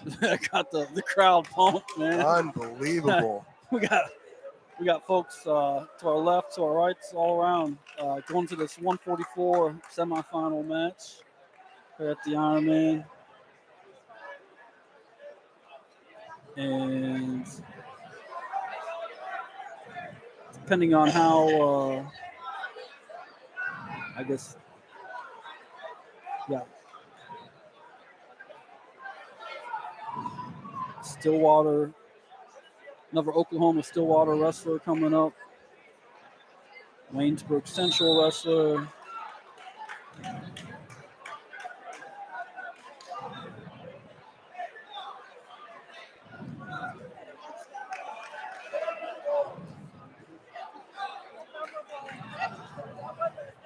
What an environment. Just putting some stuff out here for our for our fans and followers on social media here. The action inside of Thunderdome. You gotta love it, man. The energy is through the roof. Well, it's funny because earlier we were talking about just like the room, the wrestling, these schools, and their teams' wrestling rooms and how wrestlers feed off each other's energy in the practice, and you can feel that intensity. That's going on right now in this Thunderdome.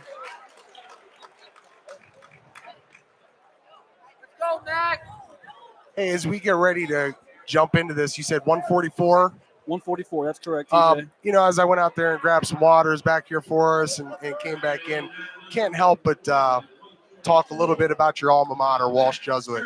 You see all the banners hanging inside of here, but talk about some of the great wrestlers that have come through here. And I saw some of the football jerseys up on the wall. Everybody knows about Mike Vrabel and what he was able to do, not only with the Super Bowl victories with the Patriots, his career at Ohio State, and then now the current head football coach for the Tennessee Titans. But some of these wrestlers that have really made this program what it is. Oh, man, yeah. Where to begin? Other than yourself. You got, one of the living legends, Don Horning, back in my day. He actually just come in and work out with our team and practice with us. You have Joe Heskett, Sonny Marchetti, one of the greatest final matches I've ever seen. It's actually the first time I ever came up to Walsh Jesuit to see a Ironman event was back when Jamar Billman from Easton, Pennsylvania had a barn burner of a match versus Sonny Marchetti. Its place was on their feet during that. I know I was. That was incredible. Sonny Marchetti's North Canton, Stark County boy though originally. Yep. So shout out to the Marchettis. He's coaching the college team locally. I believe he's at Notre Dame University in Cleveland, Ohio. So shout out to them and to Sonny if you're listening. Also, you had I mentioned Joe Heskett. Talk about class act. Somebody that besides being just a phenom at his craft in wrestling, but off the mat, Joe Heskett, best person I ever met in my life, man. just what great character. Yeah. Yeah, what great character. A true champion of character. One of the mottos here at Walsh Jesuit is, when you graduate, they say you become men and women for others, and you saw that in Joe every day. Shout out to Joe. Nate Doherty, that was over here earlier, multiple time state champion. I'm not sure I can't remember Nate's placement in this tournament, but I believe he was a finalist at least once. And man, was he exciting! He was electric to watch out there. Always motivated me, as a teammate, as a friend. Just definitely a hard charger. Somebody, that would, if you weren't inspired and you're around, you could feel that energy off of him. Even today he came by. I'm like, dang. Foxhole guy. Yeah, about felt that dude's presence behind us. Right. Yeah. Coming in like a tsunami. Yeah, like. And we'll see if we can't track him down here before the end of the day. Get him on the microphone and talk a little bit about that. Anybody else any teammates of yours that were individual state champions outside of Nate? Yeah, Daniel Rooney. He's actually the head coach at Akron St. Vincent St. Mary's High School right now. He's doing a fine job with that program. Dan was, I think, a two-time state champion here at Walsh. Teammate, great friends. Again, somebody like a Joe Heskett, man, great person to, know outside of the wrestling room, and just somebody that looks out for anybody. It doesn't matter if you're a St. Vincent St. Mary wrestler or any team, he'll help you out, man. Yeah. Just a good person, good-hearted person. We had Paul Jones, PJ Jones was I think wrestling for University of Harvard in the Ivy Leagues. Down at the Mosh. But, besides being a brainiac and getting into Harvard, he was a standout wrestler, good teammate, good guy to know, state champ. So the year he won state championship, he beat a guy that was last name Villers from Northwest High School. And then Nate Villers, Nick Villers. It's a Jeremy. I remember Jeremy. The Villers name. Yeah, and then the following year, I wrestled the other Villers, the brother, in the state finals in the same weight class. Oh wow! Yeah, so it's like a repeat, school versus school wise anyway, and almost on the name. Yep. Well, he was Paul John, and I'm John Paul. So. The Pope, John the Pope. Yeah. Figured it was going to get religious here today at Walsh Jesuit High School. We'll say a couple of Our Fathers before the end of the day. That's always recommended, yeah. Say it 3 times in the mirror and Mickey Smalls will show up. Yeah. 2-1 in this match here in front of us. Second period, 47 seconds remain. You saw these two. The crowd's been chanting that too. That official finally awarded the wrestler for it. By the way. Yep, they got it up to 4-1 now. But there was a little heated exchange between these two when they had that first break when it was at 2-1. Oh yeah, and you saw they feeling that energy. Yeah. Right, the young man here in the white. I'm looking for the name on it. Is he out of Waynesburg? Waynesburg, yep. Waynesburg Central. He kind of gave a little bit of the chest shove there. Like a true warrior.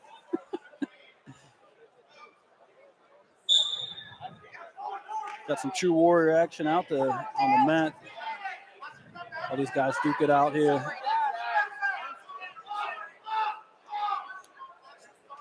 That's always my favorite award on a sports team is the unsung warrior. You got to have them. Might not be the guy that's first team All-State. Might not be the guy that's going to blow up the stat line. But you got to have warriors on the team, guys that just get it done for you every time and just gritty. Some guys that say, might have more heart than a guy that has all the offers in the country. And you'd love to have 11 of those, 12, 13 of those guys on your team. If you could clone them all, they're going to have a restart here. Yeah. It's going to push it out 5-2 to start this third period. Well said, though. Yeah, that's, it made me think of like Rudy Rudiger, a walk-on. Rudy, he's back. Rudy's is back. I wonder if that's a good question. I wonder if that inspired the name. Yeah, we'll have to ask Dante Rini. Yeah. We got to call him up. Or Jesse Lang, yeah. See what they say. They've done a great job with that company. Oh, excellent. Yeah, love their merch, love their gear.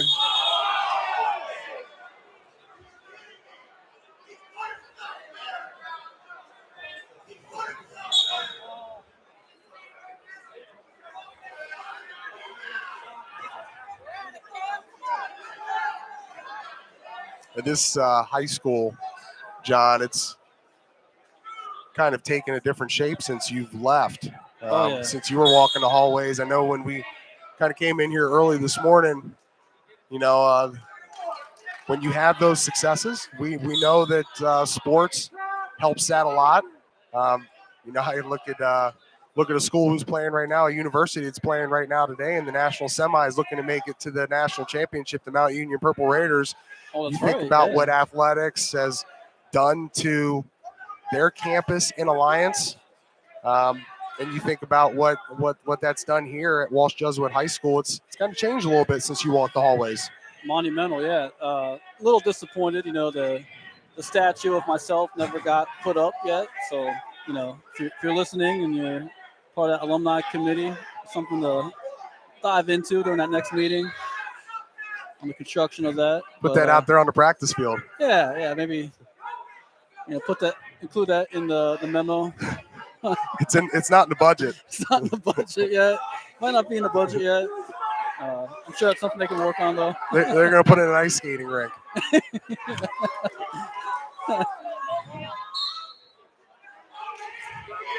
Always keeping the competition on the ice. That's your motto. Iceman.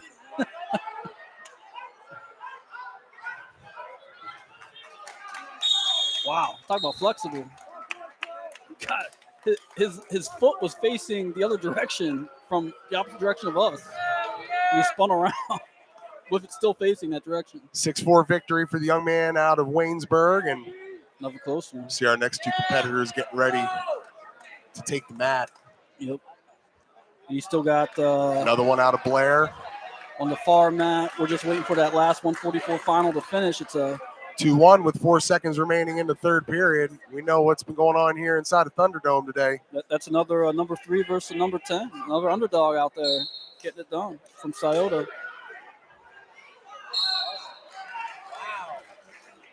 All right, so that is going to end that one down there. You're not going to get the 4-second point that we've been used to. Right. Or as we saw a few matches back, a point with 1 second remaining. Boy, look at the look in the eyes of this guy from Blair. Academy, man, yeah. A little bit of a smile, but just eyeing down his opponent. He's got a little bit of a gash underneath his right eye. I saw that, You can tell he's been through some battles. Get a look in at these guys here. That's awesome. Yeah, and let me see here. This is the 150-pound weight class semifinal. This is brought to you by John Lowery's Ice Arena, keeping the opponents on ice here at Walsh Jesuit. It's coming, man. I'll tell you what.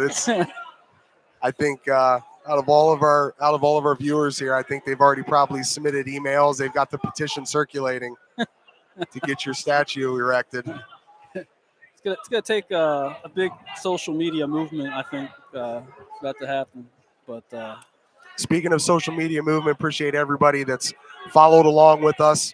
Absolutely. Instagram, Facebook, Twitter. Check us out at Stark Media Team. Give us a follow, give us a like, give us a share. It helps us grow. Like and subscribe. Like and subscribe. Subscribe to our YouTube channel. You're already here watching. You're already here listening to us. Give us a subscribe. It helps us grow. It allows us to be able to do more things, and really what we ultimately our main mission here at Stark Media is to shine a light on all athletes, men, women, youth, high school, collegiate. That's our goal here. That's our main reason for doing what we do, is to put a spotlight on all the competitors, whatever your arena is, whether it's a golf course, whether it's a wrestling mat, whether it's a ice skating rink, whether it's a basketball court, whatever it might be.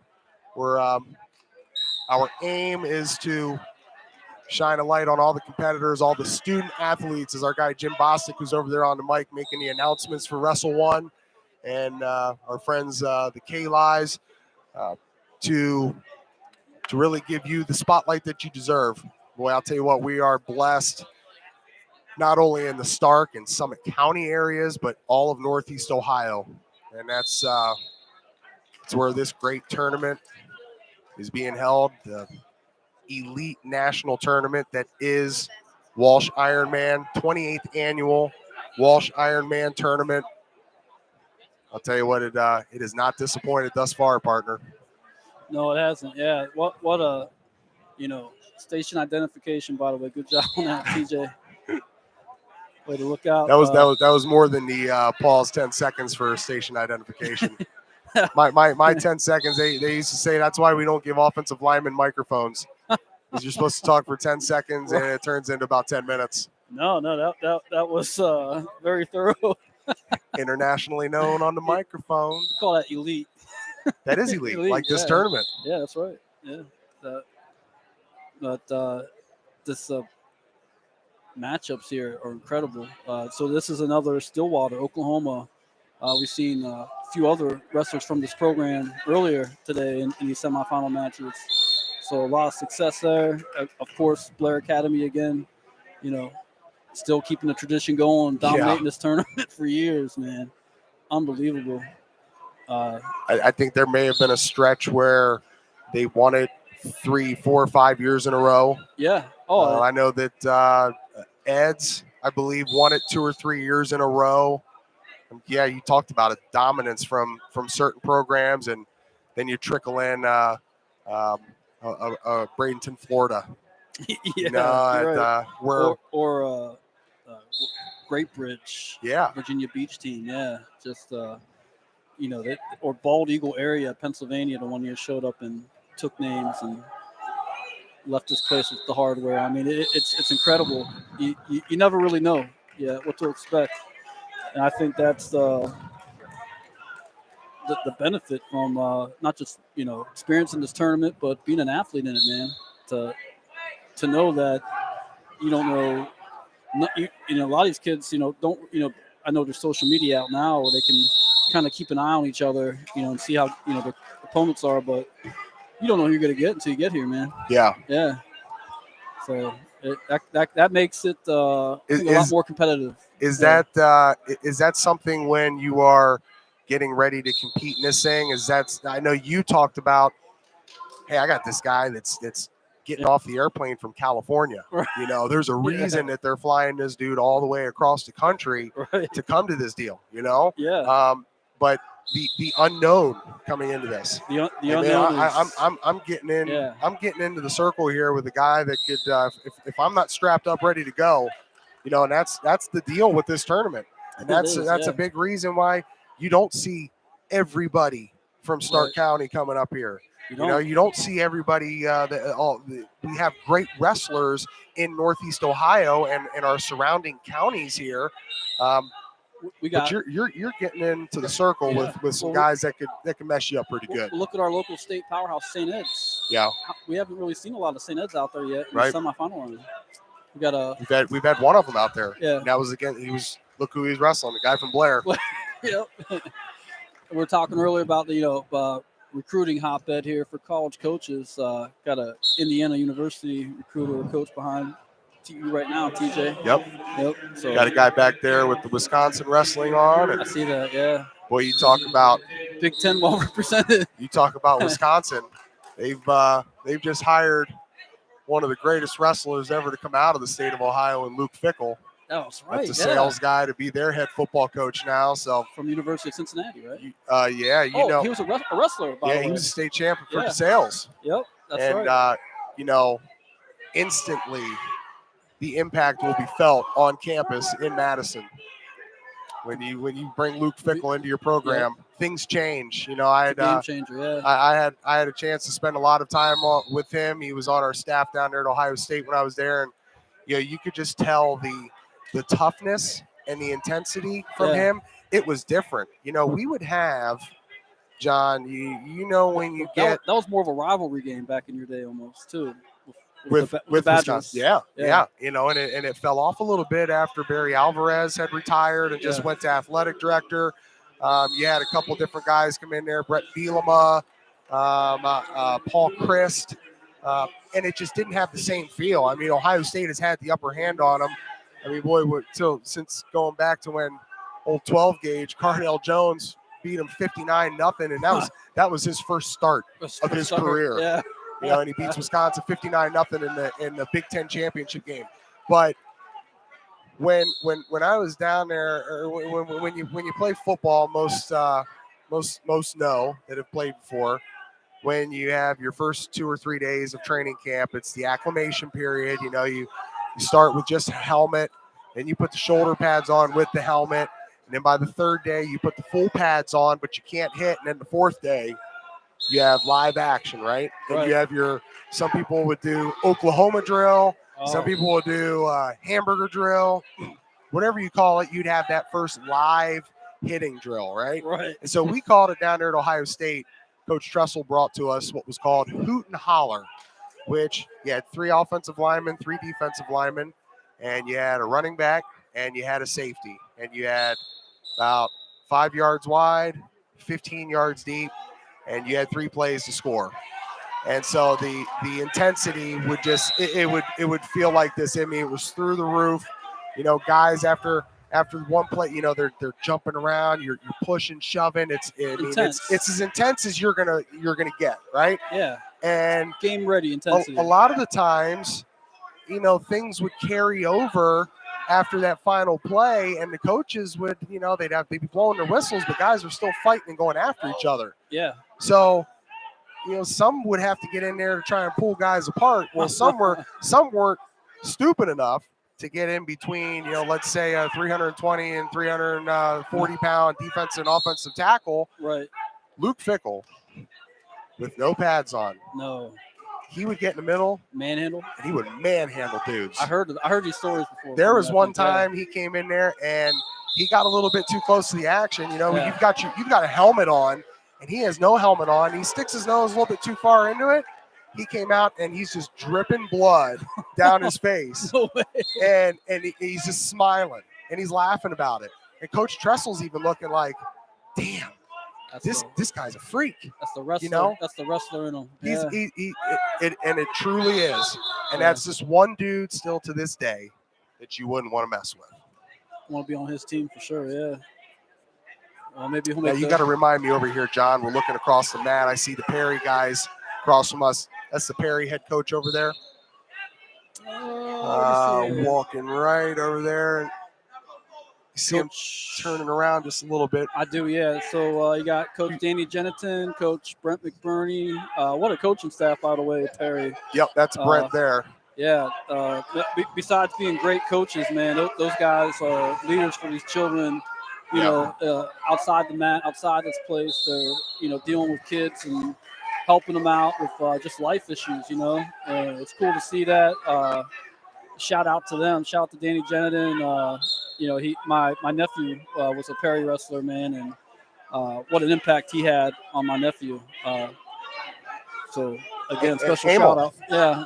Right? Yeah, Emil. Yeah. What's he doing nowadays? Is he still in school? Is he done? He finished up. Congrats to him on finishing up at Purdue with a degree, and he got his bachelor's done, and he moved back to Ohio. He's up in the Cleveland area now, working. Got a real good job with corporate America up there, and it's funny. I think I was talking to him about that, and he's like, yeah, one of the things they asked me in an interview, or they mentioned, he was like, yeah, we saw you were a Big Ten wrestler. So yeah. that kind of bumps you up on the totem pole here for I got getting the this boost. job. Yeah. So And- Emil Sunland, he multiple state qualifier, right? Yeah, he was. Yeah, he was a state champ. Probably the best state championship match these eyes have ever seen, man. I don't, and if you're listening in, definitely in the chat, let us know about what favorite state championship match that you had seen or witnessed or knew about. Definitely want to hear those stories. I know there's probably been a lot of great ones out there, but definitely biased towards animals because of my connection with them from family. But yeah, he pulled out a great victory there at the state tournament, and besides that, had a great victory as a student athlete, man. Awesome grades. That's what got him through Purdue. All right. And Here we go. You're not going to hear what I have to say now. That coach from Stillwater, he's pissed. He- You see him, he's telling those guys to stay back. You got one of the moms out there. man. She's excited. And Uh-oh. boy, that's going to end 2-1 in overtime Blair. for the Blair competitor. Uh-oh. Coach coming back. He challenging. They're not happy. Yeah. They are going to challenge it. Well, But save that for the plane ride back to Oklahoma. they're going to sit down and have a conversation with the head official. And you know what? Shout out to the officials for doing that with these coaches. That's really awesome, to have that conversation, let them let off some steam, and take a moment to identify what the call was and give that feedback to the coach, and vice versa, and to take the coach's feedback. I mean, that's incredible. So much appreciated for the officiating that's here. Job well done. And I know some of the fans might disagree that are doing the booing, but it's not as easy as it looks. Making those last second calls like that too, man. Right. Think about that, as an official, to interject yourself into to make a caution and say because your foot wasn't on the red line. Right. And to have it be a controversial call like that, which is going to, eliminate that young man. You never want to interject yourself as an official if you don't have to, unless it's something right there, Right. Unless it's something glaring, and that right there, I think when they go back and look at it, they're going to see that it wasn't. Right. I agree. Yeah, that it's one of those things Jim was talking about earlier. You got to be that good that if a call doesn't go your way, you still win. You know what I mean? Yeah. And is that hard to do? Well, yeah. That's what separates, I guess, the champ from the runner-up. Huh? Right. And we also, in sports, we have that old cliche saying of don't leave it in the official's hands. Right. But at that point there, you're in a 1-1 match in overtime. You're in a battle. Top in the country. Yeah, that's a battle. So somebody got to make a decision. Yeah. Right. You hate to see it come down like that. But yeah. Boy, some high-end action here at the 28th annual Walsh Ironman. Appreciate everybody riding alongside us here today on the Stark Media Team YouTube channel. Appreciate our partners. Appreciate our friends here at Wrestle One Tournaments, the Kallais, our guy Jim Bostic over there. Check out In the Room with Jim Bostic on our Stark Media Team YouTube channel. You're already here. Once we're wrapped up today, check it out. Give it a share, subscribe. Continue to watch here today from Walsh Jesuit High School, the nation's premier, the nation's elite wrestling tournament. I believe finals at 4 o'clock. 4 o'clock, yep. And we got a new segment we're introducing to the show today. It's called the Hoot and Holler Round. By Jim Tressel. we're gonna line him up. We're gonna get the coach from Stillwater. He's gonna be in the secondary. He's gonna be coming downhill. Yeah. I don't want to be in his path. He's going to pick one of the officials to carry the ball. I'm envisioning them meeting at the line of scrimmage right now.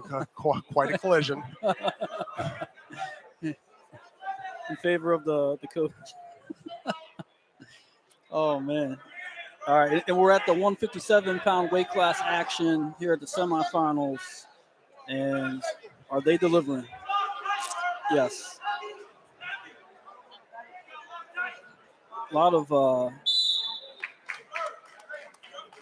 so in this round, this is interesting. So you got some different team names anyway versus like, it's funny because it kind of reminds me of like the top four, like for the, people complain about the NCAA tournament, top four is always the same. Oh, it's Clemson, Bama, Buckeyes, and maybe, Notre Dame or somebody like that. But I'm like, if programs like we were talking about earlier, if they got the coaching, if they got, people buying into that they're going to show up. Those athletes are going to want to be part of that program. And kind of seen a lot of that today. With like that Stillwater team, Blair Academy. Who was the other one? McCormick? Was that the McCourt? Yes. McCourt, yeah, man. They were. I think they got 3 in the finals already. So, and that's phenomenal. So little mix up in the action though for this round. I don't know if any of those schools are represented. Let me just double check here on the bracket. And they're not. Yeah. So that's the first in the semifinals that we didn't have a wrestler from either of those programs represented in the matchup.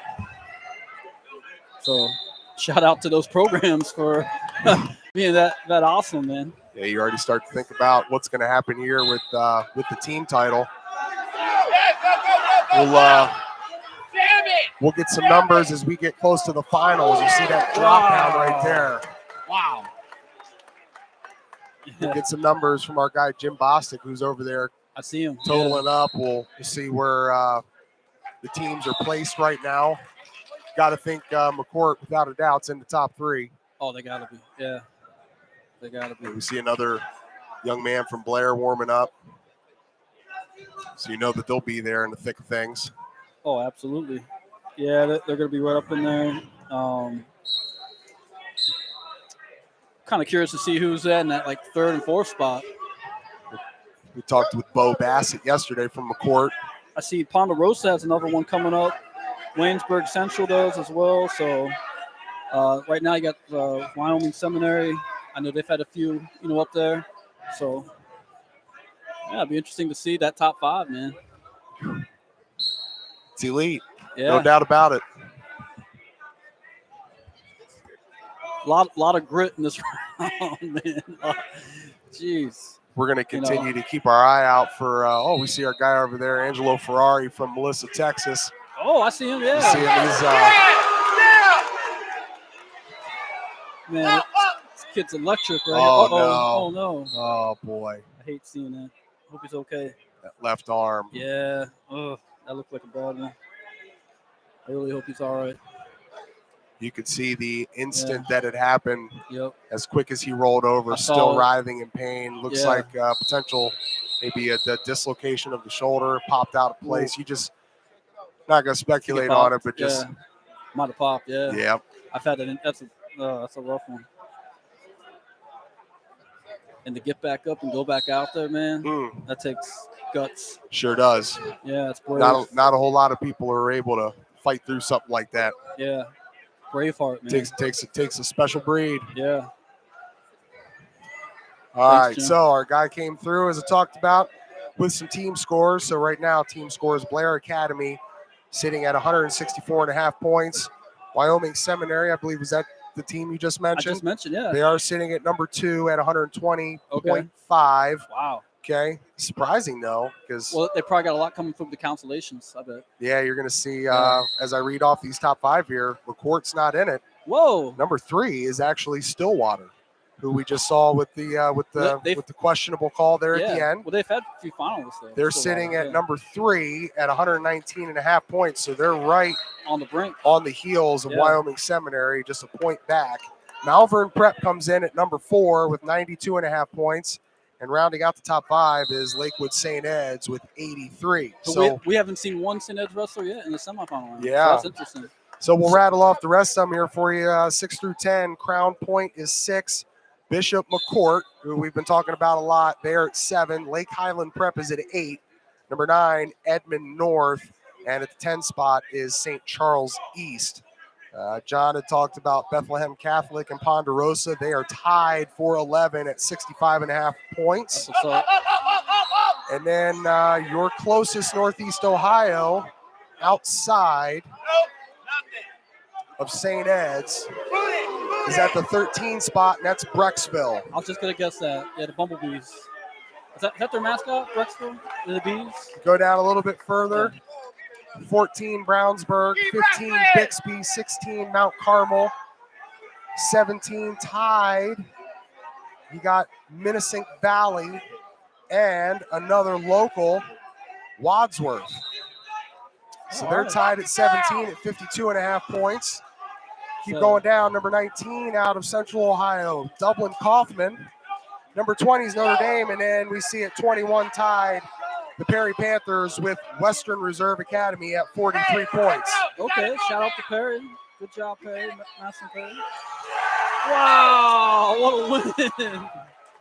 Gotta love that excitement, man. And that, you know what? And that's instrumental in that team race for Wyoming Seminary. That was one of their guys. Yep. Wow. Boy, after just having that injury, going down like that, you talked about the guts, being able to fight back from something like that, the heart, the toughness. This is next. You see the excitement. This is next. That was our last match right here. So now you've got Angelo Ferrari coming to the mat. Had a great conversation with him here yesterday.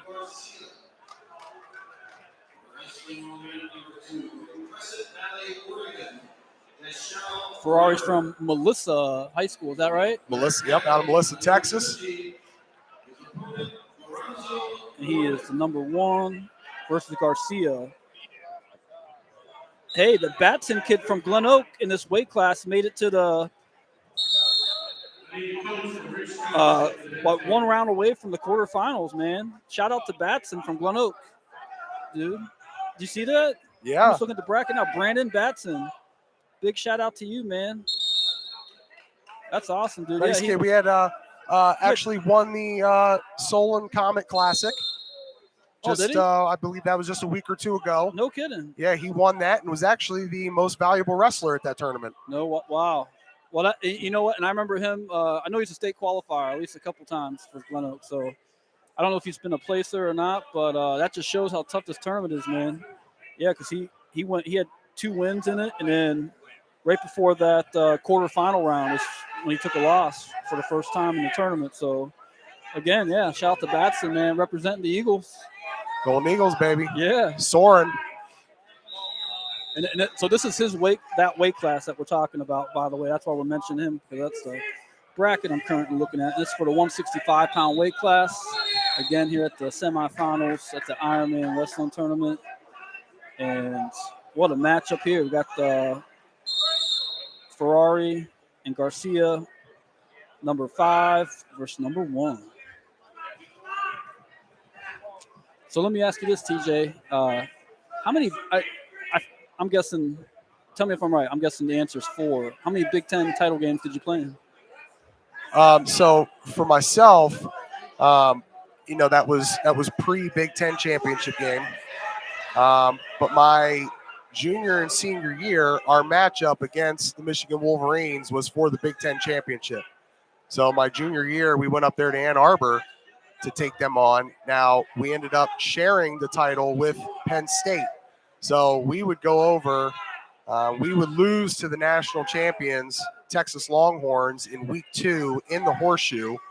And then 3 weeks later, we went over to Happy Valley and we lost to the Nittany Lions 17-10.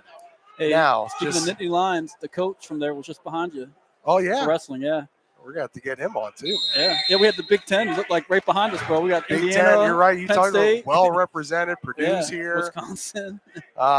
Still waiting on Coach Ryan. I didn't see him yet, man. But so a few weeks after we had lost to Penn State, most will remember that was the big game where Michigan went into Happy Valley and Chad Henne hit Mario Manningham for the game-winning touchdown, and the Wolverines beat the Nittany Lions. I remember that. So that set up a match for us, a game for us in Ann Arbor, final week of the season, where we went up there and we had to beat them to get a piece of the title. We went and drove 88 yards with less than 2 minutes to go in the game and scored a touchdown off. I had a nice little pull block, got my guy Antonio Pittman out of Bookville High School into the end zone. I And remember Pittman. we were able to get the 2 minute drive, win the game, and get a piece of the Big Ten championship. And then my following year, my senior year, we were able to beat Michigan in the game of the century where it was number 1 versus number 2. So not only was it for the outright Big Ten championship, which Ohio State hadn't won since 1984, the year that I was born, but it was for a chance to go to the national championship game as well. So essentially played for back-to-back Big Ten championships my junior and senior year. And then my true freshman year, which I redshirted, that was a shared Big Ten championship as well. Although we were undefeated and we beat the Miami Hurricanes for the national championship, we never played Iowa that year, and Iowa was perfect in the Big Ten. So we shared it with Iowa. You remember Brad Banks, their quarterback, who played for the Jets? Yeah. Dude, so I mean, that's a matchup people would have loved to have seen if it could have happened. But, you know, with the way the conference shook out at that time, there was always 2 teams that you didn't face in the regular season. Right. And Iowa just happened to be one of those that year. So understand, if you're listening in, TJ is the Ironman. Oh, yeah. I don't know about that. Of, you know, his time, man, of college football. So I got, I'll tell you what, I was fortunate. We talked about hard work earlier. For me, it was about outworking my opponents because when I stepped out onto the field, I was never the fastest. I was never the strongest, but I was smarter. I was mentally tougher. I had more heart. I had the intangibles. And that's really what kind of carried me through, you know, toughness and attitude. And that's what you see right here from that's a wrestler's mindset, right? It is. If you don't have the attitude and the toughness, you're going to get exposed the moment that you step out there. I gotta just, you know, off topic, but this Notre Dame singlet, maybe go back to Rudy. He's back. He's back. He's back. He's made it back into the conversation. Yeah, at the Ironman 2022. Well, I'll tell you what, I'm trying to get these videos up here, and we kind of experienced and figured out yesterday there is an immense amount of frequency being disrupted in this building right now. Everybody jumping on the Walsh Cavalier bandwidth. And that bandwidth's maxed out. It has been completely squashed. Yeah. Now we're lucky because our friends that are watching and listening with us here on our free YouTube channel. Remember, subscribe, like, follow, share, help us grow so that we can get out here and cover more of these athletes. We got lucky here because of, you know, hey, sometimes it pays to know people, and our good friends, the Kallais and Wrestle One tournaments, allowed us to be able to jump right into their hub here, which they set up all of these clocks. They set up all of these cameras. They come in here the day before the event, and it's quite a process. When you think about what do you guys call the lower level down there? Is that the reach? Bill Rico Fieldhouse. Yeah. So down there, you would have had 7 mats down there, I believe. Yep, that's correct. Yeah. Okay. So I mean, to think all the setup that goes on there for clocks, tables, officials, cameras, table workers, everything to be able to actually, by the way, come back up here to the hub. Well, shout out to all the table workers, by the way, the people that volunteer their time. I mean, to be here, sit here through all this, you know, intensity. And see down here, you might get a potential pin. I see that. Wow. Old head and arm. Loving that. Is that a Walsh Jesuit wrestler? Well, I can tell you one of the competitors is from Blair. That was the one we talked about warming up earlier. Yeah. Let's see if I can get that young man to stand up. No, I want to say Cedar. It's Crescent Valley. Crescent Valley, yeah. Man, got that school color, though. So, no, but yeah, to go back to what you're saying, though, Bill Rico, by the way, if you're not familiar, a big part of this school being what it is athletically and academically, you know, dedicate a lot of hours, you know, when they name a field house after you. Right. That's usually the case. Great person, though. I had the opportunity to actually know him. He was around here back in my day when I was a student. So shout out to the Rico family. And, always be remembered, man. Uncle Rico coming through. Not Rico Bosco, by the way, from Barstool Sports. It's a different character. So the young man from Blair, I'll see if you can't get that name, John. He's going to get the victory That over the is guy from Crescent Valley. That was an 8-5 the decision. Lorenzo Norman was the wrestler from Blair on that. He said he decisioned It was an 8-5 final. Crescent Valley kid. Okay, 8-5. And we got Ferrari still getting at it with 3-0 lead. 1 second. Boom. Puts him in the finals against Blair Academy guy. All right. That'll be a good match. Yeah. That'll be fun. That's gonna be fire, man. Oh. All right, we got another Waynesburg competitor coming to the mat. So tatted up with the full sleeve. Fuck yeah. Going to be taking on a young man from Ponderosa. So you think about some of these standings. Points, man. Ponderosa sitting at 11, and we said Waynesburg. They're kind of trickled down there. That'd be Waynesburg Central sitting down there at 25. Then you got your favorite team outside of Walsh Jesuit, Marmion Academy, at 26, rounding things out. You know, we got a chance to see their team school bus. Yeah, that's just one word to describe that was elite. Luxury traveling there. It sure was. Yeah, a little jealous. Hello to everybody checking us out on the Stark Media Team YouTube channel. Appreciate all of you up in here to double digits now. Thanks for spending your Saturday afternoon with us here at the nation's elite wrestling tournament. Some of the fiercest competitors, not only in the country, but the world. Here, hovering down, descending upon Walsh Jesuit High School here in Cuyahoga Falls, Northeast Ohio. Hotbed right now for wrestling. Yeah. I'll tell you what, it's going down. You've got the best of the best. You talked about this thing starting yesterday. We joked as we got in here today, as we were getting our coffee, the cream, right? Yeah. Macho Man Randy Savage said it best, right? The cream rises to the top. Cream rises to the top. The cream is here right now, my friend. The cream is right in front of us. The guys that have made it to this point have withstood the best of the best.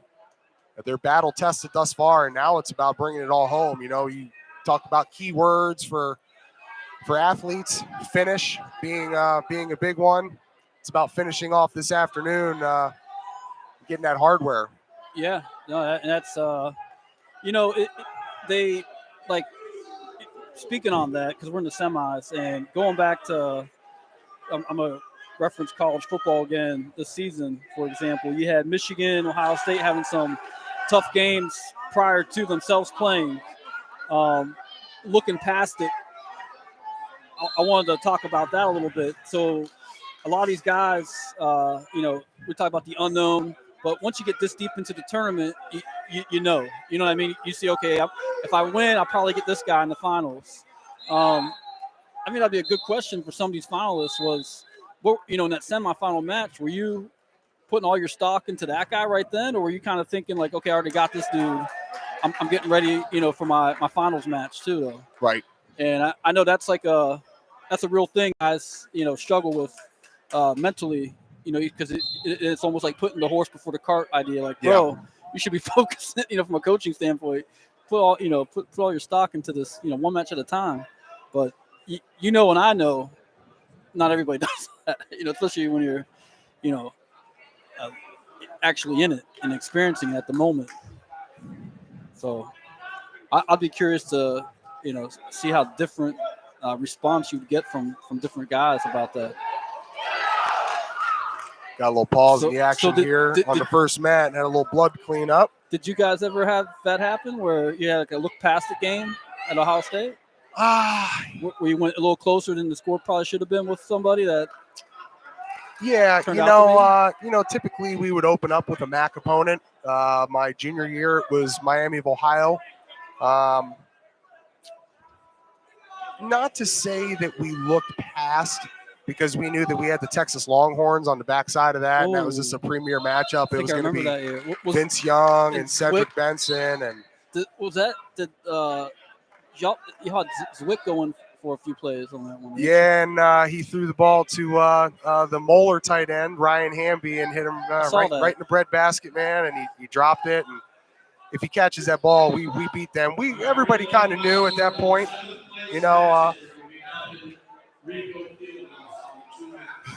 Yeah, right. I'll tell you what. We knew going into that matchup at that time. They were number 2. The Longhorns were number 2 in the country. We were number 4 in the country. We knew that the winner of that game was going to end up being the national champion.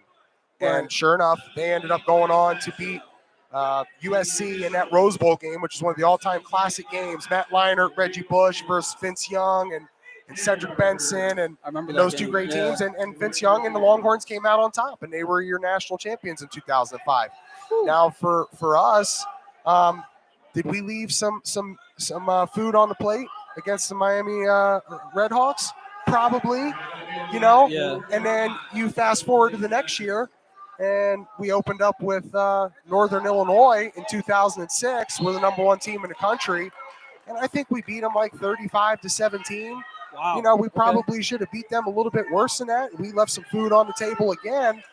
You know, you could maybe say that we were just looking forward to going down there to Austin, Texas the following week so that we could get some redemption on the Texas Longhorns, you know, and at that time they were ranked number 2 in the country and we were number 1. Now Vince Young had gone into the draft. He was gone. He was drafted, I believe, by the Tennessee Titans.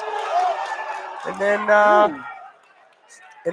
we got a chance to take down Colt McCoy. So that was early in his career. I remember that. And then by the end of Colt McCoy's career, and most probably saw last week, Colt McCoy's still playing in the NFL, still getting some reps. And early in his career is when we got a chance to see him. Oh, man, here we go.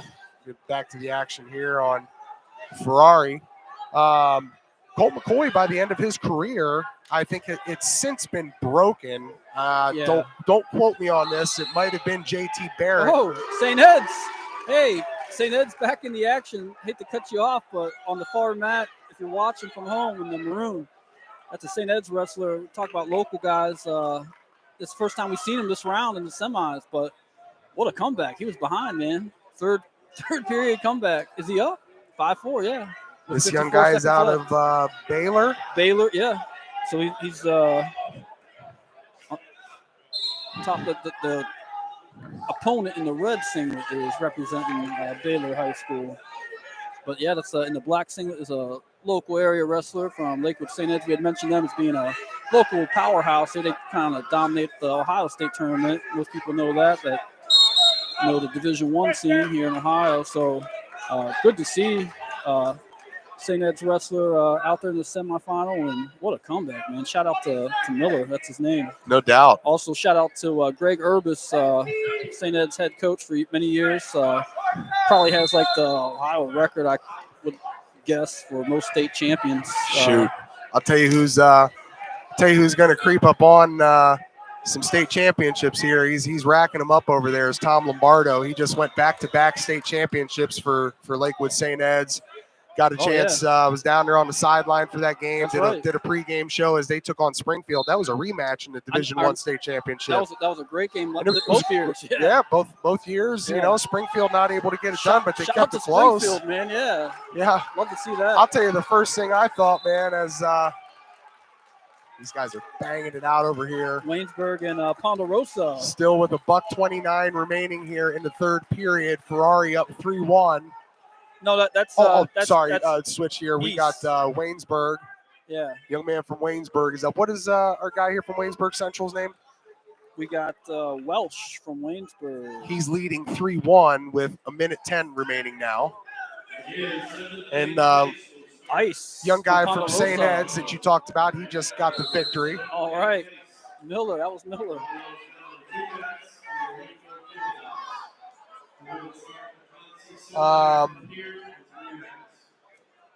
Look at this, 3-1.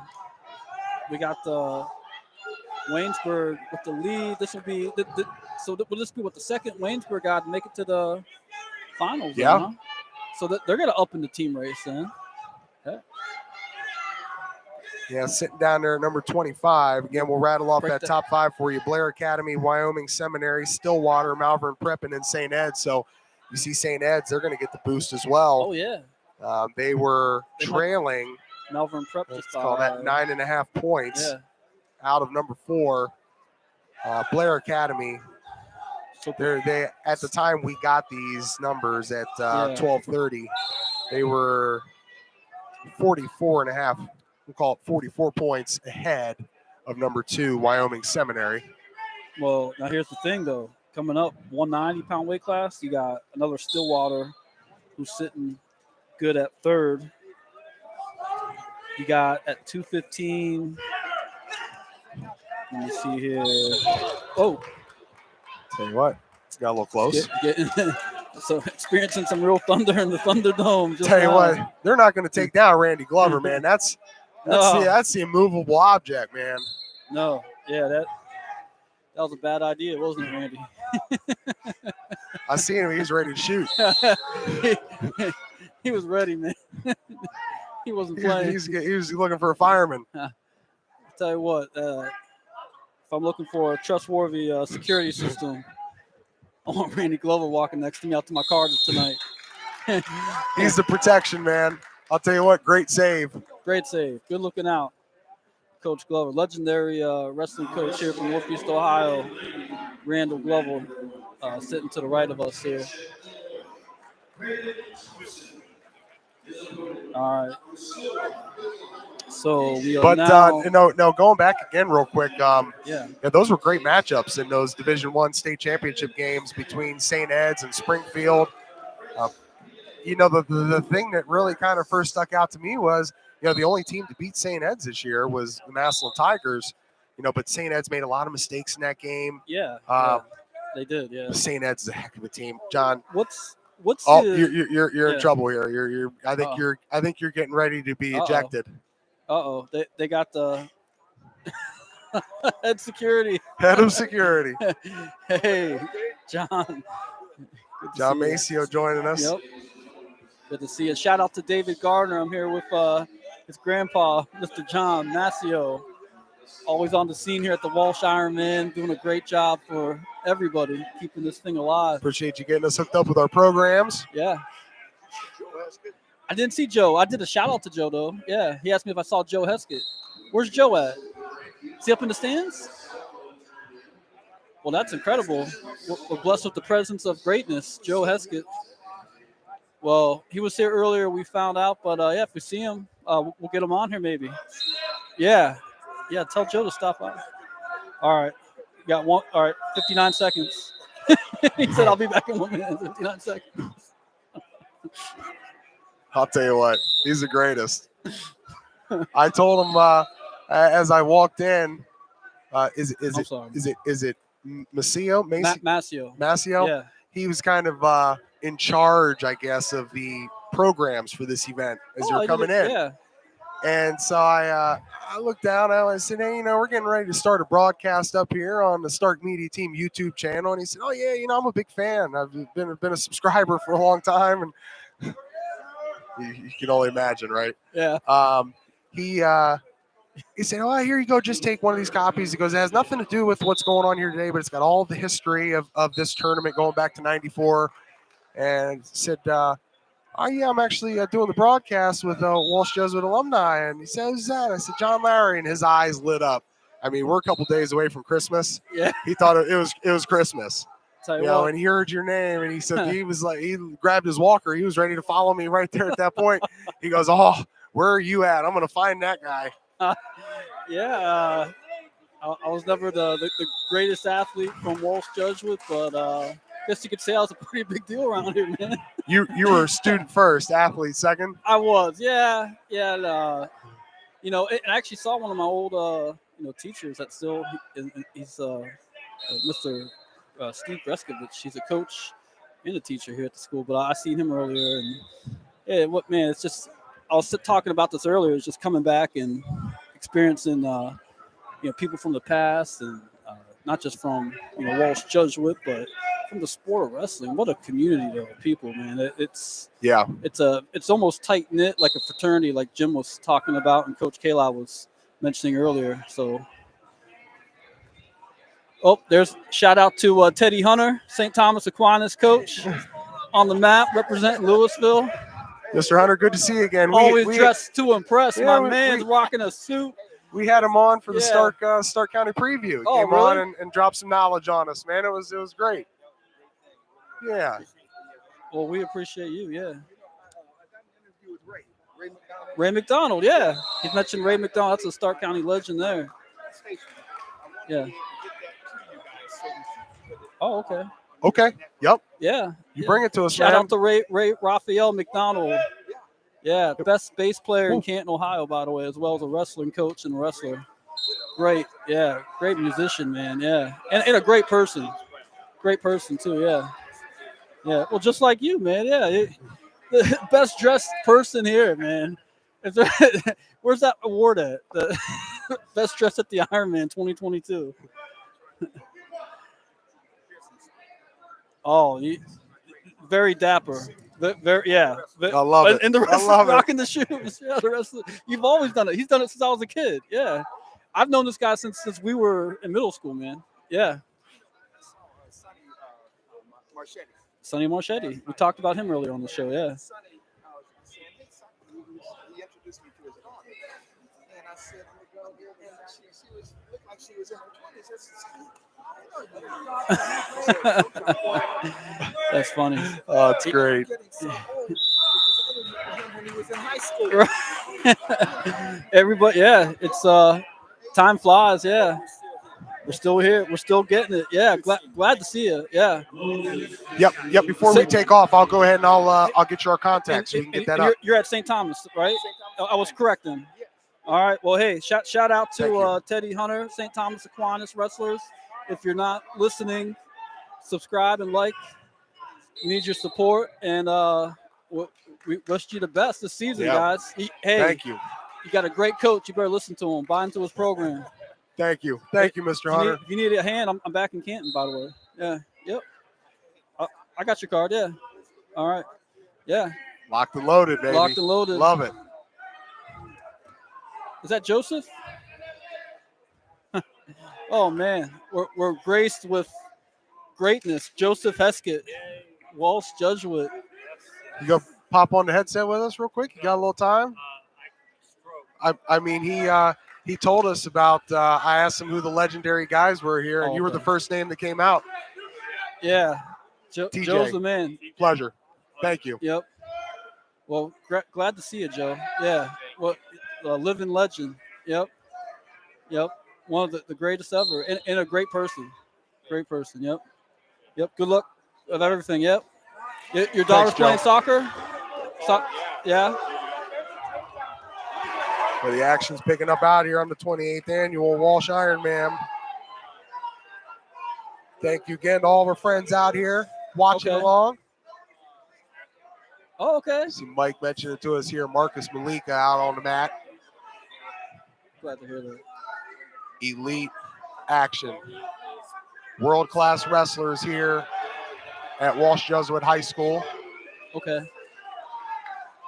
Thank you again to all of our viewers today. We'll be here with you through the duration. We'll be joined back again by our guy, Jim Bostic. We call him team leader here of the wrestling sector at glad to hear that, Stark Joe. Media Team.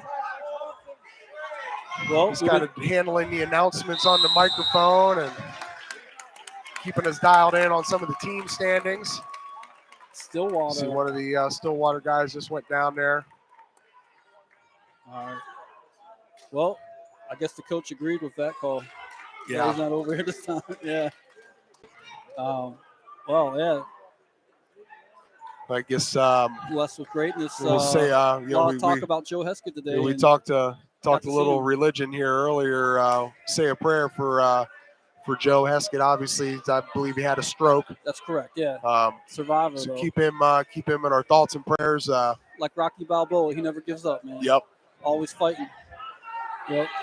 And shout out to he was talking about his daughter, a great soccer player, by the way. So not sure what level of success she's at with it, but for great things from Joe just now. So shout out to Joe's daughter as well. And also shout out to Joe's grandmother, Evelyn Heskett, great part of my life here at Walsh Jesuit. Always encouraging. I had down times, somebody to talk to. She was always there for me. She was very helpful here at the school. So she didn't handle the feed the team. She did. Yeah, she used to prep and a lot of the food for events for the school, for the sports team. So big shout out to Evelyn Heskett and great family down there. Real big victory. Wow.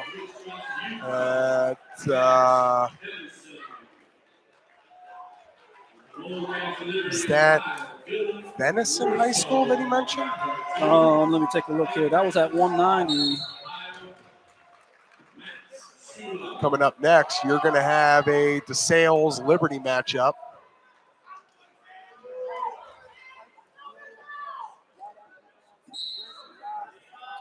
Yep, Owen Tangi Liberty versus, you're right, St. Francis DeSales. Central Ohio matchup here in Northeast Ohio. Gotta love shaking that. It up, man. That's good. That's cool. I love seeing that. Shout out to Central Ohio wrestlers, man. No doubt, man. Yeah. Strong DeSales group up here. We look back in the stands and we can count out about 10 to 12 of them sitting right here behind us.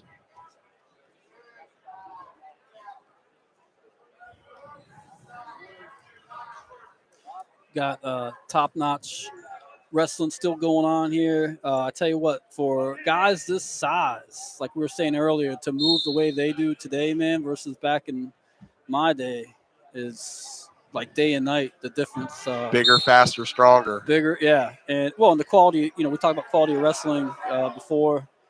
And, these guys are hitting moves that the lightweights hit, man.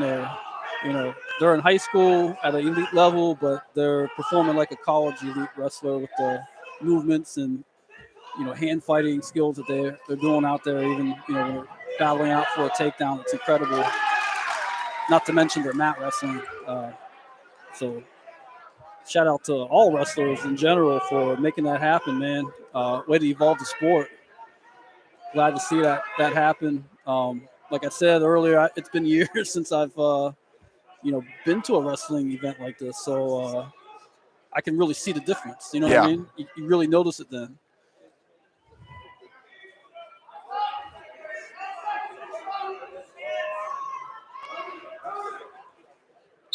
Boy, that signal on some of the cell phone services keeps on spinning. Yeah.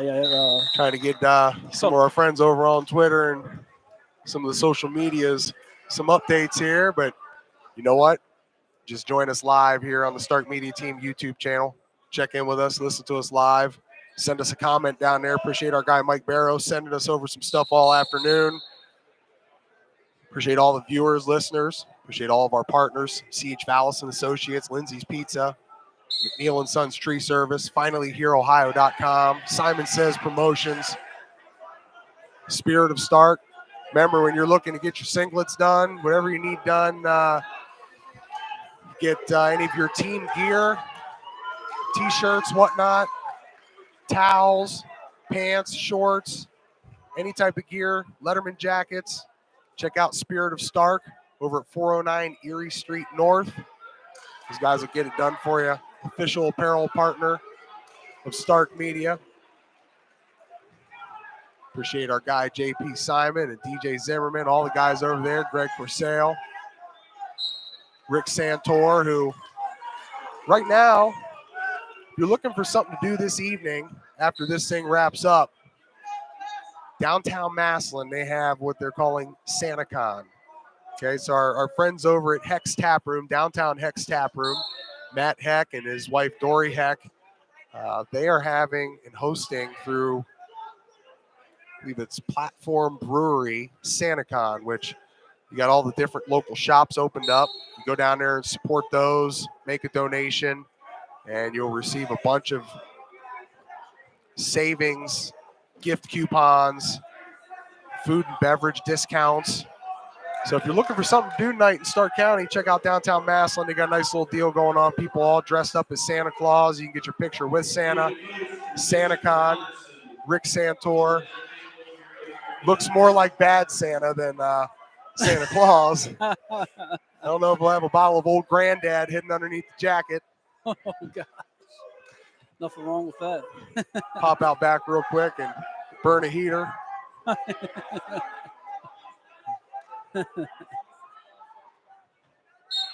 Look, I seen that left trigger.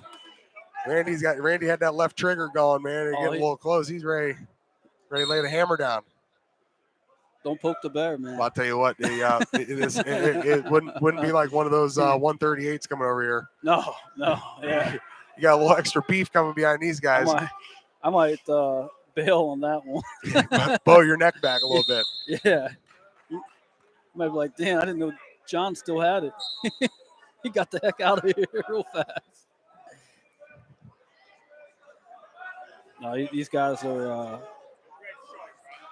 top elite athletes. Official came over to indicate the choice of the opponent there. He said it was Red's choice. And he got the reversal. That's why he got the 2 points. So sport of wrestling, if you're not familiar with it, that's how that works. If you're the guy on the bottom and you get around the guy that's on top of you and you can control him, then you get a reward for that. They give you 2 points. So. DeSales leading that match down there, 6-2 in the third period, 1:21 remaining. Here, still close, 1:29 remaining in the third period. 4-3 lead for the young man in the red. Which is, let me see here, I got you. We got, well, here's what we got here. We got,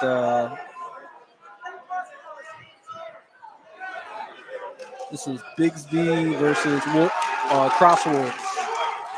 Woods Crossing. So, what's the red singlet say? Bigsby. So that's our guy from Bigsby in the red. He's up 4-3, less than a minute left. DeSales pushes out to an 8-2 lead with 43 seconds remaining. Oh, yeah. Yep, shout out to the O'Neill family. Joe O'Neill, teammate of mine in football was Patrick O'Neill. Patrick O'Neill, one of my teammates down there at Ohio State. Oh, okay, yeah. Played linebacker for us. Great linebacker, man, yeah. Also, shout out to Marcus Malika. And thank you, Mike, dude, he's on it. Mike notices wrestling, man. Mike, bringing the heat, baby. Love it. Yeah. Appreciate you, brother. So they had put 4:30. They put 5 on the clock here for these two for a injury timeout, but they got the action going back again here. So you got 4-3 with 48 seconds remaining. Red leading. So who got that? DeSales? DeSales with the 10-2 decision. Wow. Central Ohio Crosstown Showdown. Olentangy DeSales. Semifinals at the Ironman. DeSales victorious. Celebrating. Love seeing that, Ohio versus Ohio at a big national tournament like this. That's cool to see. Big fellas coming to the mat. The thunder really about to happen in this Thunderdome.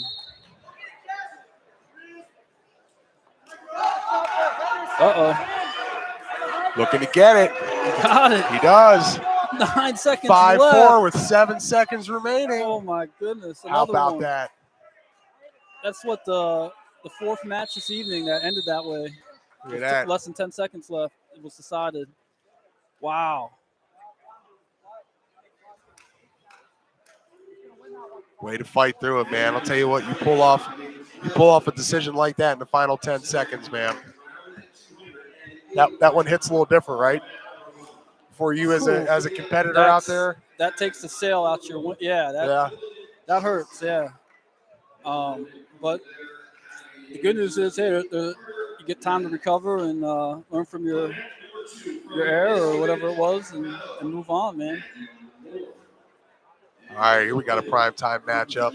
Joliet Catholic. Joliet, I'll tell you what. You know who went there, right? Rudy Rudiger. Stop. I love it. He just keeps coming back, man. And Rudy's going to be wrestling against, guess what? Another Blair competitor. Academy. Wow.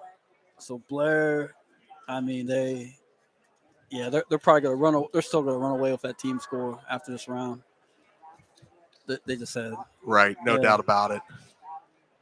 I mean, it's almost every third to fourth match we've seen has featured a Blair competitor. Then now on the other mat, it's a Christiansburg. I believe that's a Virginia. And Mesa Ridge. So try to get both of those guys into view here as you see them banging it out. Tell you what, these guys are physical right here in front of us on the Rudis mat. Yeah, you can tell, you can hear those head slaps over here. And I think our young guy right at the end there from Blair took a shot down low. Yeah, it'll happen. Had a little wardrobe malfunction as well, it looks like. Still scoreless in the first period on both of these matches. 29 seconds remaining down there, the second mat. So we were talking about earlier, like the different kind of heavyweight. I mean, this is 285, man. So, do you agree? Like, think back when I wrestled. And I remember, by the way, shout out to TJ Downing and Walt Downing coming down to the state championships and watching me wrestle when I was in them back in the day. That was fun, man. We'd make the stop over there. I'm trying to think what side of town it was on. I think it was over off of Cemetery Road, or it was up in Dublin. Dick Clark's American Bandstand. Yep, that's right. Those were good times, man. Rolling down a strong contingent of St. Vincent, St. Mary Irish down there, cheering on Mike and Ryan Hurley. So we'd go down there. We'd have a lot of fun, man. That was always a great time. Those were great times. Yeah. Which shout out to those guys. Seen them bopping around the building today, and Daniel Rooney, St. Vincent St. Mary's. All right. We got the 1-0 lead for Joliet. Yeah, Joliet Catholic, man, representing. $1:46 remaining in the second period. Well, yeah, these guys can move. Oh, he's man. looking to work behind him. Look at that. Gosh, he's a circle back. That was quick, man. So, if you're a heavyweight like this, and you're successful at this level in wrestling, would you think then, besides having the colleges recruit you for your wrestling ability, if you're a football player too, probably a good chance of getting those same kind of letters and recognitions in the football field? So how about this down on the other end here? What's that, a pin? So he had who's the big fella down there in the purple, John? Mesa Ridge. Okay, he was trailing 1-0 in the second period. Not only did he grab the 2 points, and he almost went down there celebrating with his boys, not only did he got the 2 points, but he finished it out with the pin as well. Wow. So, trailing. Great job by him. I see another injury stoppage here as the Joliet Catholic wrestler. He's up 3-0. 3-0. Oh, he's rocking. Is that his name on the singlet? No, it's not.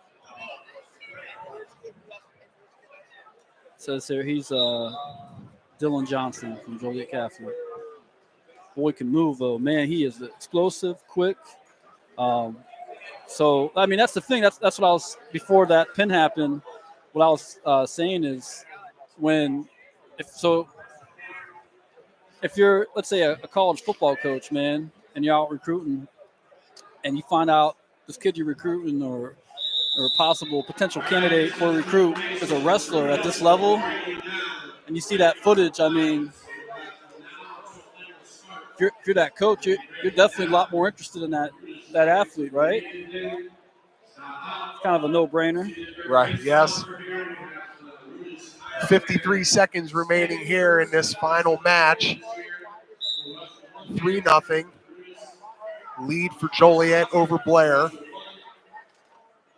So you'll wrap after this final match here on the Rudis mat, and I believe then they will they'll resume with the finals at 4 o'clock. Yep. Okay. So there's a break, and then So for anybody that's still out there listening, I know most have been able to see here that we've gotten down to this final match.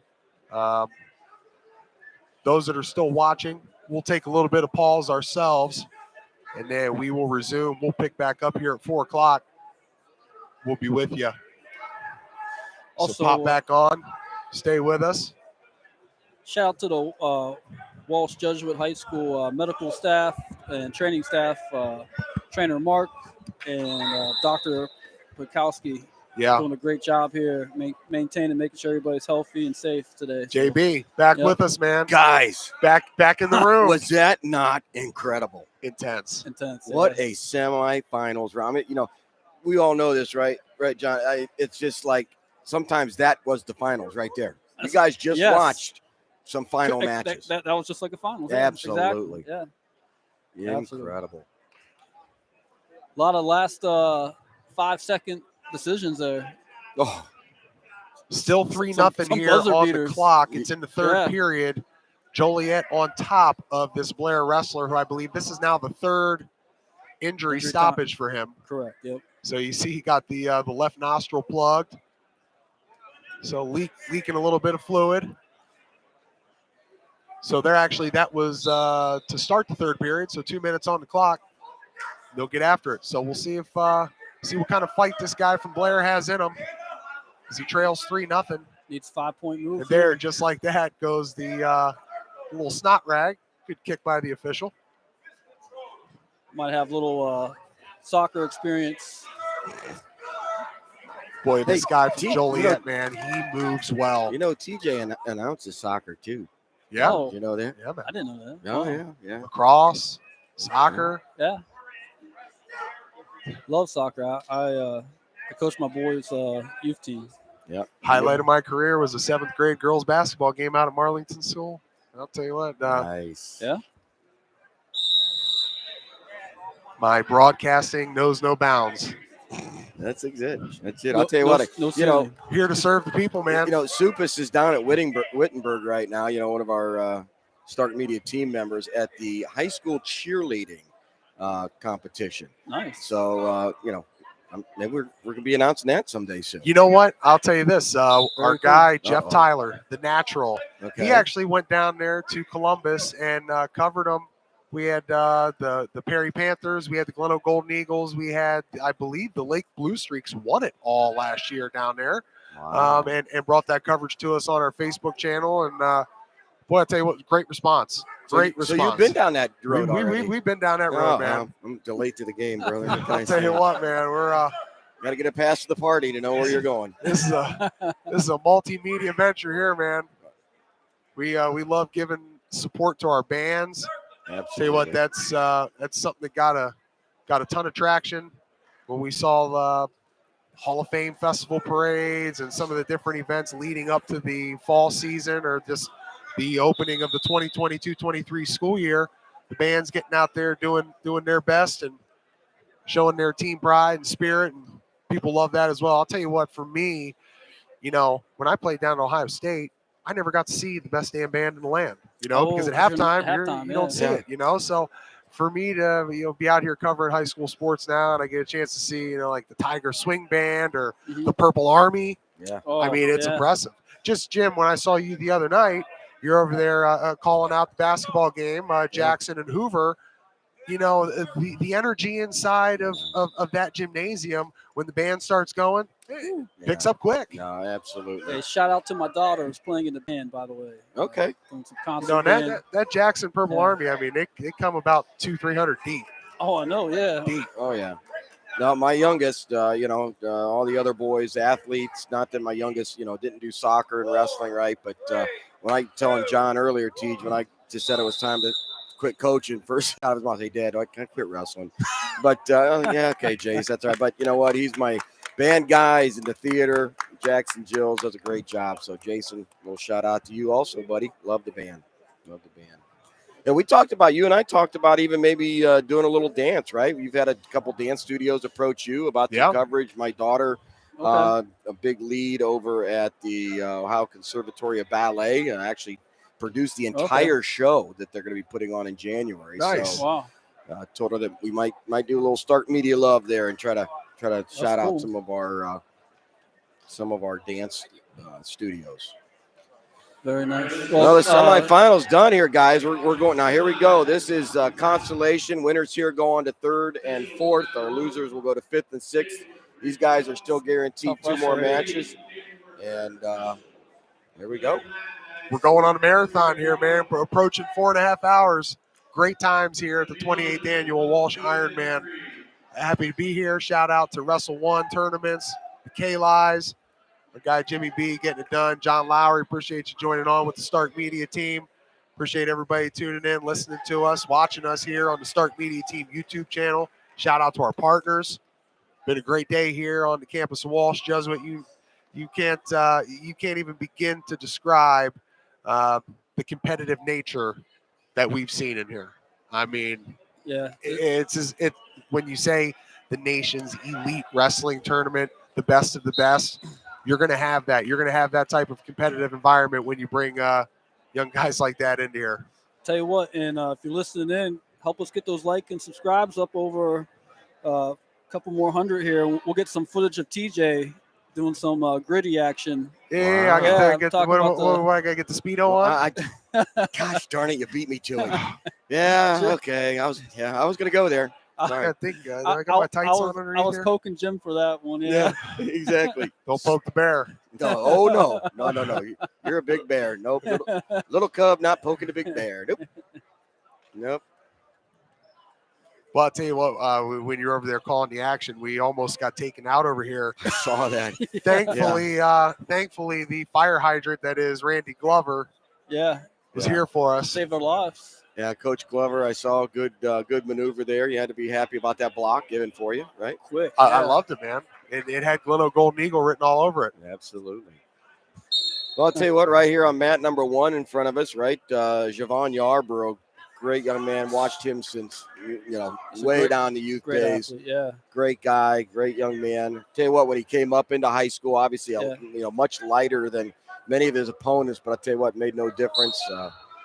Just a hammer, keeps it coming. Shout out to Copley Youth Wrestling Coach Jim Robinson. Yeah, okay. The J-Rob of Summit County, man. Absolutely. Yep. I tell you, it kind of blows your mind sometimes when, hey, we're all built differently. We all come in different shapes and sizes, man. But when you see what we just saw with Joliet and Blair out here, and then you go to these guys and you just the size difference, it just kind of blows your mind real quick. Yeah. But Teej, you pointed this out earlier. Again, yourself being a big man, how well those big guys move. I mean, those big guys move almost like these little guys, some of them. It's incredible. Yes, yeah. The way that young man from Joliet would spin around and take the back. Man, he was just as quick as these guys, yeah. Absolutely. He wanted to win. he had to earn it. He couldn't just hop around. He had to earn that. But he was lightning out there. Lightning. Now down in the Rico field house, they are finishing up the 7 and 8 placers. Oh, nice. Okay. So they're placing out to 8, but those 7th and 8s are going on up here in the dome. We'll hear shortly in our finals. It's supposed to start around 4:30. Of course, right here, center mat will be championship. I'm guessing the mat you see with the little Ruta symbol here will probably be 3rd and 4th would be my guess. Or 5th and 6th. And 5th and 6th at the other end. Yep, absolutely. So our top 6 places will take place here. Again, finals will start about 4:30. So you're saying here our guys right here are going for 3rd and 4th? The winner of this bout. So whoever wins this bout, they will be going for 3rd and 4th. The loser here will go for 5th and 6th. So these guys here are guaranteed one more match regardless. Okay. Well, partner, I'm going to hit pause real quick, and I'm going to go Yeah. and get myself a Coca-Cola because I think I need a little bit of sugar rush here. Get So especially after that, man. I'm going to let you go ahead and rock the microphone here for a second. Anything I can bring you back? How about a water? Water? Well, I'll tell you, if you see a coffee, I'll take that, but a coffee or water. Thanks, Straight boss. black? Straight black. All right, man. Thank you, See you brother. back here in a minute, buddy. You're the boss. Thanks, buddy. Ladies and gentlemen, there you have it. Owner of Stark Media, co-founder, his partner, JP Simons. Two great guys. We just love the opportunity that they're providing to advance our sport. This is just the beginning. Wrestle 1, just not even a year old yet. The wrestling division starting just 4 weeks ago, right? And have the opportunity to be here at the greatest national tournament, you got to say, and during the high school season here at Walsh at the Ironman. Looking ahead to next week, I think I'm going to talk to TJ about it, but I'm pretty sure next week, I know we're going to be dropping another In the Room segment. We'll be out at Louisville High School. We're going to see Coach Coleman. We also have plans to get to Canton Central Catholic, see Coach Steve Noggle out there. Get an In the Room session with him and his group. Then Wednesday, I'm going to talk to TJ about heading down to Dover. The Northwest Indians, Art Kallai, our last In the Room segment. We are looking to follow them as they will take on Dover High School. That's Wednesday night. And then the weekend, Friday, Saturday. I know this is for sure. You can put this in the book. Stark Media will be at the Hoover Holiday Tournament. That'll begin Friday, 2-day, Friday and Saturday. So again, very excited about the action that's coming next week. Stark Media keeping the wrestling in your YouTube channel live. And down the road, folks, I know TJ's working on it. There's going to be a time you're going to turn your radio on in the car while you're driving, and you're going to hear a wrestling match taking place. And the officials here checking the score. Head official that is controlling the mat, taking a look. The side official keep an eye on our wrestlers. 4-2 our score. Yarborough is down going into the third period. Remember, a consolation is a 5-minute match, right? First period is 1 minute, and period 2 and 3 are each 2 minutes each.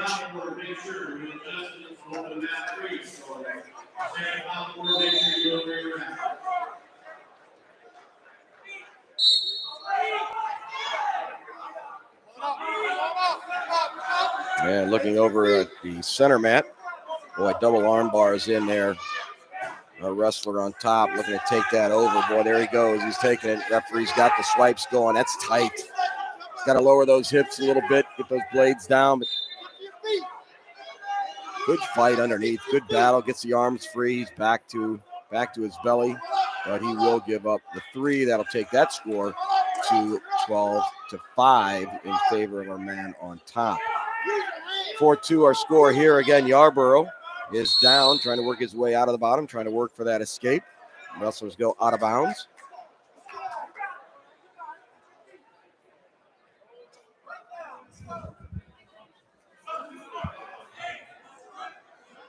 Come on up. Come on up.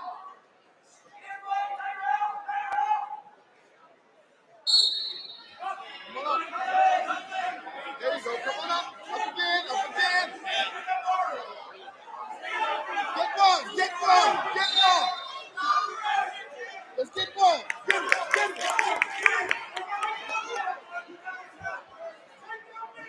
And Yarborough with escape. And oh boy, we have a whistle holding the back of that knee. Boy, I hope that's not a hamstring, something worse. We talked about yesterday Javon suffering an injury down at the state tournament. Well, the official there, or the trainer, pushing on the top of that shoe, so possibly a cramp. Hopefully that's all it is. Loosen that up a little bit for him so we can get him back on the mat. And it looks like over on mat number 2, our St. Ed's wrestler, victorious, as he'll move on to go for 3rd and 4th.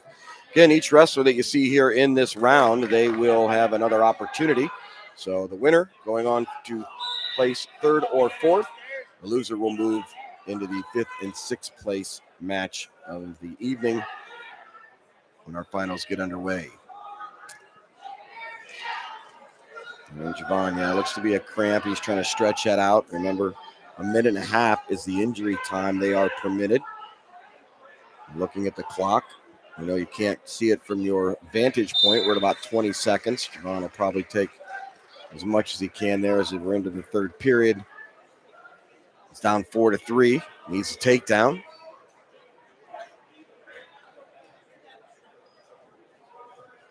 All right, it's not a grimacing on the face. Looks like he's going to try to move forward. He says, go ahead and stop. But I'll tell you what, he's walking really gingerly on that leg. 1 minute left in the period.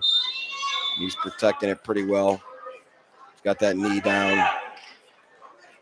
Well, I know he wants to move on, but it's too early in the season to have this kind of an injury that we want to make it all the way down, see him down at the shot, wrestling for a state title. 40 seconds left. Over and under. Notre Dame wrestler in pretty good position, squared up. Javon's got to try to get himself out from underneath there. Stalemate, the call by the official. And again, getting up very gingerly on that leg. He's going to bend down. I'll tell you what, though, just a true warrior. You know, he wants to finish the match. Doesn't want to concede due to medical injury. 20 seconds remaining. Boy, there he comes almost on that ankle. What a warrior. Stalling the call, Green. The Green man backing up a bit. 10 seconds. I tell you what, there's enough time. Here's Javon. Javon has it underneath. As that underhook has crossed the body. Can he step? 3 seconds. Oh, my goodness. Right on the edge of the mat. Had they just had a little more room. That takedown was there. 2 seconds. They come back. Final whistle. Got to be a caution. Jump the whistle.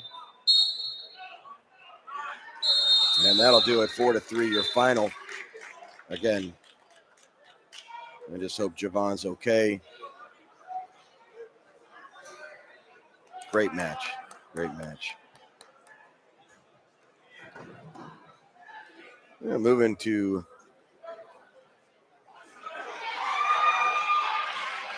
again, not with a updated bracket sheet here, so we'll do our very best trying to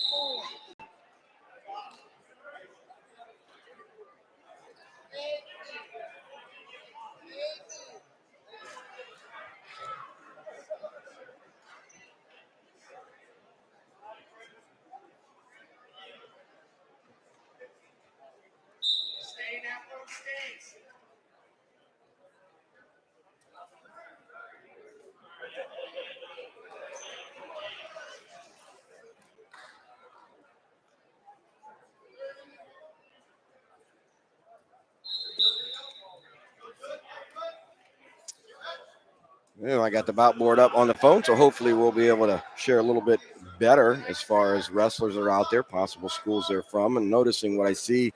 The 7th and 8th round is complete. Those matches are done, so great job. Again, as we change the format layout of the tournament, 3 mats upstairs. This is in the dome. These are the only 3 that we're using at this time. Down below, we had 7, right? 7 mats. That area is now complete, and I'm sure they've got that wrapped up as, again, are your finals for the Ironman starting at 4:30.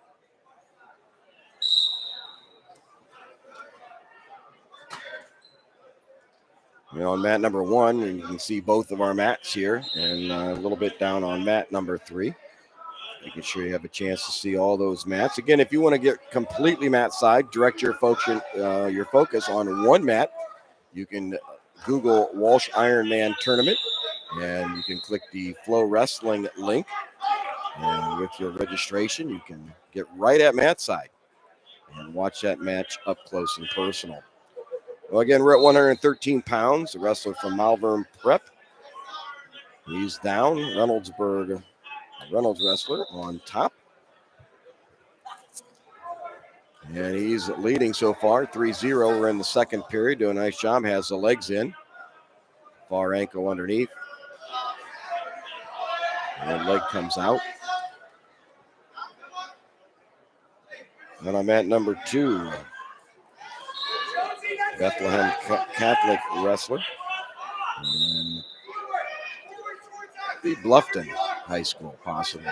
Down on mat number 2. Again, just looking at initials, trying to interpret the cryptic nature off the route board. And the official here, no points, no change. Again, you can see the hand out there. The hand is basically trying to tell you, the audience, you, the spectator, that he's looking for control. And we do have 2 on the reversal. They're still in a very bizarre position. Head on foot, both sides. And watch your kick free. Official called stalemate. Going to give both wrestlers a fresh start. 15 seconds remaining in the second period. 3-2 our score. And the wrestler from Reynolds. And match taking a moment as coach wants to talk over that position with the official.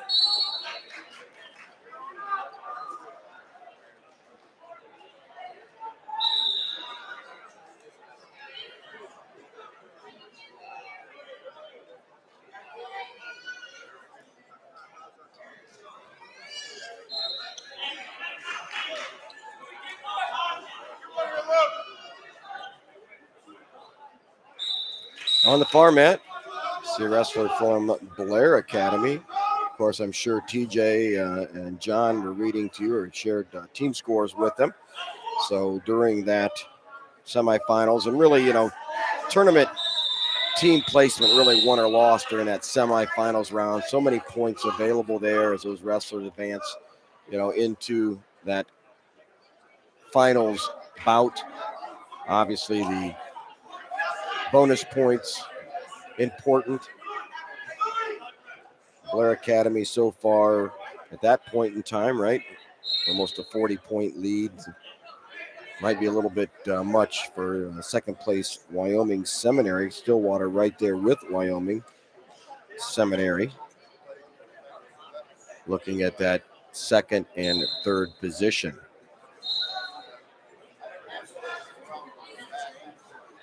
And down on mat number 2, there's the wrestler that we saw earlier in the semifinals.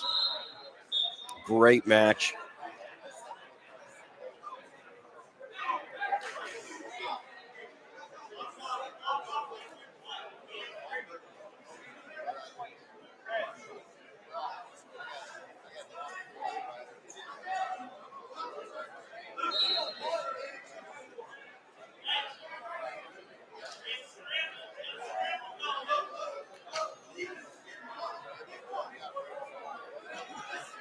Yeah, that was Mr. Gibson from McCourt in the red singlet. If you can see that on mat number 2.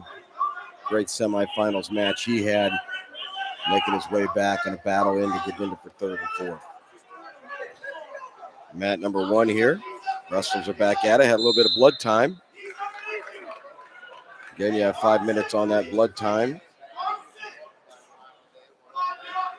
When they cut that, they do have unlimited cleanup as they prepare the wrestlers and the mat to return to the mat in a proper state.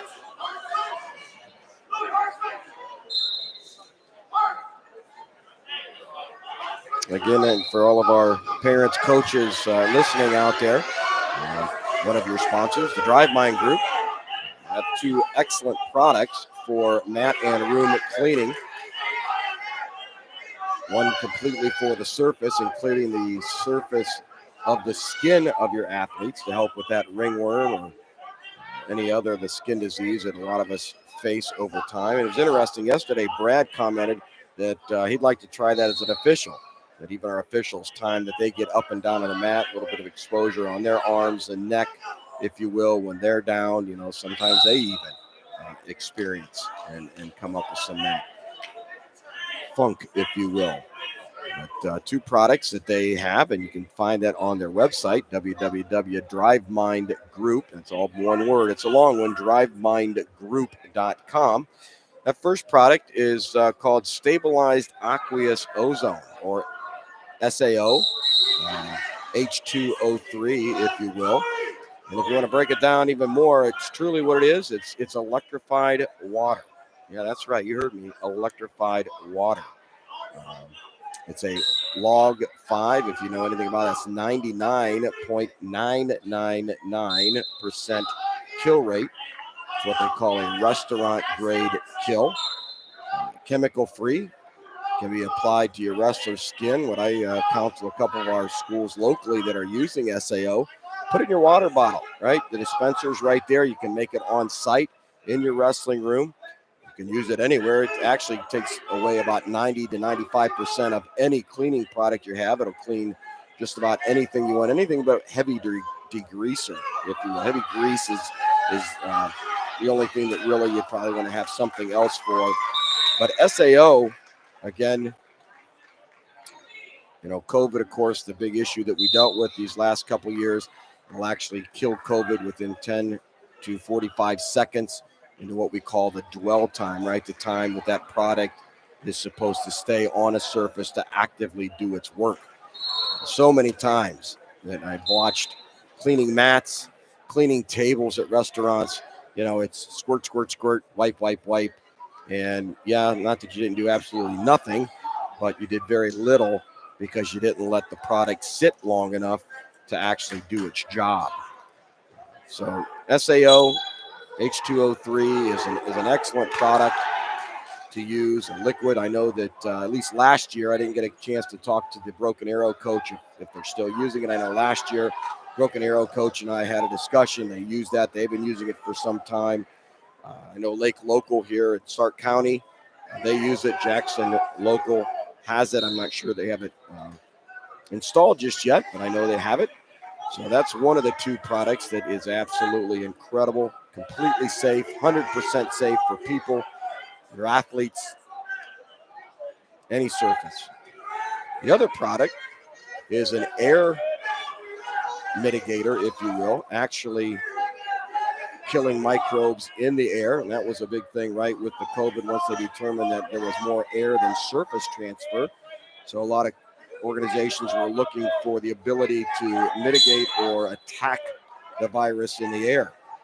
And with that, again, the Drive Mind Group representing a product. And that's kind of what the Drive Mind Group does, right? They go out, they do some investigating, they hear what the public is looking for, primarily doing a lot of work in the school environment, even though that any of the products that they represent can be cross-platform, any of our verticals. But they went out, they found a product that produces what is known as EHP, energized hydrogen peroxide.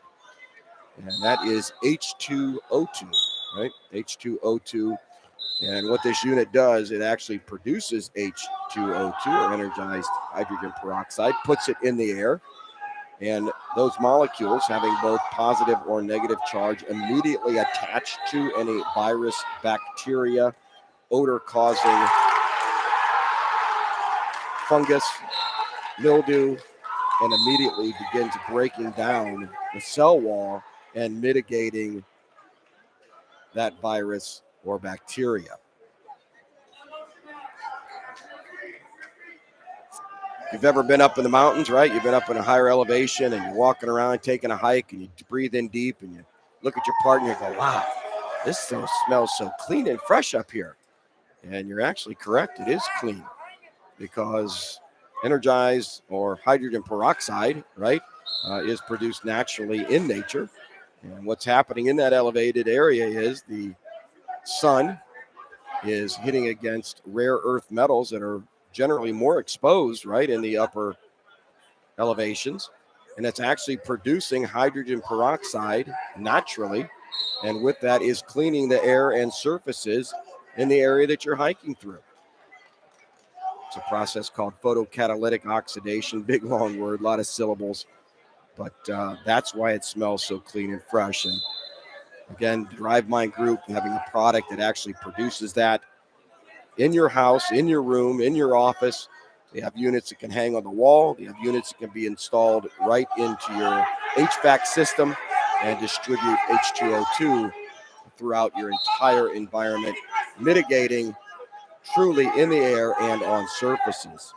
Again, key there, chemical free, completely safe for products, pets, processes, plants.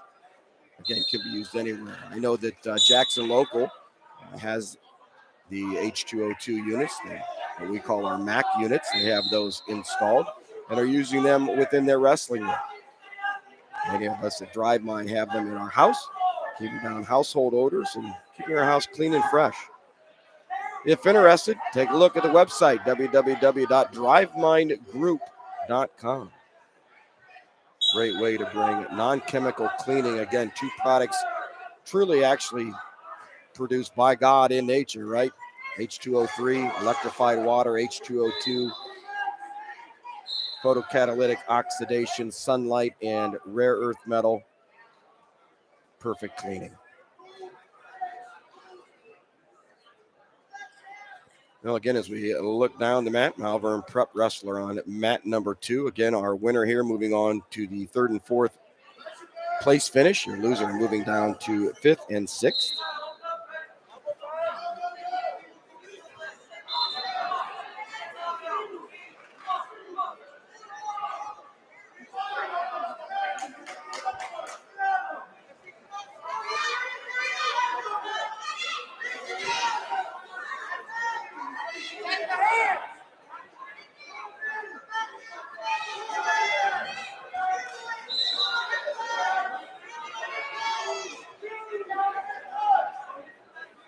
Mat number 1, you're looking at the 126-pound consolation semis.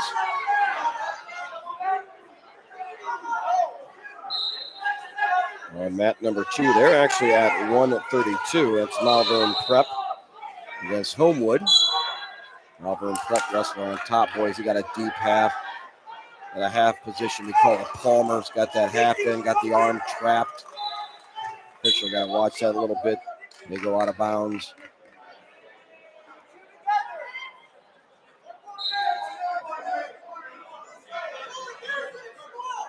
Far mat looking at 132 pounds. Next wrestler wrestling a Wyoming Seminary athlete.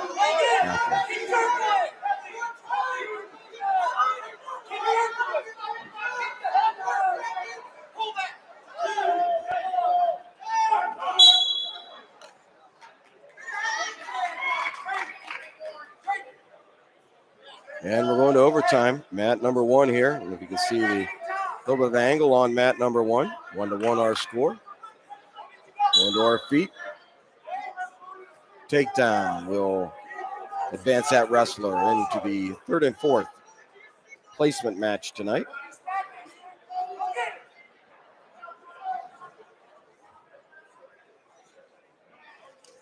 Consolation semifinals moving right along.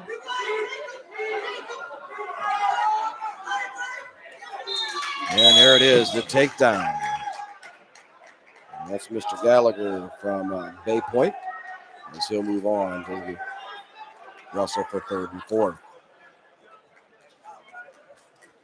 Coming to mat, 138 pounds. Consolation semis.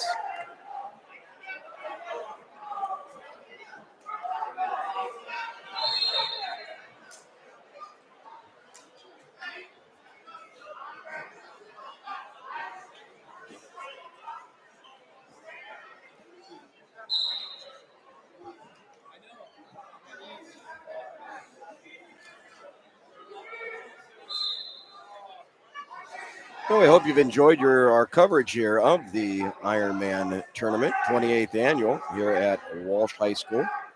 Again, we have special awards coming this evening, of course, our team awards.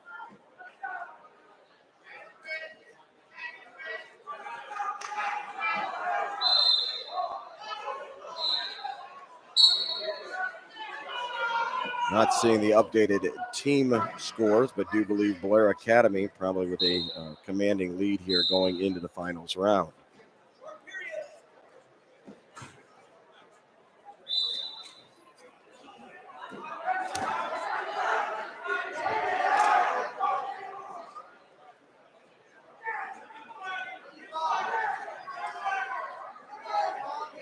Man number 1, if you can kind of see there, those two gentlemen in red from Lake Highland Prep. That's Mr. Rivera from Bethlehem Catholic. And we're looking at Mr. Rath, Mr. K. Rath. About board not giving us full names, but we definitely want to recognize these young men for the work that they do. Boy, nice underhook right to the pick. Again, just keeps the motion going. 2 points right on the edge, out of bounds, and they'll come back to the center. Now before, 2 points given for the takedown. 6 seconds right there at the end of the period. Rivera will go down.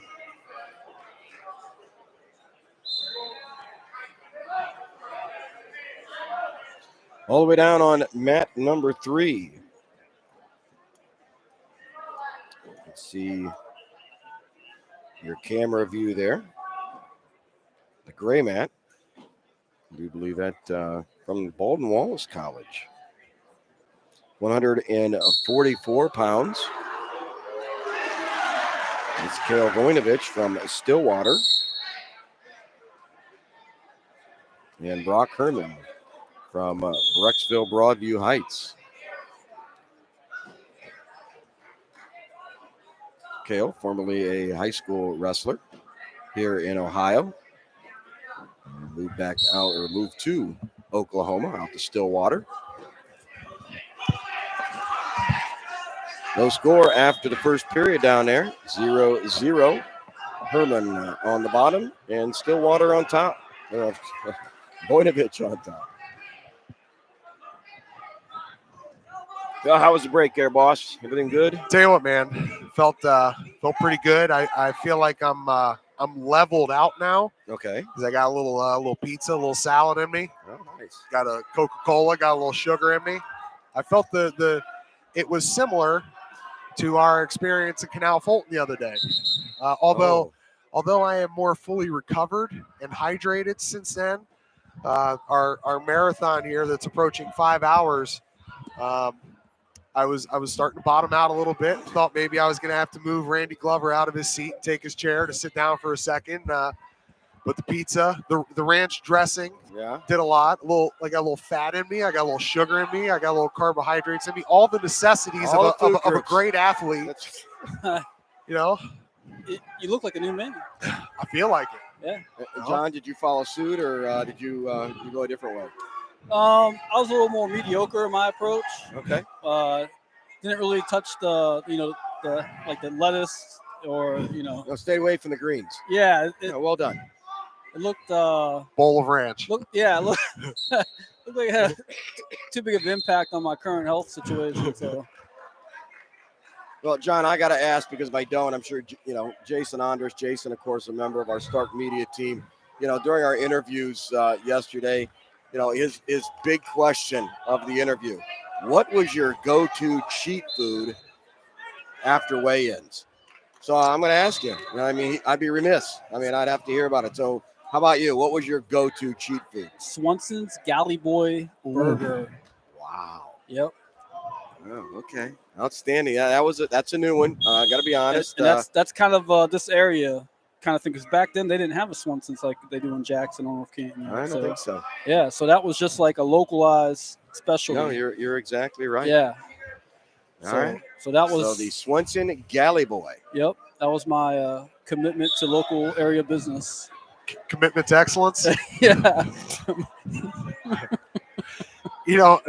All joking aside, it kind of ties into our story again back to Canal Fulton, to Northwest High School, as we were over there with Art Kallai just a week ago. If you want to go back and check that out, it's right here on our Stark Media Team YouTube channel. That's In the Room with Jim Bostic featuring Art Kallai. We had Maddie Beggard on there. We had Abram Lazarus on there, Josh Ferris. What was Brandon's last name? Braden Wolf. Braden Wolf. Had those young competitors on there. But some conversation that you had with Art along the lines of doing things healthy and doing it safely, and talking about those old trash bag suits. Right? Oh. And I can remember, as we talked earlier about our time growing up with each other over at the Hall of Fame Fitness Center in Canton, Ohio, a great facility that for us to be able to kind of develop ourselves as young athletes. But I can remember coming in there, and he would be in the sauna, full trash bag suit, just sitting there dripping, trying to get the weight off, just eating an orange, and it just. And I'm sitting there. I'm probably walking in there with like 2 foot-long subs from Subway. Hey, John, what's up, brother? You look a little hungry, buddy. But that whole process was without getting hungry or wanting a meal. But Art mentioned that those processes are gone now. But that was obviously what your body through to do that. You did what you had to do, right? No, absolutely.